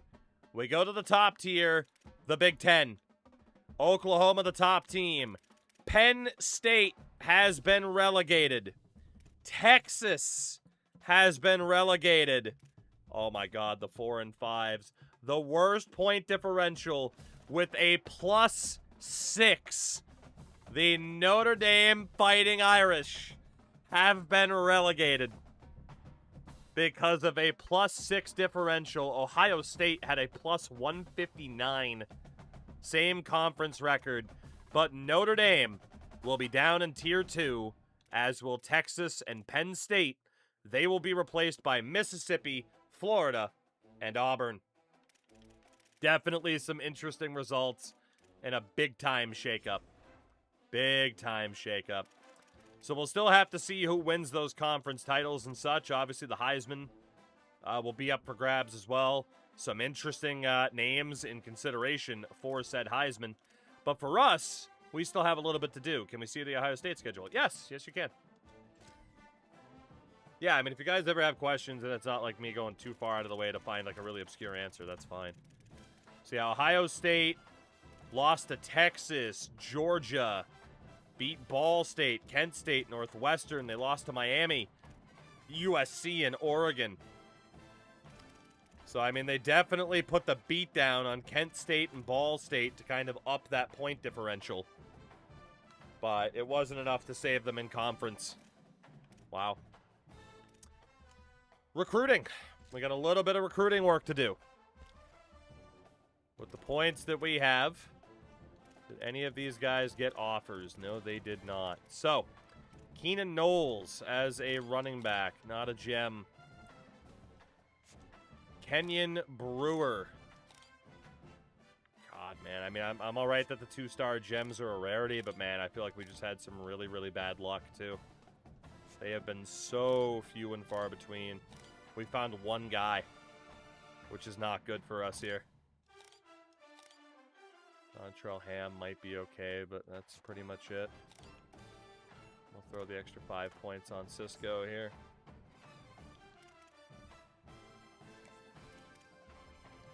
Just put him on 10.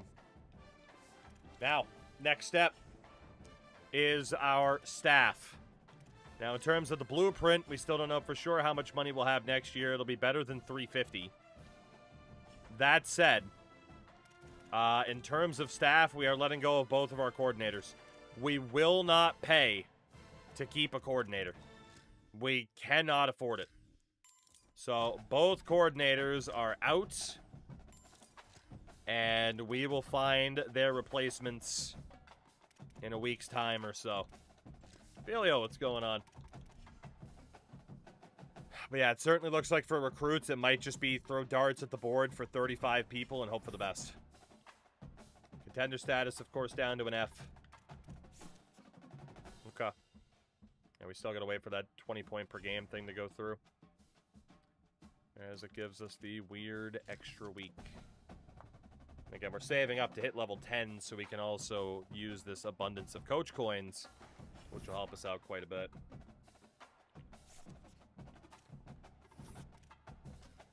Alright. So the Heisman. We will be able to vote on which chair wins this time out, the prediction. And we'll see who wins, funny enough, the Season 1 Heisman Trophy. And if there's any surprises here in terms of schools, right? We might see some wacky stuff. Maryland sophomore quarterback Malik Washington. Senior quarterback from Mississippi, Trinidad Chambliss. As chosen by the Heisman balloters, a somewhat surprising group, if we're being honest. At the beginning of the season, you might not have Senior quarterback SMU, Kevin Jennings. their way here, not by focusing on the Heisman, but by focusing on their team. And junior quarterback from Louisville, Lincoln Keenholes. These guys talk about their poise, their composure. Maybe not the names you would expect. But when you get to Heisman Trophy night and you get them together and the trophy Maybe is not in the room, names you would have expected. everybody That is for measured. sure. How'd year one go? We These finished are 5 very and 7, so no bowl game. One of them will have It their could have been name. worse. Only one of them will Could have been enjoy better. this Could have been exclusive worse. fraternity. One of those type of seasons. And one more look Ba, at this ba, year's ba. Heisman finalist. One of these guys is about to experience a All right. life-changing moment. Who's it going to be? Okay, we've kept 4 it waiting long. quarterbacks. All of us wanna know gotta be who's Trinidad, going to right? Win the trophy for this season. It's got to be Trinidad. And the winner of the 2026 What chair's going to win Heisman it? Trophy is senior quarterback out of SMU. Chair number 1. Chair number 1, the SMU quarterback, has won the Heisman. Fair enough. Well, there you go. We already have maybe the first twist of the tail with SMU having a Heisman winner. And one final congratulations to this year's Heisman Trophy winner. 2026 will forever be known as his Heisman season. As Thanks his for joining us. Heisman season. Not bad. Hyper Tobago. That's fair. Kevin Jennings, your Heisman winner in Season 1, 2026 for SMU. Devin Matthews was the return man for me. He wins the Jet. So we have an award winner already. That's cool. And that is that. So before we focus on anything else, let's go see who won those conference title games. So you have UAB winning Conference USA. Louisville dominates Maryland to win the Pac-12. Utah State beats Memphis for the Mountain West. South Carolina just ahead of SMU for the ACC. BYU wins the Big 12 over UCLA. UNLV wins the MAC over App State. Miami of Ohio wins the Sun Belt over Western Kentucky. UCF wins the American over Wake Forest. Auburn beats Florida to win the SEC. And the USC Trojans win the big one, the Big Ten, over Oklahoma. I will still look at the job offers. Yeah, I knew someone would ask. So the college football playoff in Season 1 looks like this. Your top 4, South Carolina, Boise State, Mississippi, and BYU. You will have Auburn play USC. UCLA plays SMU. Duke and Oklahoma. Louisville and Florida. Certainly an interesting bracket. How about South Carolina being a #1 seed? There are no undefeated teams because of the strength of schedule.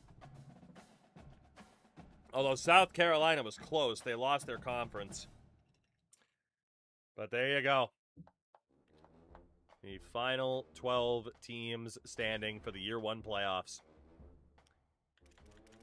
Also, All-Americans, not like we'd have anybody, but in terms of the award winners, we might as well look. So the Maxwell goes to Kevin Jennings, as does the Walter Camp Award. The Head Coach of the Year, Kurt Cignetti from Indiana. You know, this award's still pretty broken. Quarterback of the Year, Lincoln Kienholz, even though he didn't win the Heisman. And Dante Moore down in 7th. Best Defensive Player, Dylan Stewart at South Carolina. Defensive Player of the Year, Dylan Stewart. Defensive Back of the Year, Earl Little Jr. at Ohio State. Running Back of the Year, Ahmad Hardy at Mizzou. Wideout of the Year, Christian Moss at Washington. Defensive Lineman of the Year, Dylan Stewart, South Carolina. Senior Quarterback of the Year, Kevin Jennings. Defensive End of the Year, Dylan Stewart. He had a hell of a year. Interior Lineman, Sheridan Wilson, Texas Tech. Tight End of the Year, Hunter Tipton at Memphis. Dude, that Memphis playbook is cracked for tight ends. It's absurd. That should really be the playbook I just looked to use. Mag, take it easy, by the way. Assistant Coach of the Year, Scotty Hazelton at Wake Forest. Okay. Linebacker of the Year, Harrison Taggart, Utah State. Center of the Year, Sheridan Wilson. Kicker of the Year, Brock Taylor, Vanderbilt. Punter of the Year, Dusty Zimmer, Southern Mississippi. Special Teams Man of the Year, Devin Matthews, Tulane. And the Freshman of the Year, Caden Dixon Wyatt at USC. Most versatile player, Kevin Jennings. And the best academic player, Jaden Maeba. Rocco Becht. So that is pretty much Season 1 in the books in terms of the regular season, but now we focus on the task at hand. And again, I'm not leaving, although being able to move to Oregon State would be pretty funny.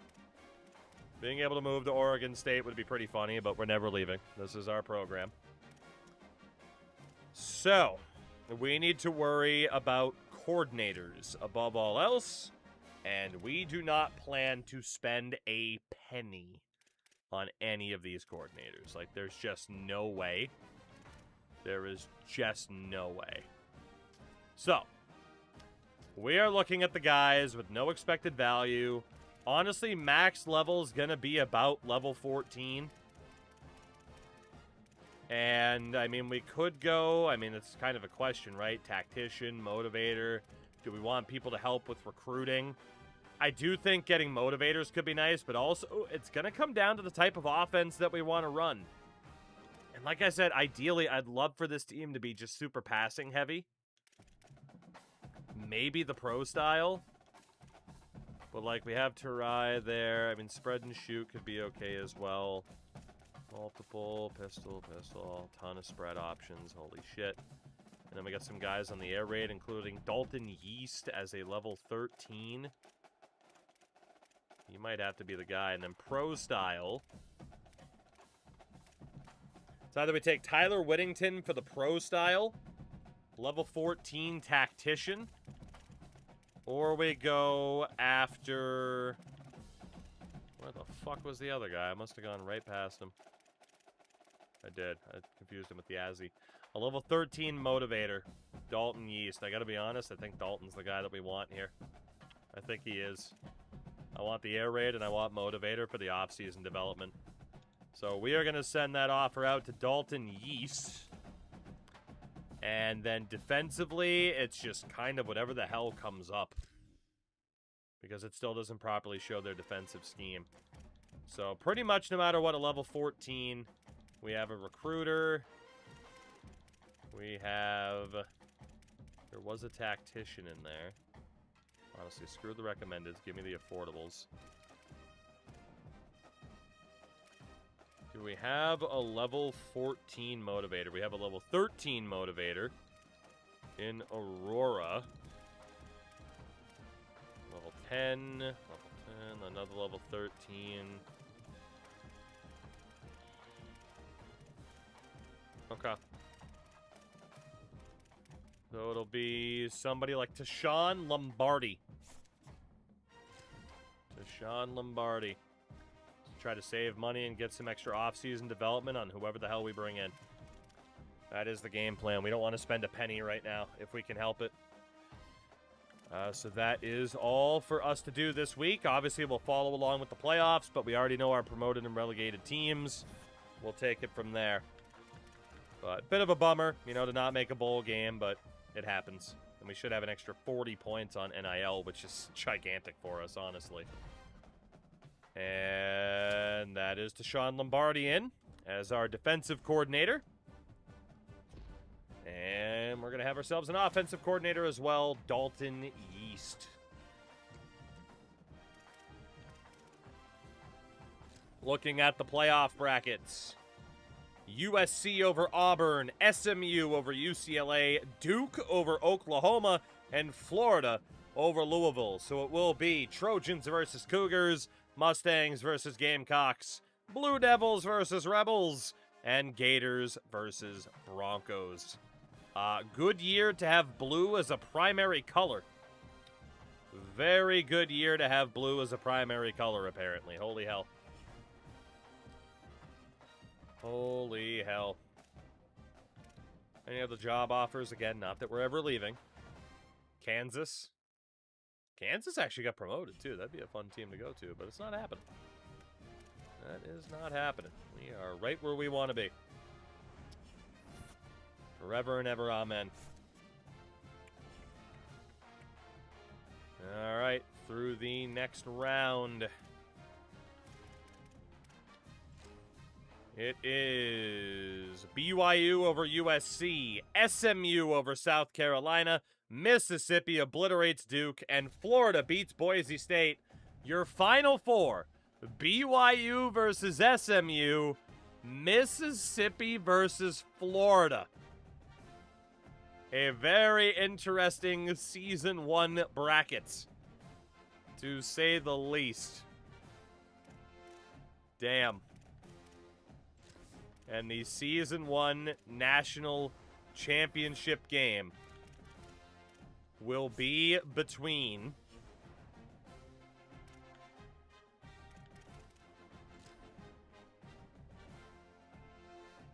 the Ole Miss Rebels and the BYU Cougars. Damn. Mormons versus Rebels. Mississippi, a Tier 2 heading to Tier 1 program. BYU is a Tier 3 heading to Tier 2 program. Who's it gonna be in Las Vegas? Who is it gonna be? And we can also take a look at some staff moves here as well for head coaches. Brent Key in at Vanderbilt. Pat Narduzzi at Tulane.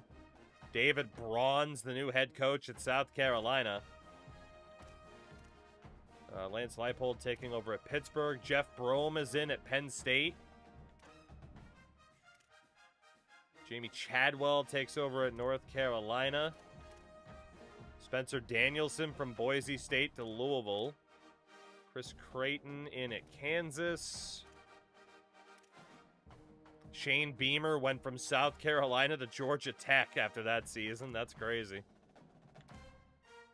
Kenny Dillingham is in at Florida State. Holy shit. Season 1, they changed their coach. That's nuts. Because Mike Norvell was fired, and now he's at Boise State. What the hell? Okay. Some interesting moves, that's for sure. And here we go. Will it be Mississippi or BYU as your Season 1 national champions?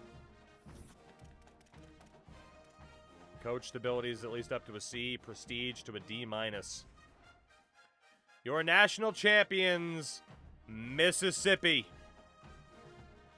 Mississippi wins it all. 41-38 over BYU. Wow. Season 1 belongs to the Rebels. Fair enough. Fair enough. Again, they went from a Tier 2 to a Tier 1 program for next year, and they are national champions as well. Honestly, had BYU won that, we might have had to have bumped them up all the way up to Tier 1, but there it is. Mississippi goes through Duke, Florida, and BYU as the 3 seed to win it all. So now, the fun part for us is the blueprint. We are not going to spend a penny. Our budget is currently listed at $375. If there is anybody on this roster making a dime, they are immediately gone. I cannot afford to pay anybody to be here. Not a soul. If you would like to be a part of this program, fantastic. But I refuse to pay you to stay. There is just no shot that that's happening. 15 people can leave, and if they do, so be it, and we'll fill in the gaps. But I need every penny of that budget that I can get. Every single penny. Because we're not going to be able to build up our facilities anytime soon unless we can focus on some support staff. And that is what we're going to have to do. So let's see how bad the exodus may be. And Frank, we will indeed do that in the future of this exact series. But yeah, it's not time yet. How bad are the departures going to be? That is the question. We have 2 persuasions. So quarterbacks. William Watson III, R.J. Johnson, and Logan Inagawa are all looking to leave with different levels of persuasion available. Running back Greg DeRozier's Jr. and Tim Baldwin Jr. are looking to leave, while Justin Williams-Thomas has graduated. Wideouts. Oh, Dia Johnson, who had that crazy catch, he's looking to leave. While Joseph Griffin Jr., T.Y. Harding, and Dallas Elliott all graduate. Tight ends Max Dowling, Reese Adkins, and Owen Anderson all graduate. As do left tackles Jackson King and Greg Knox. Center Peyton Miller looking to transfer, while Magnus von Saldern has graduated. And at right tackle, Zachary Franks and Greg Klingensmith are gone due to graduation. Edge rusher Andrew DePape is looking to leave. That kind of sucks. Defensive tackle Timothy Passmore Jr. graduates. Zach Betts looking to transfer, while Josh Nobles graduates. Middle linebacker Timmy Hinspeter is leaving, graduates, as does Tyler Martin and Michael Robinson II. Corners Chris Stanley, J.C. Clark, and Raheem Sexel are all looking to transfer, while Isaiah Reed and T.J. McGee graduate. Free safety Keith Sarkodie is looking to transfer, while Zeron Daniel graduates. And A.J. Azuakolam Jr. is looking to transfer, while D.D. Snyder and Kendall Borens graduate. Our kicker is looking to transfer. Okay. So, we have 2 persuasions. Could try to keep the star dev edge rusher, which makes sense, or we could focus on the people that we have the best chance at keeping, which I think is what we're probably going to have to do. Right? Low chance. I mean, low chance for a star, or a high chance to keep a normal guy on the roster. I think maybe we aim high. We got a medium impact dev that's Kezion Dia Johnson. Yeah, honestly, I think we go for Dia Johnson, and we go for the star. Dia Johnson is leaving. Andrew Depeepe is staying. We kept the star dev edge rusher. Let's go. I'll take that. I will take that. We'll have him for his senior year. That'll certainly help out the defense. But, yeah, not the easiest list of departures. Not at all. But we will have to deal with it. Pro potential is non-existent, of course. That is what it is. And obviously draft results, we won't have anybody. Okay. So if we look at the roster right now as it stands, for better or worse,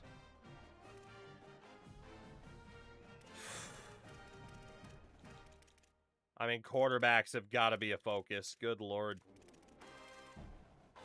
Good Lord. Do we have anybody who's not playing quarterback that I could count on as being a quarterback? No.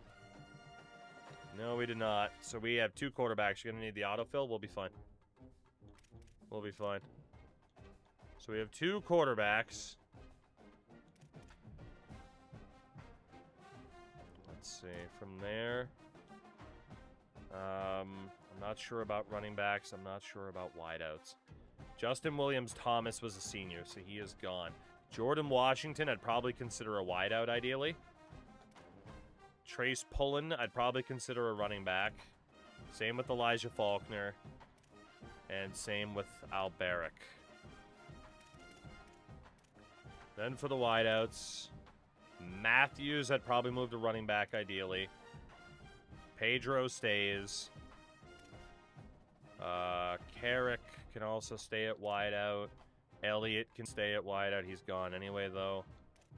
Smith can stay.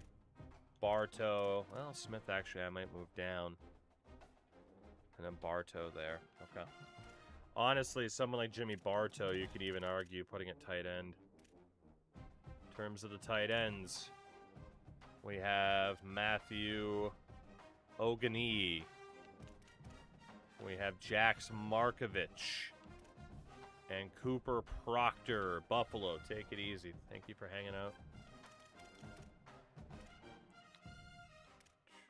3 tight ends.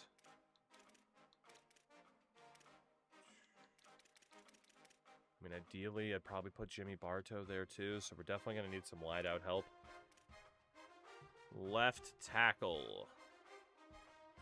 We have Greg Knox.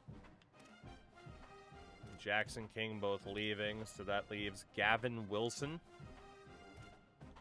Left guard, Aitor is still looking to be here. Tanner Burlingame is still here, and then Lionberger should be here as well. I might consider him a center. So then at center, Lundberg Nick. I refuse to believe that's your actual name, but he is still there at center. Von Saldern is gone. Brock Taylor.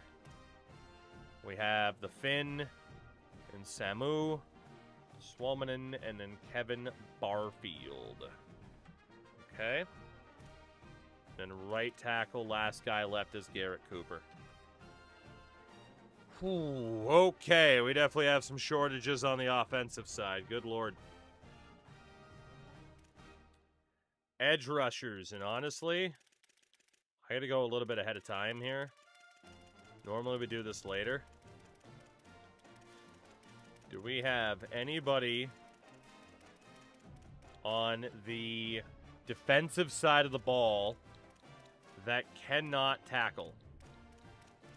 Anybody on the defensive side of the ball that cannot tackle? Doesn't look like it. Do we have anybody on the offensive side of the ball who can kind of tackle, which includes Jimmy Bartow? So honestly, I'm going to remove him probably from the tight end equation and consider him probably a safety. Justin Williams-Thomas as well would be a wideout. I might have to consider him as a safety as well. Joseph Griffin. Oh my God. Not that these guys are the best tacklers in the world, but Christ. I might not be able to set up this team the way that I prefer to. But let me take a look at least. And Reese Atkins as a tight end. Actually, in fair... Ah, fuck. Hold on. Let me go back. I wasn't factoring in the seniors properly. Yep, you're right. So yeah, Bartow at least as a freshman. Ideally, you'd play defense, but we'll see. He's a senior anyway. He's a senior. He's a senior. Xavier Smith at wideout. Oh, boy.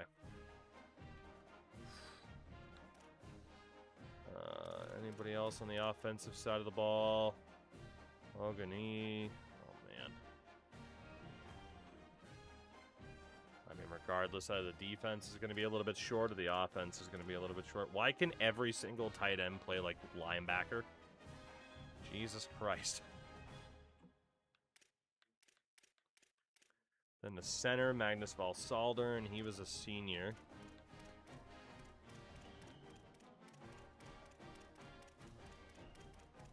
Anybody else on the offensive side of the ball? No. Okay, so if we go back to edge rusher then. DePepe ended up staying. So we have... I mean, definitely him at edge rusher. Trying not to sneeze. God damn. Sneezing my ass off today. I don't even feel sick, but I have been sneezing my ass off. All right, all of these guys between like 240, 275. Yes, all of these dudes can be edge rushers. So we'll say that we have 4 weak side options, or 4 left edge options. And on the other side, we got the senior in Nobles. That'll leave us 3 on the right. So that's not too bad. Defensive tackles. Looking at guys are about 275 or above. Why the fuck is Walker Langston at defensive tackle? What the hell? So that is 1, 2, 3, 4 defensive tackles. And then Walker Langston is definitely a corner. That is weird. He's slow as shit, but I'm going to try to train him up in the secondary at least. Linebackers. All right, Victor Pickett will stay on the strong side. But I want to move Dinos over to safety. Ideally. Middle linebacker. Cooper at 249. I want to put him on the edge, ideally. And then Bell as well. That's going to leave 0 in the middle. And then weak side, we have Bendolph, who I would definitely also want as a safety. So that's 2 weak side linebackers for now because of other people that we were moving. Corners. 3 of them. That brings us up to 5 in total. Then the free safeties. Inkley, ideally, would probably be a corner. Harmon and Pangaro would also ideally be corners. And then strong safety side is Planter, who can stay. Our kicker did leave, so we have 1 kicker who is atrocious. And 1 punter. Whoo! We have some work to do. Holy cow, do we have some work to do now. Okay. At least we got Nick Stork as our only commit so far at right tackle, if not a guard. All of these running backs, honestly, you gotta go. I don't have time. I don't have time. So Teal, we are looking very likely to be able to get in. Ideally, he might be a safety. Shoemaker as well, in theory, could be a fucking safety. Like, he's got some mobility. Kenoy, dare I say the same thing. And Cisco, dare I say potentially the same thing. Bonkus, we appreciate you. Take it easy. Okay. So, here's our game plan. Are there any 3 stars that are still left that don't cost anything? Nope. In the portal. Again, we are not spending a dime. It's not like any of the 5 stars would be interested in us. That guy wants 465 points to play for us. That's awesome. And then the 4 stars, of course. 3 stars. Anybody? Okay, there are quite a few 3 stars that would... Tyler Black, the wrestler? There's quite a few 3 stars we could at least put our name in for. And we might as well, right? We might as well. And if we don't get any of these guys, then so be it. But it's worth a shot. And if that doesn't work, then we go to any 2-star that will sign with us and we immediately offer. And worst case, we also go after the 1 stars. So, now, obviously, too, this could just be a complete waste of time going after any of these guys, but at the same time, if even one of them signs, we're actually looking okay. We should have the roster space to do this, and we do. Excuse me, it's Seth frickin' Rollins, so I've heard. Honestly, getting a special teams improvement wouldn't be the worst thing in the world either. And we got 4 spots left. So immediately, everything that we have is being sent out to offer base level scholarships to all of these guys. And then our remaining points will go to trying to wrap things up with the players that we are already talking to. I mean, we didn't have too much luck with our frickin' metal detector, so to speak. Frickin' beach combing. Trying to find those gems. I'm not saying gems are magnetic. Or are they, brother? But you get the point, right? Like, needle in a haystack, it didn't really work for us. So now is where we just panic and try to get whoever the hell we can to fill out the roster. But we knew some of those 2 stars and especially those 1 stars would be there to fall back on. It's just we were hoping to not have to do that. But here we are. Yeah, our 1 kicker is borderline unusable. So we're not going to be able to really do anything there. I don't want to fully go out of the portal because it minimizes how many players we can actually rename, but that is what it is. So, Quentin Teal. Buddy, you need to sign this upcoming week. You need to sign right now. For the love of God. We'll get you on a visit on playing style. You need to sign. Eric Shoemaker. You need to sign. Kenoy. You get the point. We cannot waste any more time with these guys. We need them to put pen to paper immediately. We'll soft sell for the rest. But just get these guys sorted out and then we can focus on everybody else. Yeah, we'll see for any of those 3 stars if we make a dent. I don't know if we will, but we'll see if we make a dent for any of them. Hopefully we do. Hopefully we do. So that is the week number 1 approach. Frank, I'm scared, but we'll see what happens. There is the verbal commit for Quentin Teal. There is the verbal commit for Eric Shoemaker. And DeMarco Kinoy. And 4 for 4, Demarius Cisco. Very nice. A couple of the 3 stars locked us out, but not all of them. Not all of them. Okay, how are we looking then? So honestly, Teal, just 5 points. Just to try to keep you happy. But yeah, we cannot afford to commit a ton of points to you guys anymore. Sign or don't. Whatever, but you gotta figure yourselves out. So, none of these 3 stars we can say the offer really made a dent for. Which isn't surprising. But it also gives us a chance now to see if there's anybody left who did not get offers, right? So again, if somebody did get an offer, I'm not going to be able to compete for them.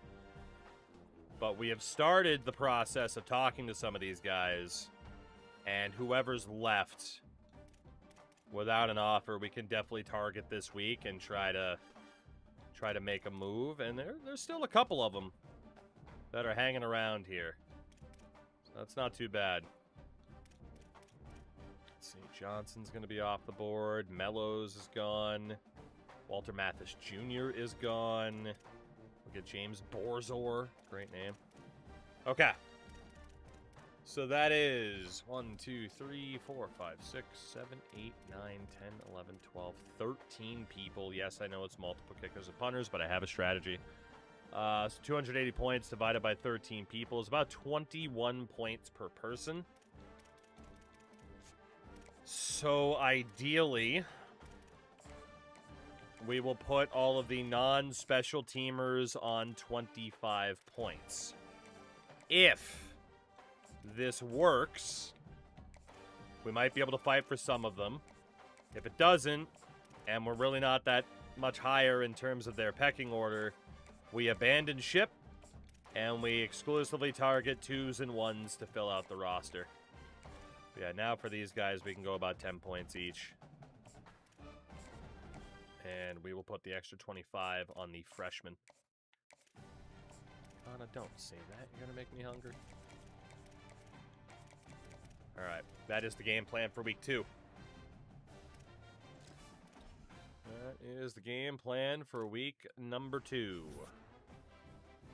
Get locked out for kicker Starzik or Starshack, whatever the hell. Didn't get locked out for anybody else, though. We're up into first for Kevon Carter. And McDaniel. Yes. Yes! It might have worked. We might be getting an abundance of cheap 3 stars. Hell yeah. Okay, and then Gurney was also a bit happier because of the 25 points. Fuck yes. Okay. One more week. Put these guys on 25, or do we keep them on 10? Let's not risk it. Let's keep all these guys on 25. And then, honestly, we'll back out on the other kicker and punter, and we'll just go after Ethan Gurney. Yeah. We'll just go after Ethan Gurney. That leaves us 30 points. And that way, we can start talking to some of the 2 stars that might be left, of which there aren't any on the outright prospect list, so we go to the portal for that. How many 2 stars are interested in us? Quite a few, including quarterbacks, thank fuck. A lot of quarterbacks. Okay, and a random kicker. So anybody here, we will talk to all of you if you let me. Is there anybody who's mad about the competition level? Holmes, so that means somebody is on the board that is better than him. Okay, from there, who has scholarship offers, who doesn't, because we are not in a position to have time or points to compete for anybody. Anybody with scholarship offers is off the board.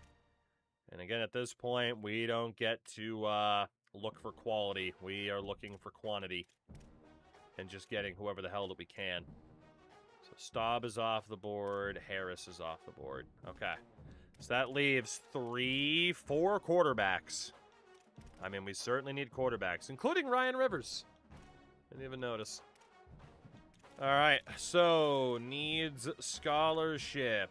Let's make sure the quarterbacks get the offers first, since we're not going to have enough points for everybody here. We're going to be a little bit short. We also desperately need the offensive help more than the defensive, so we'll go for those 2 guys next. Okay. I think we can land on our feet here. In terms of the sheer number of people, it's the quality that I am uncertain of, unfortunately. Final week of our first recruitment class. It is going to be a lot of transfers. Unfortunately, NIU is pushing last minute for Kenoy. That's a bit annoying. Unfortunately, Furtney, we might not be able to do much. We're going to leave him on the board, but hopefully he still signs. And that can be where the points come from to try to secure DeMarco Kenoy, because I do not want to lose this guy last minute. So we will heavily invest. And we'll figure it out from there. So we are still looking good for a lot of those guys. McCrary has us in 5th. We're not going to be able to get... we're not going to be able to get Idris Farouk. Newberry, we look okay for, and then we'll bow out for Stratton. Okay. So, McCrary gets a scholarship offer today, and we will hope that that is enough. Then the guys on 25 points, we're probably going to have to take some of those points away.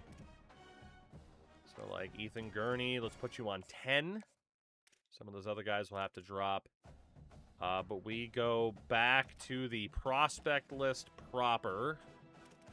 Are there any 1-stars left who had interest in us? Yes.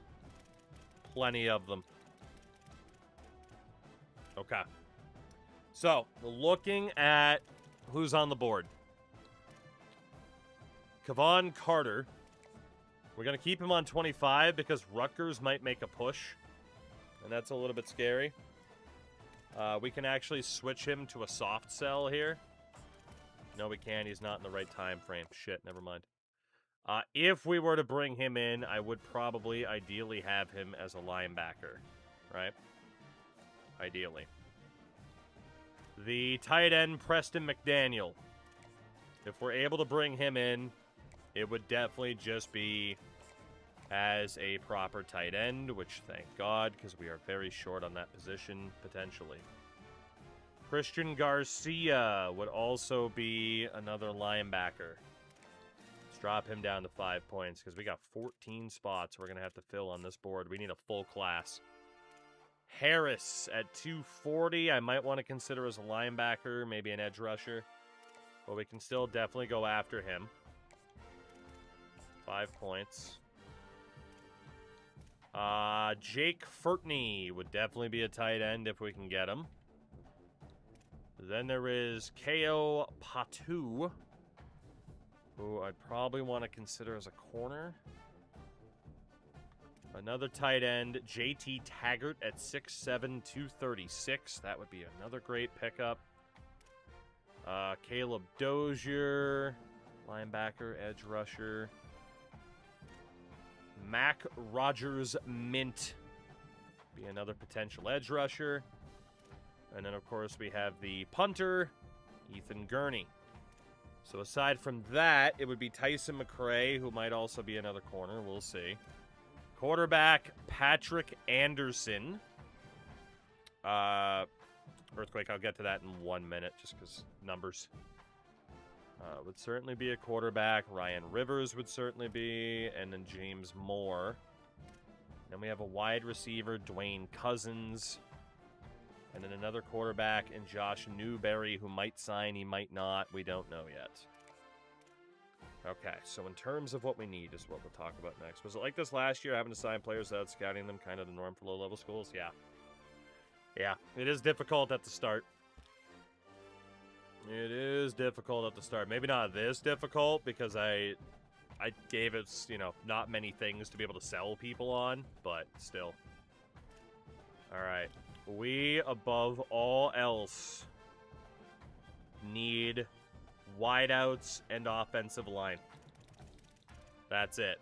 Portal can take care of everything else. So the offensive line, players that are interested that do not have offers from anybody else, there's a fair amount of them. Obviously, we're just going to have to hope for the best.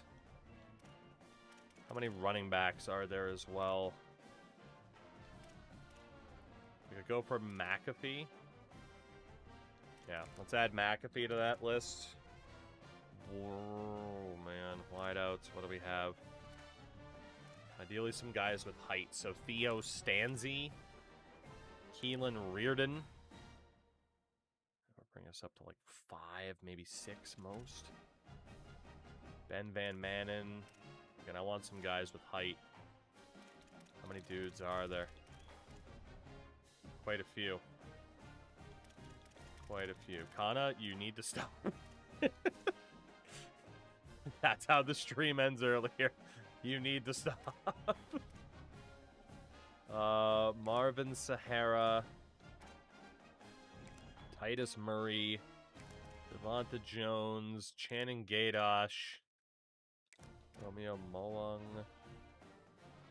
I mean, there's a lot of potential wideouts here. Too many, to be honest. Okay, so then we're going to need to free up some space for some offensive line options. Is there anybody who's immediately mad about the competition level that they'd be facing? No, there isn't. So honestly, let's just go for height. Like 6'2" or higher is what we'll say for the moment. 6'2" or taller, I should say. Just as a differentiator, because that way too, maybe somebody could also play tight end, you know, with that extra bit of height. Honestly, even the guys that are 6'2", I'm going to rule out. I need wideouts / tight ends, depending on the circumstances here, because we definitely still need some offensive linemen. So we'll be going after these guys, and then from the O-line... From the O-line... Who can we target here? We definitely need tackles. 6'4", Jordan Humphreys. 6'4", 6'6". Harry Gastineau. 6'7", Maurice Fogg. Okay, what about a guard? I mean, Frank, you're not wrong, but it doesn't mean it doesn't sound delicious. What about centers? Okay, we'll go back to tackle.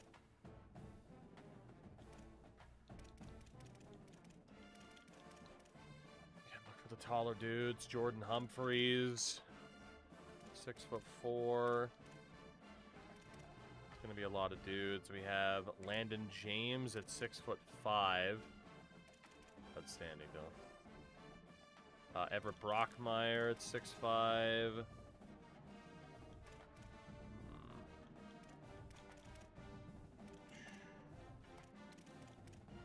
Let's see. Alright, yeah, just get us some more linemen with height here. Let's go for Jordan Humphreys, Hakeem Ekabon, Nate Savage, and Akeem Okayemi. That leaves us one spot left for probably another wideout or tight end proper. Maybe Tyler Ellington at 6'4", 214, because he could be a wideout as well. Let's go for him. So, anybody that we have not given a scholarship offer to right now is where we're going. And we got to hope that that can do some heavy lifting. So we got to spam this button a ton. Spam that button. My God, spam that button. We need to try to get a full class here. And then hope by some miracle, maybe some of these 1-stars are above normal dev. It's unlikely, but you never know. It's unlikely, but you just never know. We got 10 points left. Not a ton to really do there, unless we take points off of the guys on 25 to be able to add it to the others.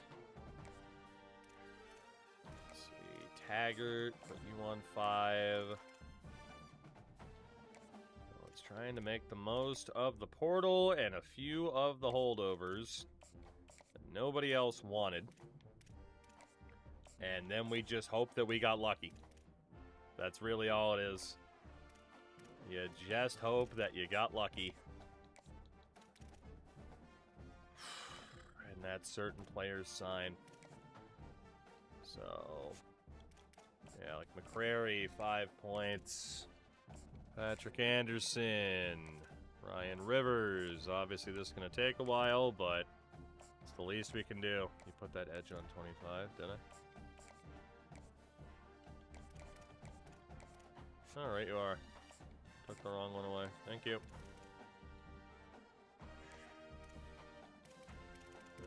Let's see. Mr. Theo Stenzi. We got Keelan Reardon. We're actually going to have some points left over, which is pretty surprising. But yeah, at this point, it's who's, for wideouts, it's who's tall. And as long as he's tall, maybe we can teach him to catch a football. I feel like I'm a wrestling promoter in the 70s or 80s. Like, can he work? Doesn't matter. He's tall. He's a large individual. That's all he needs to be. We are going to have just enough points, too. Let's go. At least get everybody on 5 and with the scholarship. With no NIL spent. Hopefully a couple 3-stars out of the portal. Here we go.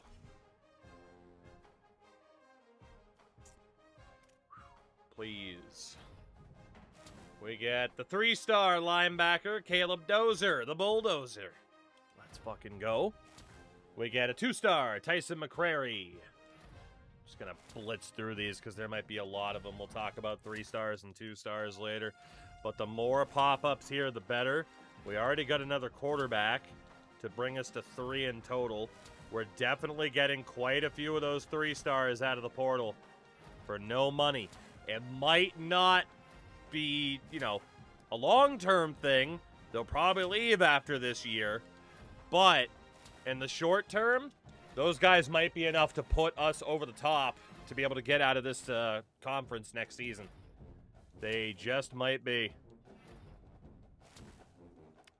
You know, it didn't work out entirely the way that I wanted, because we definitely had to end up with more last-second 1-stars than I preferred compared to, like, 2-star gems. It worked out pretty well, though. We always knew that we had those 1-stars to fall back on to make sure we still had a roster. So, walk-ons were never going to be a concern or anything like that. Having to change that setting or anything, right? And we got the vast majority, if not all of the people that we were in on. Let's go. That should be close to a 35-person class. We missed out on 2 people. Not bad at all.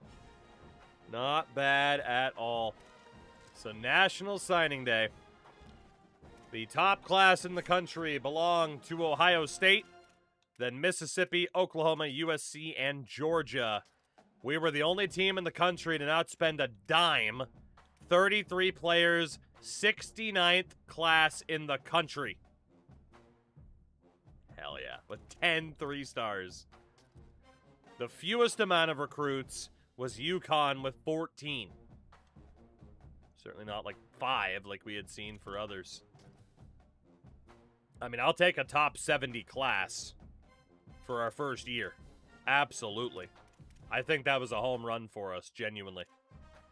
So how did we do is the question.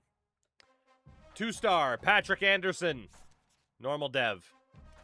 Normal dev for Ryan Rivers. Normal dev for James Moore. Normal dev for Josh Newberry. Oof. Let's see. Wideouts. Normal dev. Normal. No luck there yet. Impact dev, JT Taggart, who will be a junior next year. Okay. So one of the 3-stars that we got. Not bad. At tackle.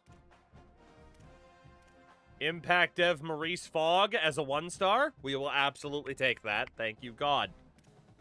Also, I thought for sure that said he was from Mountain Dew, California. It's Mountain View. Anybody else that we got lucky with? No. Edge rusher. Impact dev for Mac Rogers Mint, who will be a sophomore. Impact dev for Christian Garcia, who will be a sophomore. Okay. Impact dev for the 2-star gem, Quentin Teal. Okay, we got a couple impact devs. We can work with that. Ko Patu, who will be a junior, is impact dev as well. And the punter that we got, Ethan Gurney, is normal dev. Okay. So obviously, not the most insane class or anything like that in the grand scheme of things.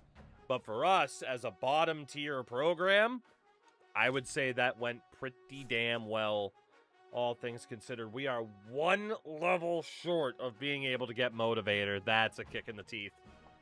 Had we made a bowl game, we would have been able to get Motivator for the extra off-season development. Good thing is we did spec into that with our coordinators. But, all right, from here, first up is going to have to be throw power. Who can be considered a quarterback? Quite a few of you, kind of. I mean, Preston Daniels got a 74 throw power, and Reardon has a potential 71. I'm at least gonna double check what they might look like in comparison to other quarterbacks. I can't imagine we'll actually put them there. But it's worth a shot, right? Might as well take a peek. We're already here. And then step 2 is to go after the tacklers, as mentioned. Is there anybody who plays a defensive position that is bad at tackling?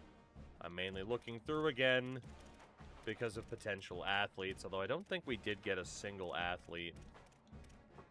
Defensive position. It's not looking too good, and the arm of this chair is being weird. There we go. Yeah, I don't think we're going to find... Got my cord stuck on something? I'm falling apart. I don't think we're going to find anybody there, right? There was nobody there before, so that is fine. All right, the offensive side of things then, man, even Ryan Rivers has 50 tackling. Really? I don't know. Maybe I want to see what Ryan Rivers can do as a linebacker. Maybe. He's got throw power, though. I don't think I'll move him. Tight end JT Taggart. If we were to move him, we'd put him at linebacker as well. Not saying for sure we're going to move him, though. Wideout Jimmy Bartow. If we needed an extra safety, he could be that guy. Wideout Xavier Smith. If we needed an extra corner, we could try him there. And then tight end Ogani. would also be tested out at linebacker if needed.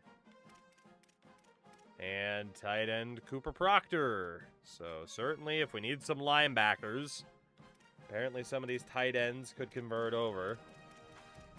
And it looks like that's going to be it. Okay. And yeah, no athletes. So, first up, kicker, punter. We brought in Ethan Gurney. I mean, this guy has 65 kick power. Like, he's terrible. So, obviously, we just got to move one of the punters over. That guy has deep range already. We'll move Ethan Gurney over to kicker just to see. Just to see. That's fine by me. And then at safety, Kendall Bournes. I want to test you out as a corner. Just to see. Might have to move him back to safety. Wesley Planter, you're fine. Keo Patu. Let's move you over to corner. See what we have. And again, we'll take it from there. Inkley. Hey, you know, let's test you out at corner. We can go corner first. That's fine. Jamad Harmon. Double check you at corner. And Michael Pangaro. Let's test you out at corner. Again, thank you, EA, for fixing that. I can actually have just nobody there. So then at corner, anybody over like 2 hundo? Just a Marco Kenoy. Fair enough. Test you out as a safety. Got a little bit more bulk to him. Linebacker, Dozer is okay there. Andrew Harris. Let's test you out as an edge rusher. Garcia's fine. Bendolf, let's test you out as a safety. I mean, realistically, with Dozier, I mean, he probably could go to edge rusher at that rate, honestly. And then honestly, too, for the corners, this guy, Inkley, let's put him back at safety. I can tell we might be a little bit short there if we stick with it, so. Anybody else up around like 198? No. Alright, so again, middle linebacker, Cisco. Let's test you out as a safety. Maybe we won't be short there. 223 is fine. 249. Let's try Paul Cooper as an edge rusher. What else do we have? Jermichael Bell. Again, test you out as an edge rusher. And then Quentin Teal, one of our new additions. Also test you out as a safety. And then strong side, Pickett's okay. Dinos, we might want to test you out. Safety as well. So defensive tackle. Walker Langston, that's the most ridiculous thing I've ever seen. Probably put you at fullback at this rate. Edge rusher. Okay.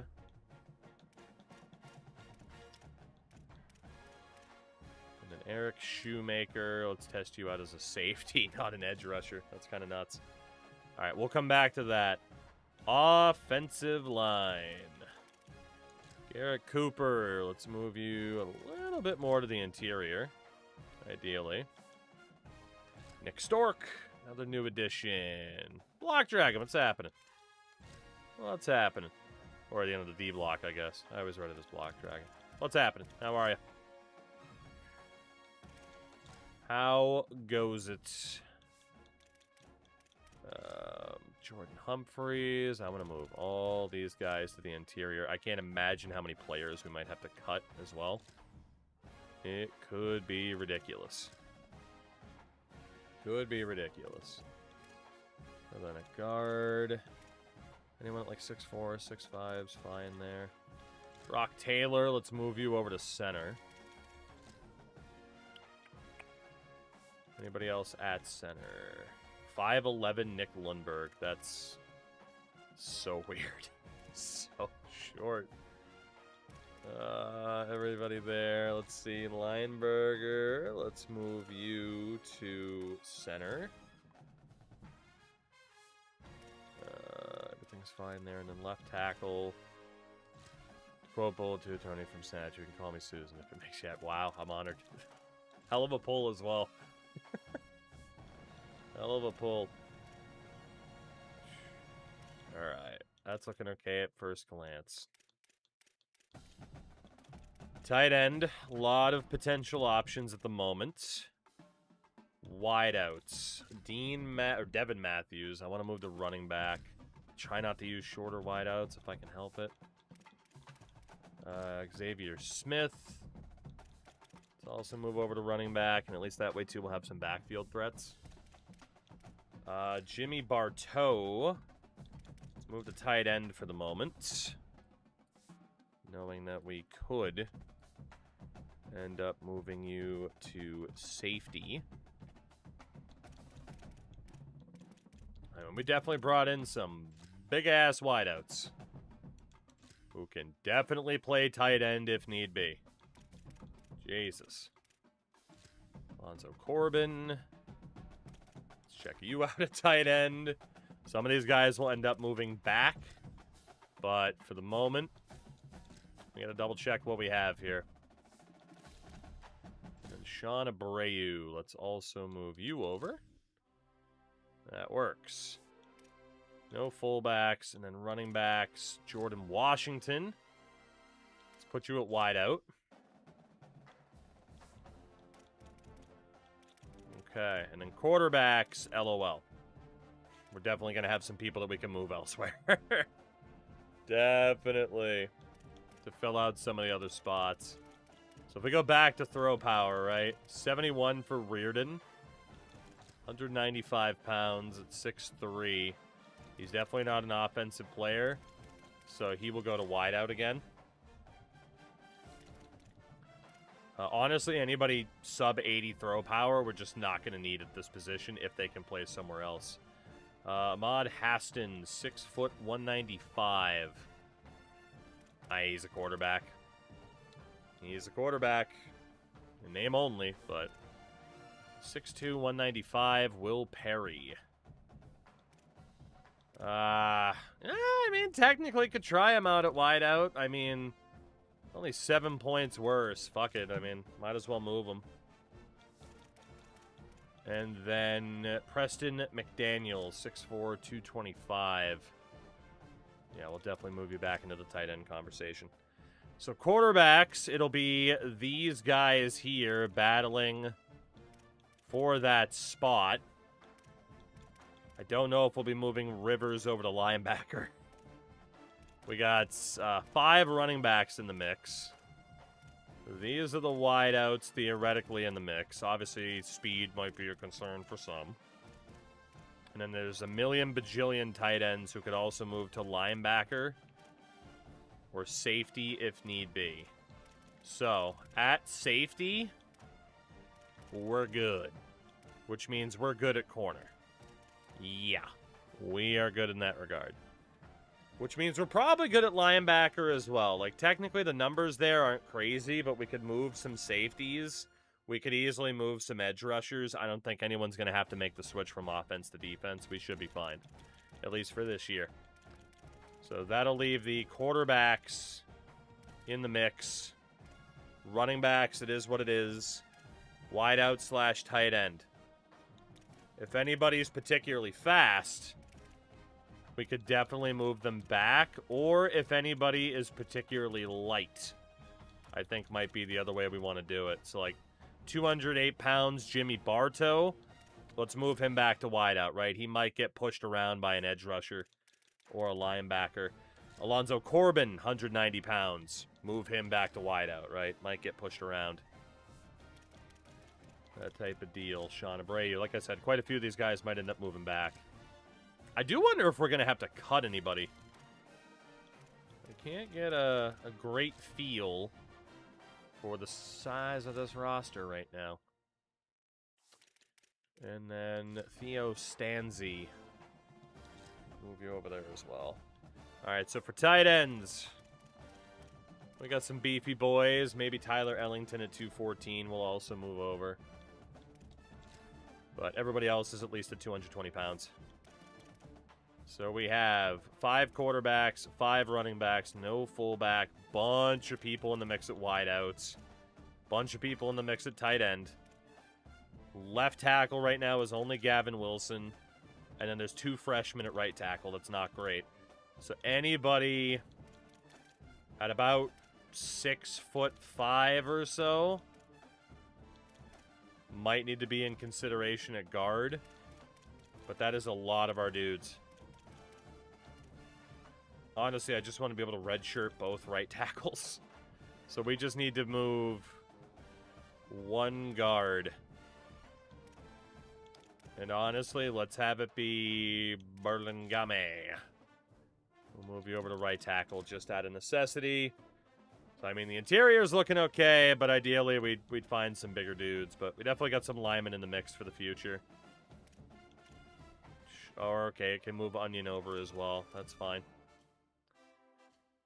If they meet height, move the faster. Well, that's true. That's fine. We can move Onion over. 60 speed. At best, it'd be like 65. Yeah, we're fine. Edge rushers. This is where we might need some faster edge rushers to move out to linebacker. Defensive tackle is set. Obviously, linebacker right now is thin. If we say any safety over like 210 pounds is a linebacker, though, we'd be okay. Or at least closer to it. So Cisco, out of necessity. You're going linebacker, buddy. Dinos, you are going back to linebacker. And Eric Shoemaker can also go to linebacker. So free safety, strong safety. I want to move Quentin Teal over, but that's about it. So what does that leave us then? It leaves us Bendolph and then Inkley and Planter. That's okay. And Kenoy will probably be red shirt. Bunch of people in the mix at corner, but it just kind of is what it is. Of course, Langston with his fucking 65 speed. But yeah, it just kind of is what it is at corner. Unless we wanted to move the top corners of McCrary and Bournes over to safety. Which maybe. 79 speed safety scares me a little. This entire team should scare you a lot. This is not a good team that we have inherited. I will say that. This entire team should absolutely frighten you. No other way to put it. 79 speed safety should scare you because it's not good. It is not good, as it turns out. Alright, Kendall Bournes. Yeah, natty or bust. Here we go, baby. Here we go. Alright, so that is what we'll have at corner, which is safeties again. We'll at least have some more dudes in the mix. I'm going to move Bournes over to free safety as well, even though he might play strong side. Okay, so we have our kicker punter set up. That is good. Corner's looking better. Linebacker, we still need a few more people in the mix. So the faster edge rushers, like 80 speed Paul Cooper. Let's just put you at linebacker because we need to make up those numbers. Maybe I should move that quarterback over. And then we'll also move Andrew Harris over as well. That certainly leaves a lot of edge rushers. That's okay. That might be where our cuts come from. 2 there, 3 there, 3 there. That's okay. I won't move that quarterback over. Okay. 5 quarterbacks, 5 running backs, bunch of wideouts, bunch of tight ends. I mean, so many people that we could move to the outs if need be. Honestly, so many of them. You know what? Let's move Garrett Cooper to right tackle or even left tackle. Slightly change up my ideal setup here. Let's get some of these guys training up as tackles in case we just can't bring in the mammoth people that we do prefer to bring in normally to play tackle. You know, we'll try to safety-proof a little bit, basically, if we can. Alright, so again, left tackle, pretty much anybody 6'5" or higher. Which means, yeah, these two guards might also go out to tackle. I at least want to see what it looks like. This is the problem when you take that, like, starting level team, is you got to figure out, like, okay, how are these pieces going to fall into place with what we already have? We're going to move Taylor out to guard. We might be stuck with one center, and it might be that dude who is very, very short, but also can't be redshirt, so could be worth it.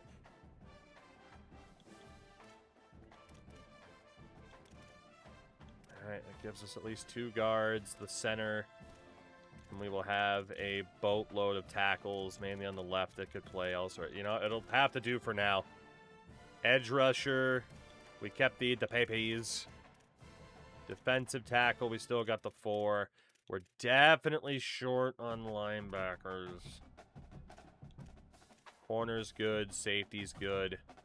Do I move anybody from the offensive side that I was looking at earlier? They would all be linebackers. Ah, shit. You know what? It's fine. Rivers, Taggart, Ogany, and Proctor. I mean, Proctor is a pretty bad tight end that we're not going to need. Taggart, Ogany, it doesn't make sense to move, but we can easily just move Cooper Proctor to linebacker. We might as well, just to get another body there. He's apparently not that good at it, but his starting tackling ratings weren't that bad. I mean, he's never going to be like this top-tier tight end for us, so screw it. Let's move him over. And then the question is Rivers. Honestly, Newberry should be a fine enough backup, and we'd still have 4. Ryan Rivers, you're not a quarterback anymore, pal. You're going to linebacker. Pure necessity. We're doing what we got to do. Patrick Anderson's probably the guy for this team. So, say hello to some linebackers. People that might even potentially get cut. We'll see. I don't know what the hell we're going to be looking like heading into next year. I can't imagine it'll be pretty, but we do have a lot of money to work with. So that's good. We like money. We don't have much of it, but we do like money. Let's go through these training results, get these upgrades in, and see what we have from there. And also take a break from the goddamn drum roll. I own a specific version of Kana, that would indeed be murder. But you know what? Fair enough. Sometimes you just gotta murder. All right, 23 points for Patrick Anderson. I mean, the throw power is just not going to be good. We might as well make sure that the accuracy and the IQ are up there. Honestly, like there's going to be no point in upgrading anything else. Yeah, let's get the accuracy and the IQ up there. We can do a little bit of elusiveness, and that is what we will do for our presumptive starter, 75 overall, Patrick Anderson. What about Josh Newberry?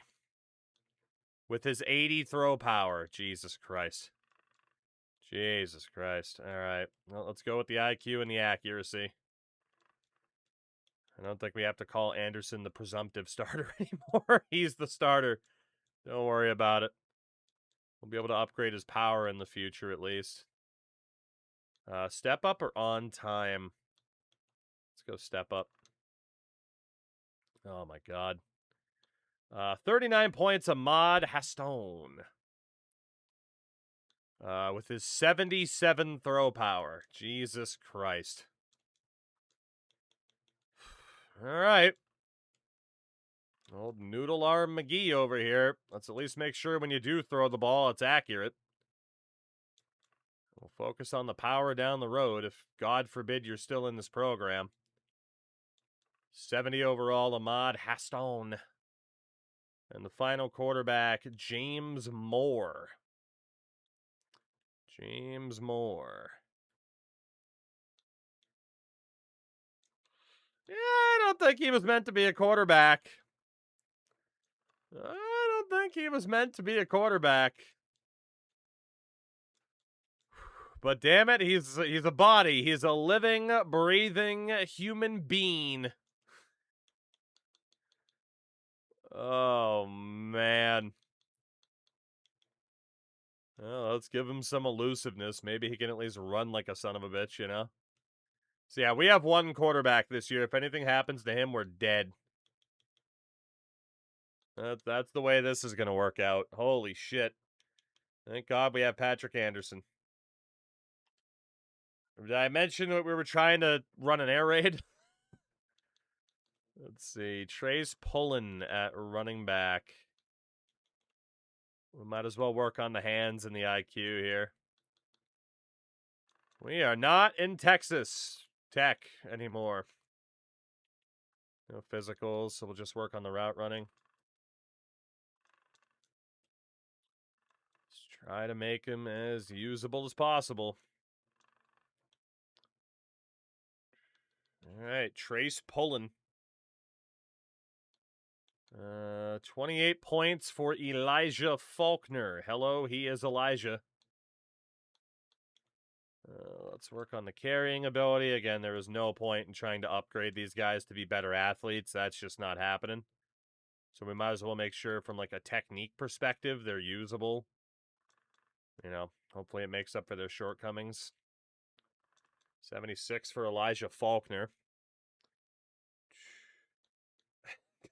God, I think people are as prepared as they can be.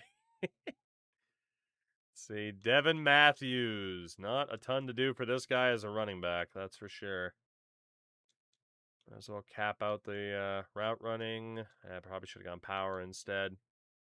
Oh yeah, Moki, I'm aware. I'm aware. Final season of Bleach. You could have told me that show ended in 2003 and I would have believed you. Let's see, Demarion Alberic. Let's see. The whole team is suck. Not wrong. Not wrong. This whole team is not particularly good. 75 for Alberic. Then we already had the 6. Yeah, we looked at Matthews, didn't we? It always freaks me out whenever someone's points are left over. We definitely looked at him. So the guy at the bottom of the board is Xavier Smith out of Bangor, Maine. Because nobody actually fucking calls it Bangor. I still don't know who the fuck started that, but I hate it. Oh, let's make sure Xavier is not a fumble machine. At least as best we can. Kana, I will say this. I am happy for you, at least. And Moki. Anybody else who's excited for it.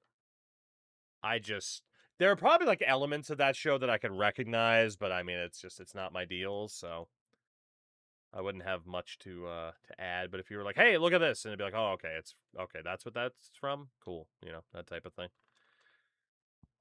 All right, Jordan Washington. Let's get you up to 68 catching. Jesus Christ.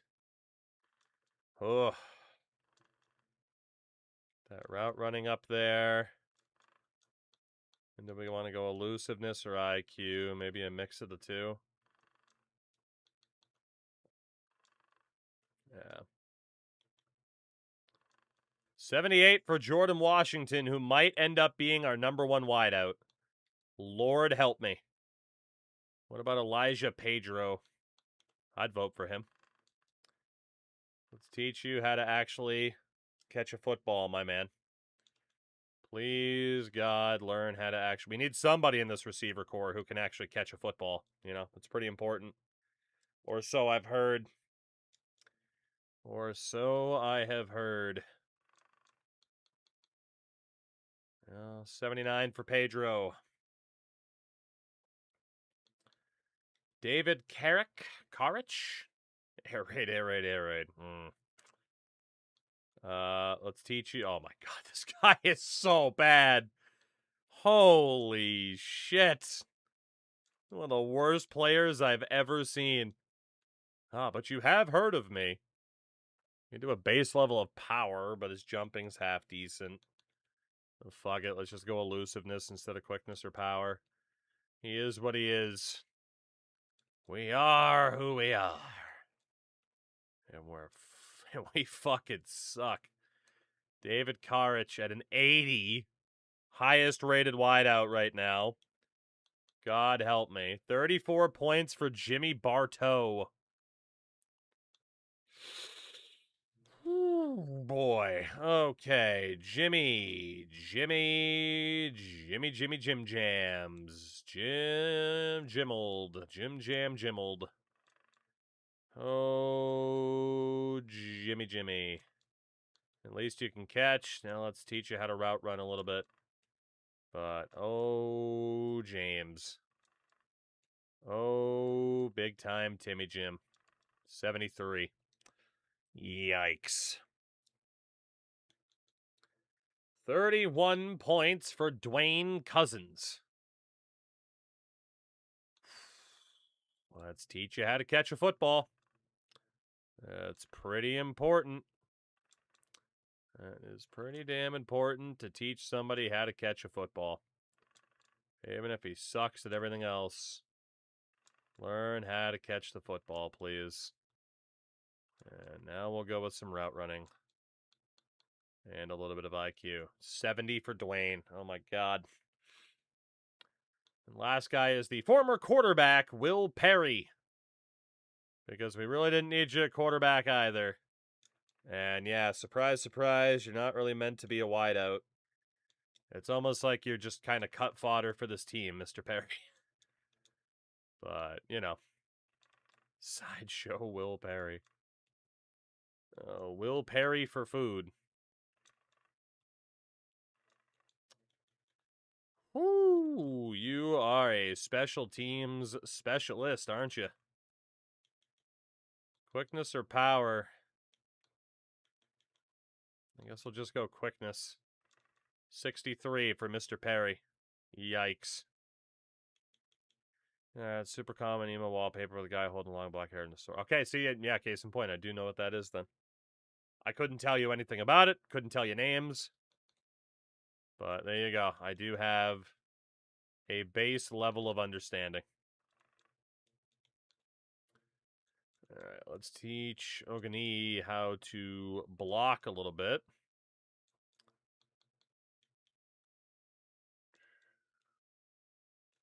And honestly, let's just go IQ. We'll go reverse order. IQ, blocking. And hands are route running. The route running is terrible.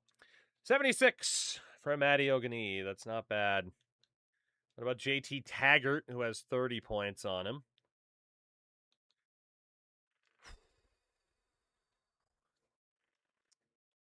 Okay. We got some work to do. Got to teach our tight ends how to block, you know? Got to teach our tight ends how to block. And how to run routes. And how to smarts. A little bit more blocking. 73 for JT Taggart. What about Jake Furtney? The Furtner. Let's go up to 3.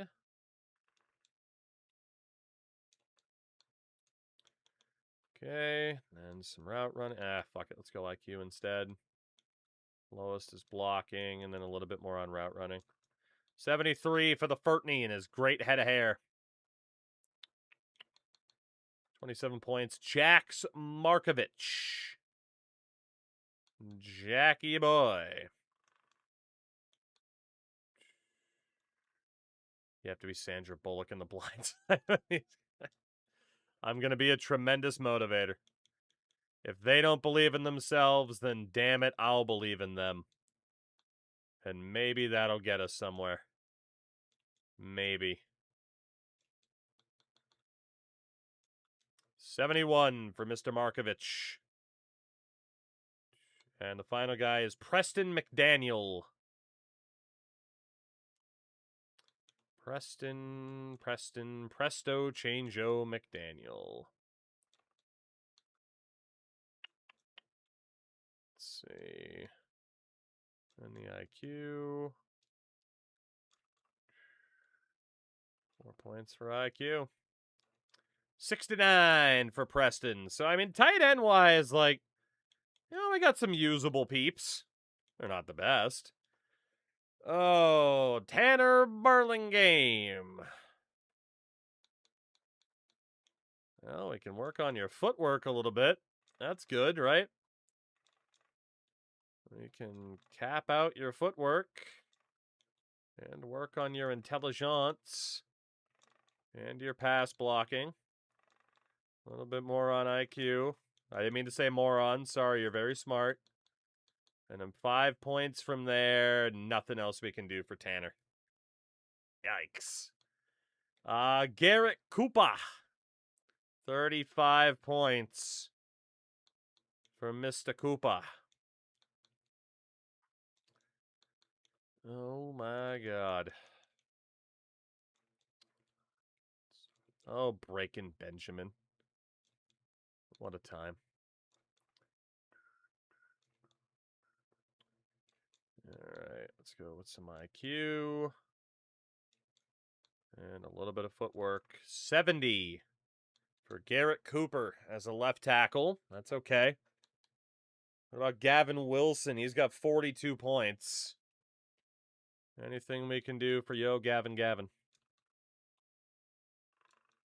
Yes, that was an attempt on a Gabba play on words. It is 5:30 in the morning. Leave me alone. I bully crashed into playing Outlast trial, so beware the peer pressure. Fair. Fair enough. I'm sure I will be successfully bullied someday. It probably won't be anytime soon because we are in, peak sports game season. But, I won't say it's a never say. It's a never say never. It's not a never. Let's see, Kevin Barfield. Oh, nothing like a song called Gimme Stitches. Speaking of which, I get to get my stitches taken out in a couple hours. Hooray! Well, hopefully, if it's healing all right, but it does look like it's healing pretty well. So, excited to get these fucking stitches out of my thumb. Kinda, that's fair. Honestly, it might be more entertaining if you don't, but...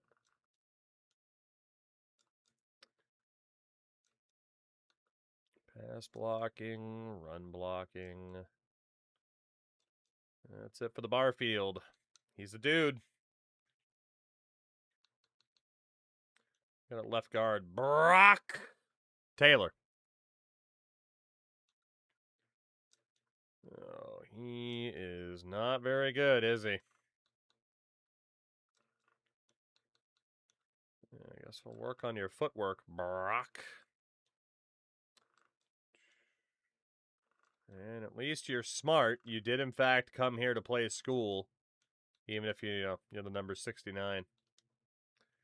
Want you to not have a horrible time with it at first. That's fair. That's fair. Oh, so kind of like we ended up doing when Monk got me to play Phasmophobia, and I'm just like, what the fuck is even going on? Fair. Oh, Tyler, you are not very good at this whole football thing. You are not very good at this whole football thing.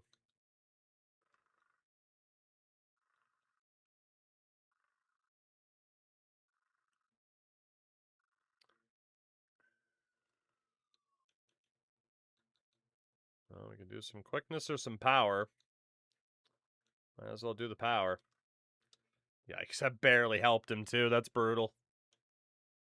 The one center, Lundberg Nick, who I swear, they had to have gotten his name inverted, right? Also, my God, doesn't this man have a noggin? Doesn't that man have a noggin?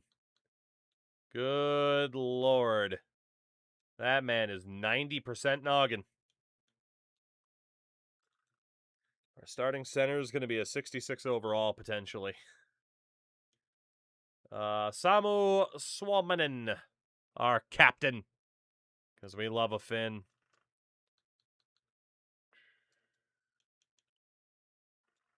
We got to show that Sisu. Win a couple games this year.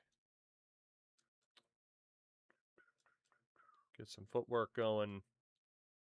Probably a quickness upgrade after that. Yeah. 65 for Mr. Suominen.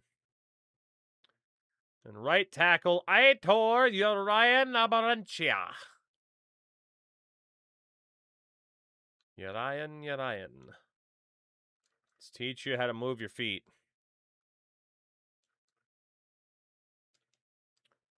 Let's see. Goodness. All right. What else do we got? Some pass blocking. Some more footwork. Some more pass blocking. Because the run blocking is already capped. And he's definitely our best offensive lineman, and it's not even close. Edge rusher, Andrew DePape. Andrew DePape. The fuck do you say this guy's name? Get some IQ in there, Andrew.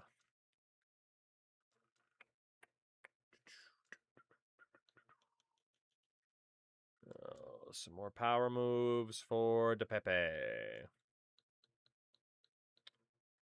Some run stopping for DePape. A little bit of IQ for DePape. Currently trying to think about whether or not Crash should play the game censored or not. If he's not on stream, you tell him to play it uncensored, because it's hilarious. Caleb the Bulldozer. Linebacker. It's probably not meant to be an edge rusher, but we're gonna play him an edge rusher. Look at the guns. This guy's got cannons. Cannons.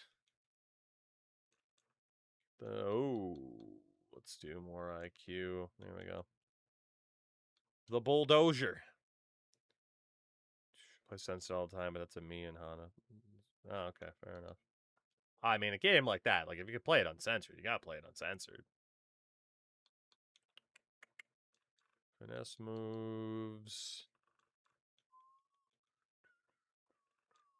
Alright. Also, I'm going to be very glad to be able to get back to playing Guitar Hero, which, yes, Miss Murder made me think of. Again, my wife and I were starting to play through the old Guitar Heroes. We do it like once a year through Guitar Hero and Rock Band, and then I fucking hurt my thumb. She didn't want me to push it and risk it. So instead, we watched, what the fuck was it? Widow's Bay on Apple TV. By the way, holy fuck, that show? A 10 out of 10 highest recommendation. I don't know if I've ever seen a show blend, like, horror comedy together as well as that show did. Holy fuck. Legit 10 out of 10. Unbelievable.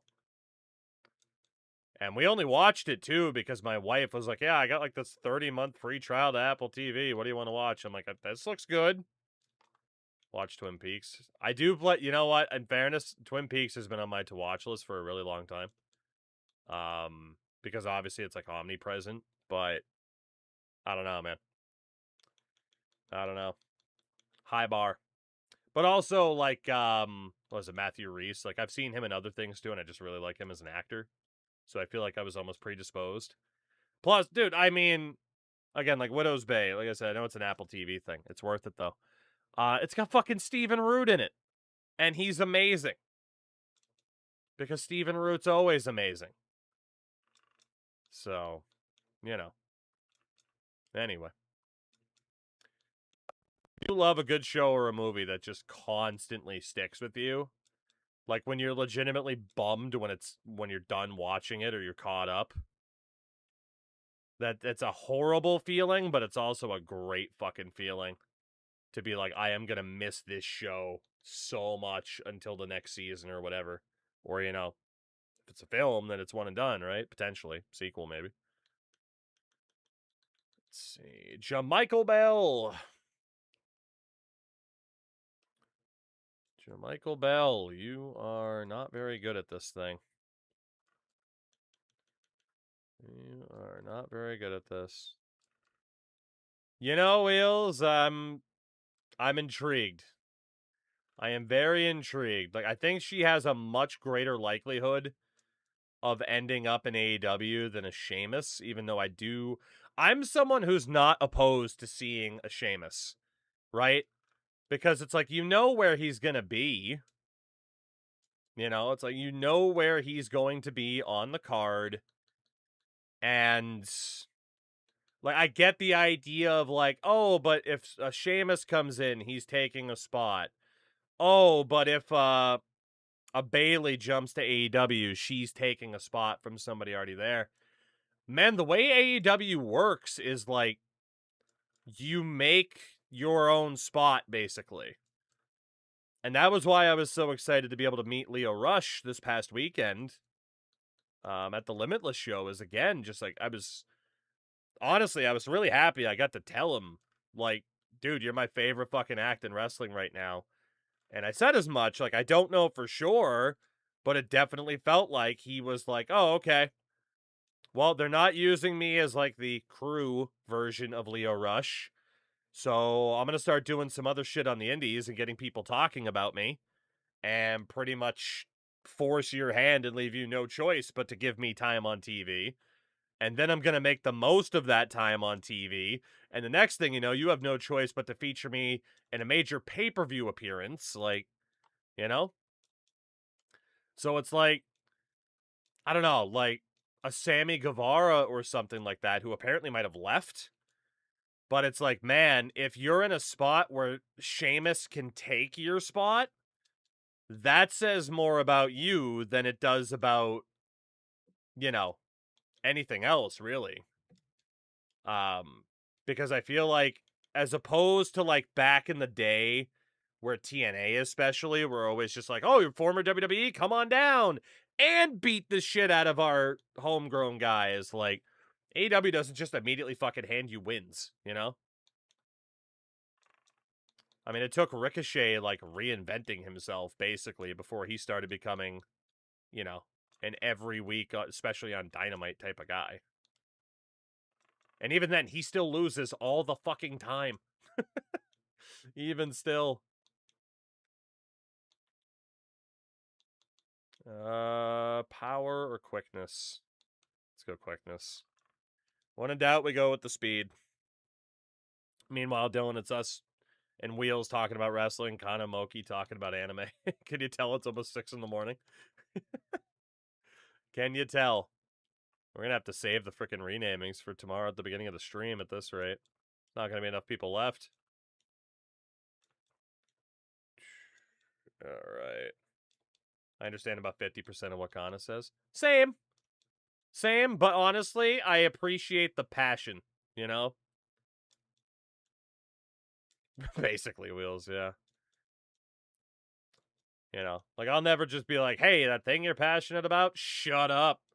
I don't know, there's other people in chat. Clearly, Moki is right there, you know, with Kana in regards to, you know, this conversation.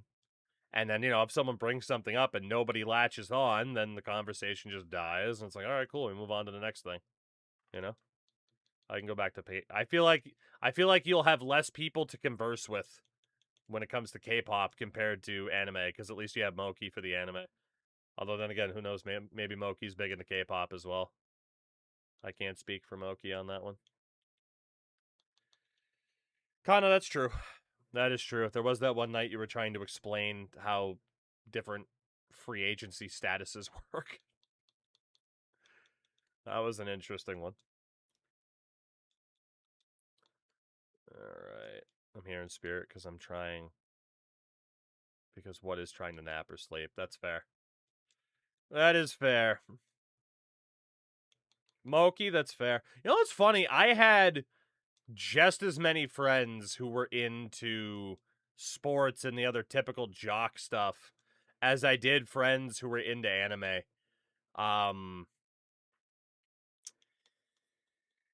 It fucking bums me out. You could probably tell where I'm going with this, but it's like I had a friend through, middle school, high school. His name was Andrew, and he was a fucking weirdo.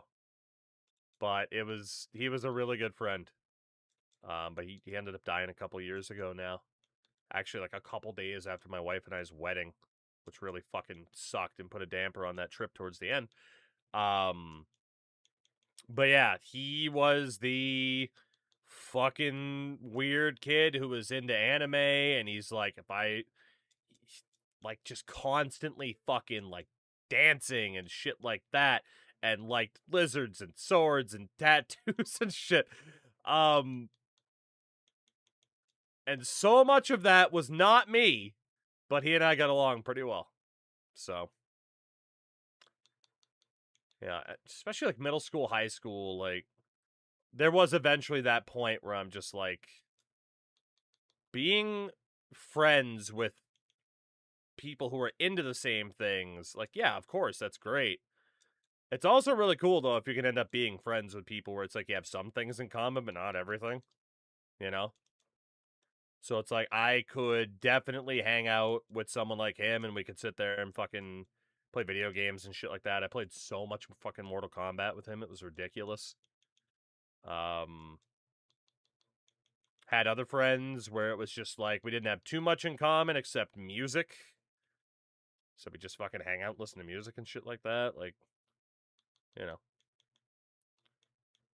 was nice to be able to, have a bit more broader horizons in that sense.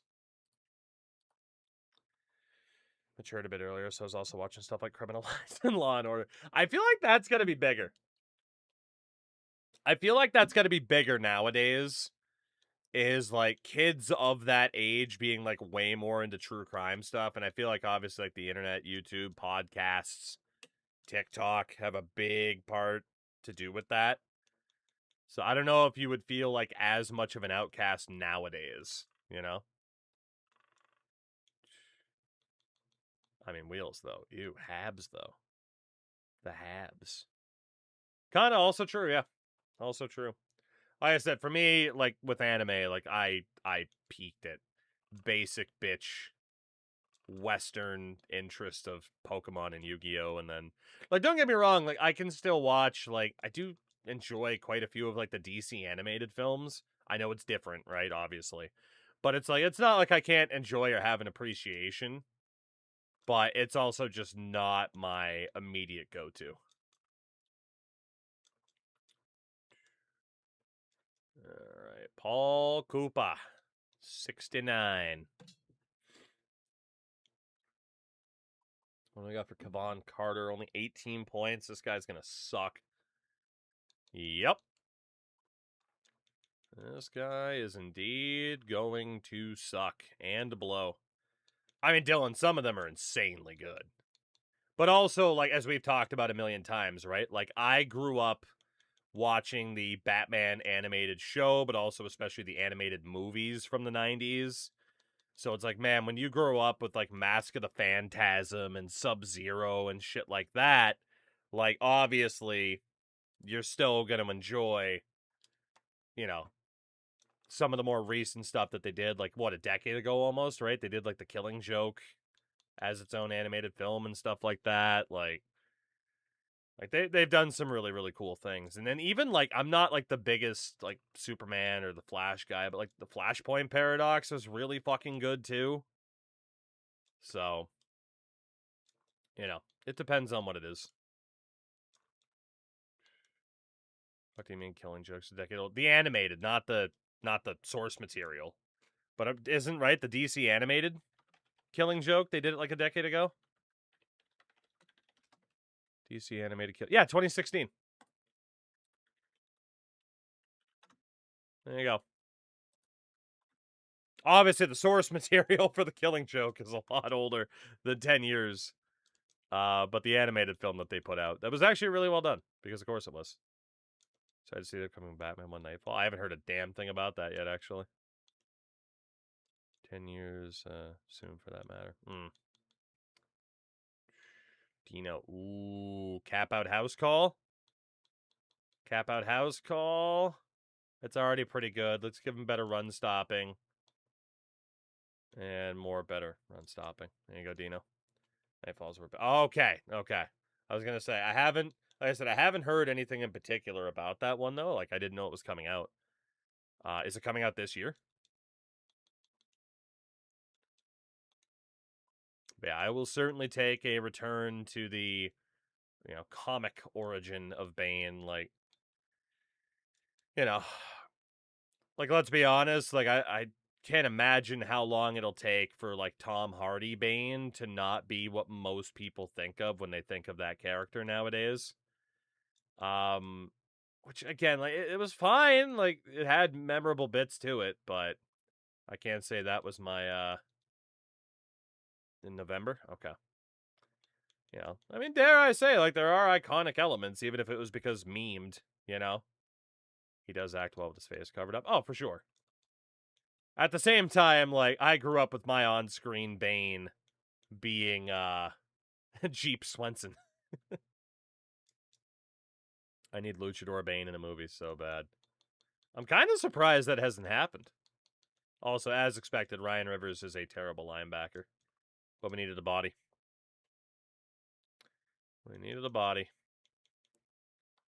Christian Garcia, most memorable part, Heinz Field. It's in consideration. That's at least in the top 3. The Heinz Field scene, the back break initially, the final square off, but then also the very beginning with the plane. The amount of times over the years I've heard someone make a meme of, expect one of us in the wreckage, But, for me, when I think of the third Nolan Batman, it's definitely of Heinz Field. Like, just that set piece, right? It was just very, very memorable. Very, very memorable scene. Probably wondering why you'd shoot a man before throwing him out of a plane. Turns out there was a good reason. Oh, Andrew Harris. What else can we do for you? Points in the run stopping. Points into IQ. If Peggy Hill can survive that fall, anyone can. Damn. Happiness. Happiness. Penis. Penis. Oh, God. An all-timer. An all-timer of a scene.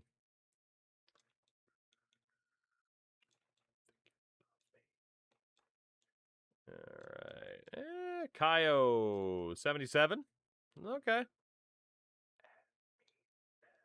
Jamad Harmon. What we got for you? Jamad Harmon. Get you some basic catching ability, buddy. Actually, let's do a little bit more than that, because oh my God. Oh, I wish there was a faster way to do this. But it is a necessary evil. So now that guy can intercept. That man coverage up. Get that zone coverage. Run stopping. 72. That guy might be our second best corner. That's a pretty scary thought. Drew, son of Curtis Granderson. Get some zone coverage in there.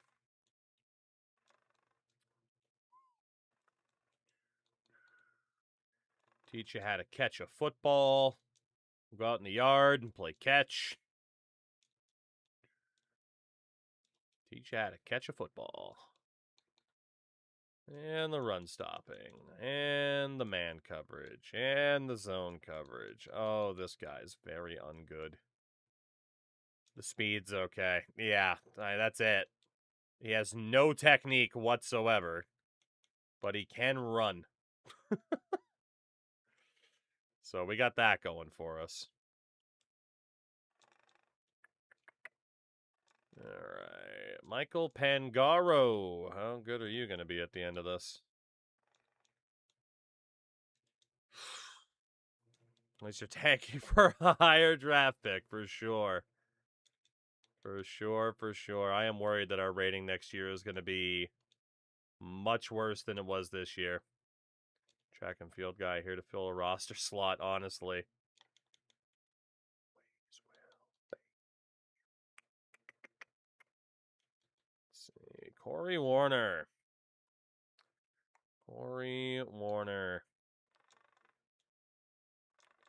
Teach this guy how to do anything involving being a corner. Because he's fast. At least his caps aren't bad compared to some of the others. Like, this guy could end up being half decent for us in the future. But only half. And you can catch, though. And run stopping. All right, 68 for Warner. Hell of a head of hair. We'll give him that. I'm jealous. Antonio Rager. Antonio. All right, get that zone coverage up there. So much zone coverage.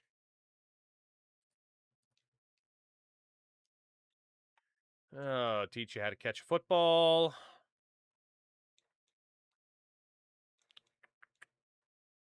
Oh, so many points into learning how to catch a football.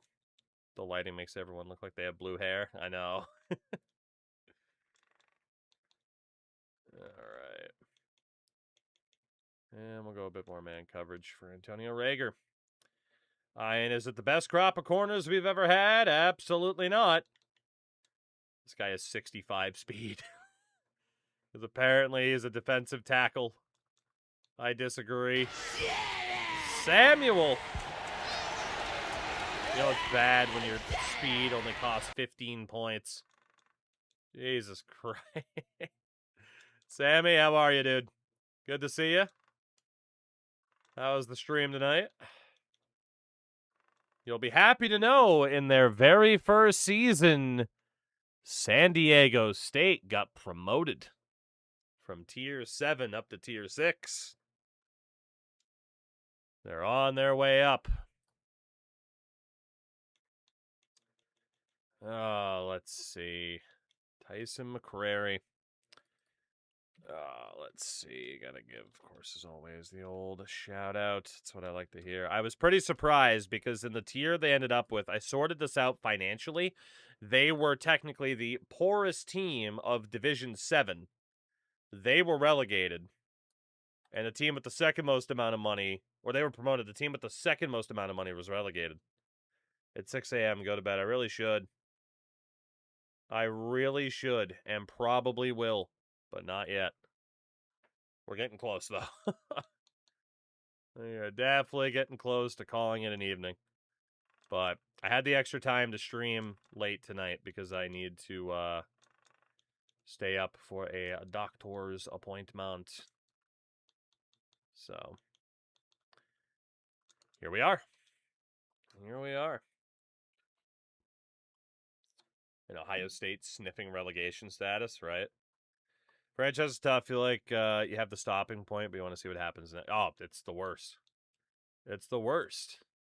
Let me just finish all these upgrades, and then let me put in the transfer, and then let me get to the start of next season, and then, well, we could do the renaming, and then we could do this, and yeah.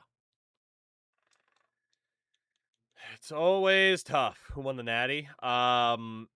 Mississippi beat BYU in the first-year national championship game. Naming for those who are up at 6 a.m. Yeah. I mean, in fairness, we don't have that many people in our initial class either. We had to rely on the portal quite a bit. Kari Bendolf. Mormons versus morons. All-timer. All-timer. All right, Mr. Bendolf, let's teach you how to catch a football. Now let's teach you some basics in pass coverage and play recognition. And I'll teach you how to catch a bit better. All right, Mr. Bendolf, not bad. Strong safety. Deshaun Inkley has 28 points. But yeah, the basis for this team builder was we took over UMass. And obviously we are doing the promotion relegation challenge again. We did not make it out of Tier 1 at the end of Season 1, unfortunately. There was actually some tough competition. Very, very tough competition to try to make it out of that bottom tier. Even with a fair amount of promotion slots available. You haven't even thought Vegas' goal song is in. I'm not certain. I believe they are one of the teams that has the proper one, but don't quote me on that. I mean, again, to my knowledge, there were a couple where they were just like, we're hoping to get the fucking licensing figured out before the game. But the goal is certainly all 32 accurate. But I'm not 100% sure about Vegas at this exact second. But at the same time, like, they've done deals with, a couple off the top of your head to do. Like, Vegas is in, Jesus. Fucking Chicago is in. Obviously, like, the Rangers are still in. The Habs still have theirs in as well. I can't remember all of them, and I don't want to throw out names. In case I'm wrong. That said, EA's had Panic at the Disco songs in their games before, which means there is presumably still a pre-existing relationship between EA and that record company. So, for a Vegas fan, I'd say you're actually more likely to have the right goal song in the game than some other teams. Just for that reason alone. Holy shit. All right. Well, let's get some accuracy to this guy because holy God. All right. Special teams will not be our specialty this year. I can say that. Good Lord. And Remy Gomez, we know, absolutely sucks. Oh my God, dude, this guy's already he's the first cut on the team. If anybody can get cut, it's this guy.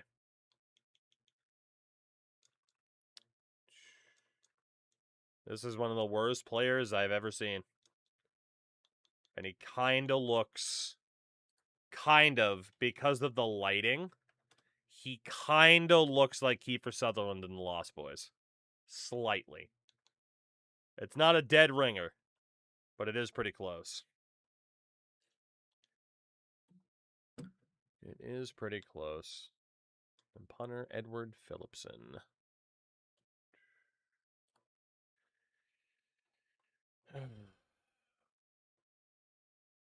Shout the yellow card, huh? Kick power for the punter and an accuracy, and this guy's dumber than a bag of hammers, as the old saying goes.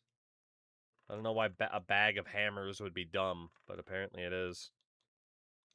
There we go. We have made it through. I am very worried about the status of this roster. Very, very worried. Skill points will be auto set. Auto spent. I mean, that's fine. There's nothing left to spend. There's nothing to spend. So you do you. All right. Let's see. Do we have to cut anybody is the question.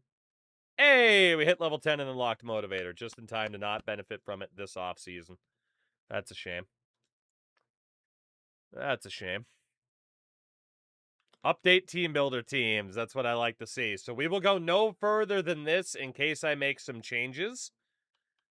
This will be our stopping point for tonight because I want to see what some people have sent along. We're perfectly at 85 people as well.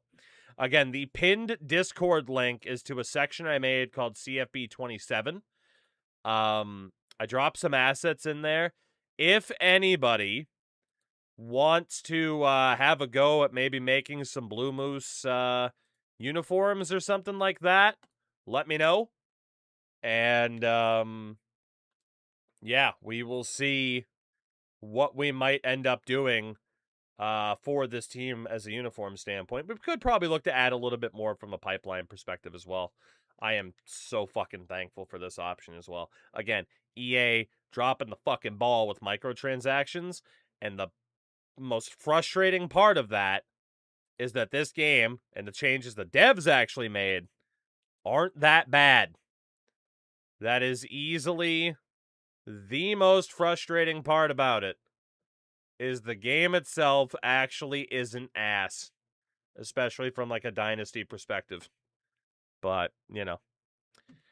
With that, then, we'll stop it. So, like I said, I don't accidentally go past. It auto-saves. We'll just back out, and that way we are good to go for tomorrow, everybody. Tonight was still fun.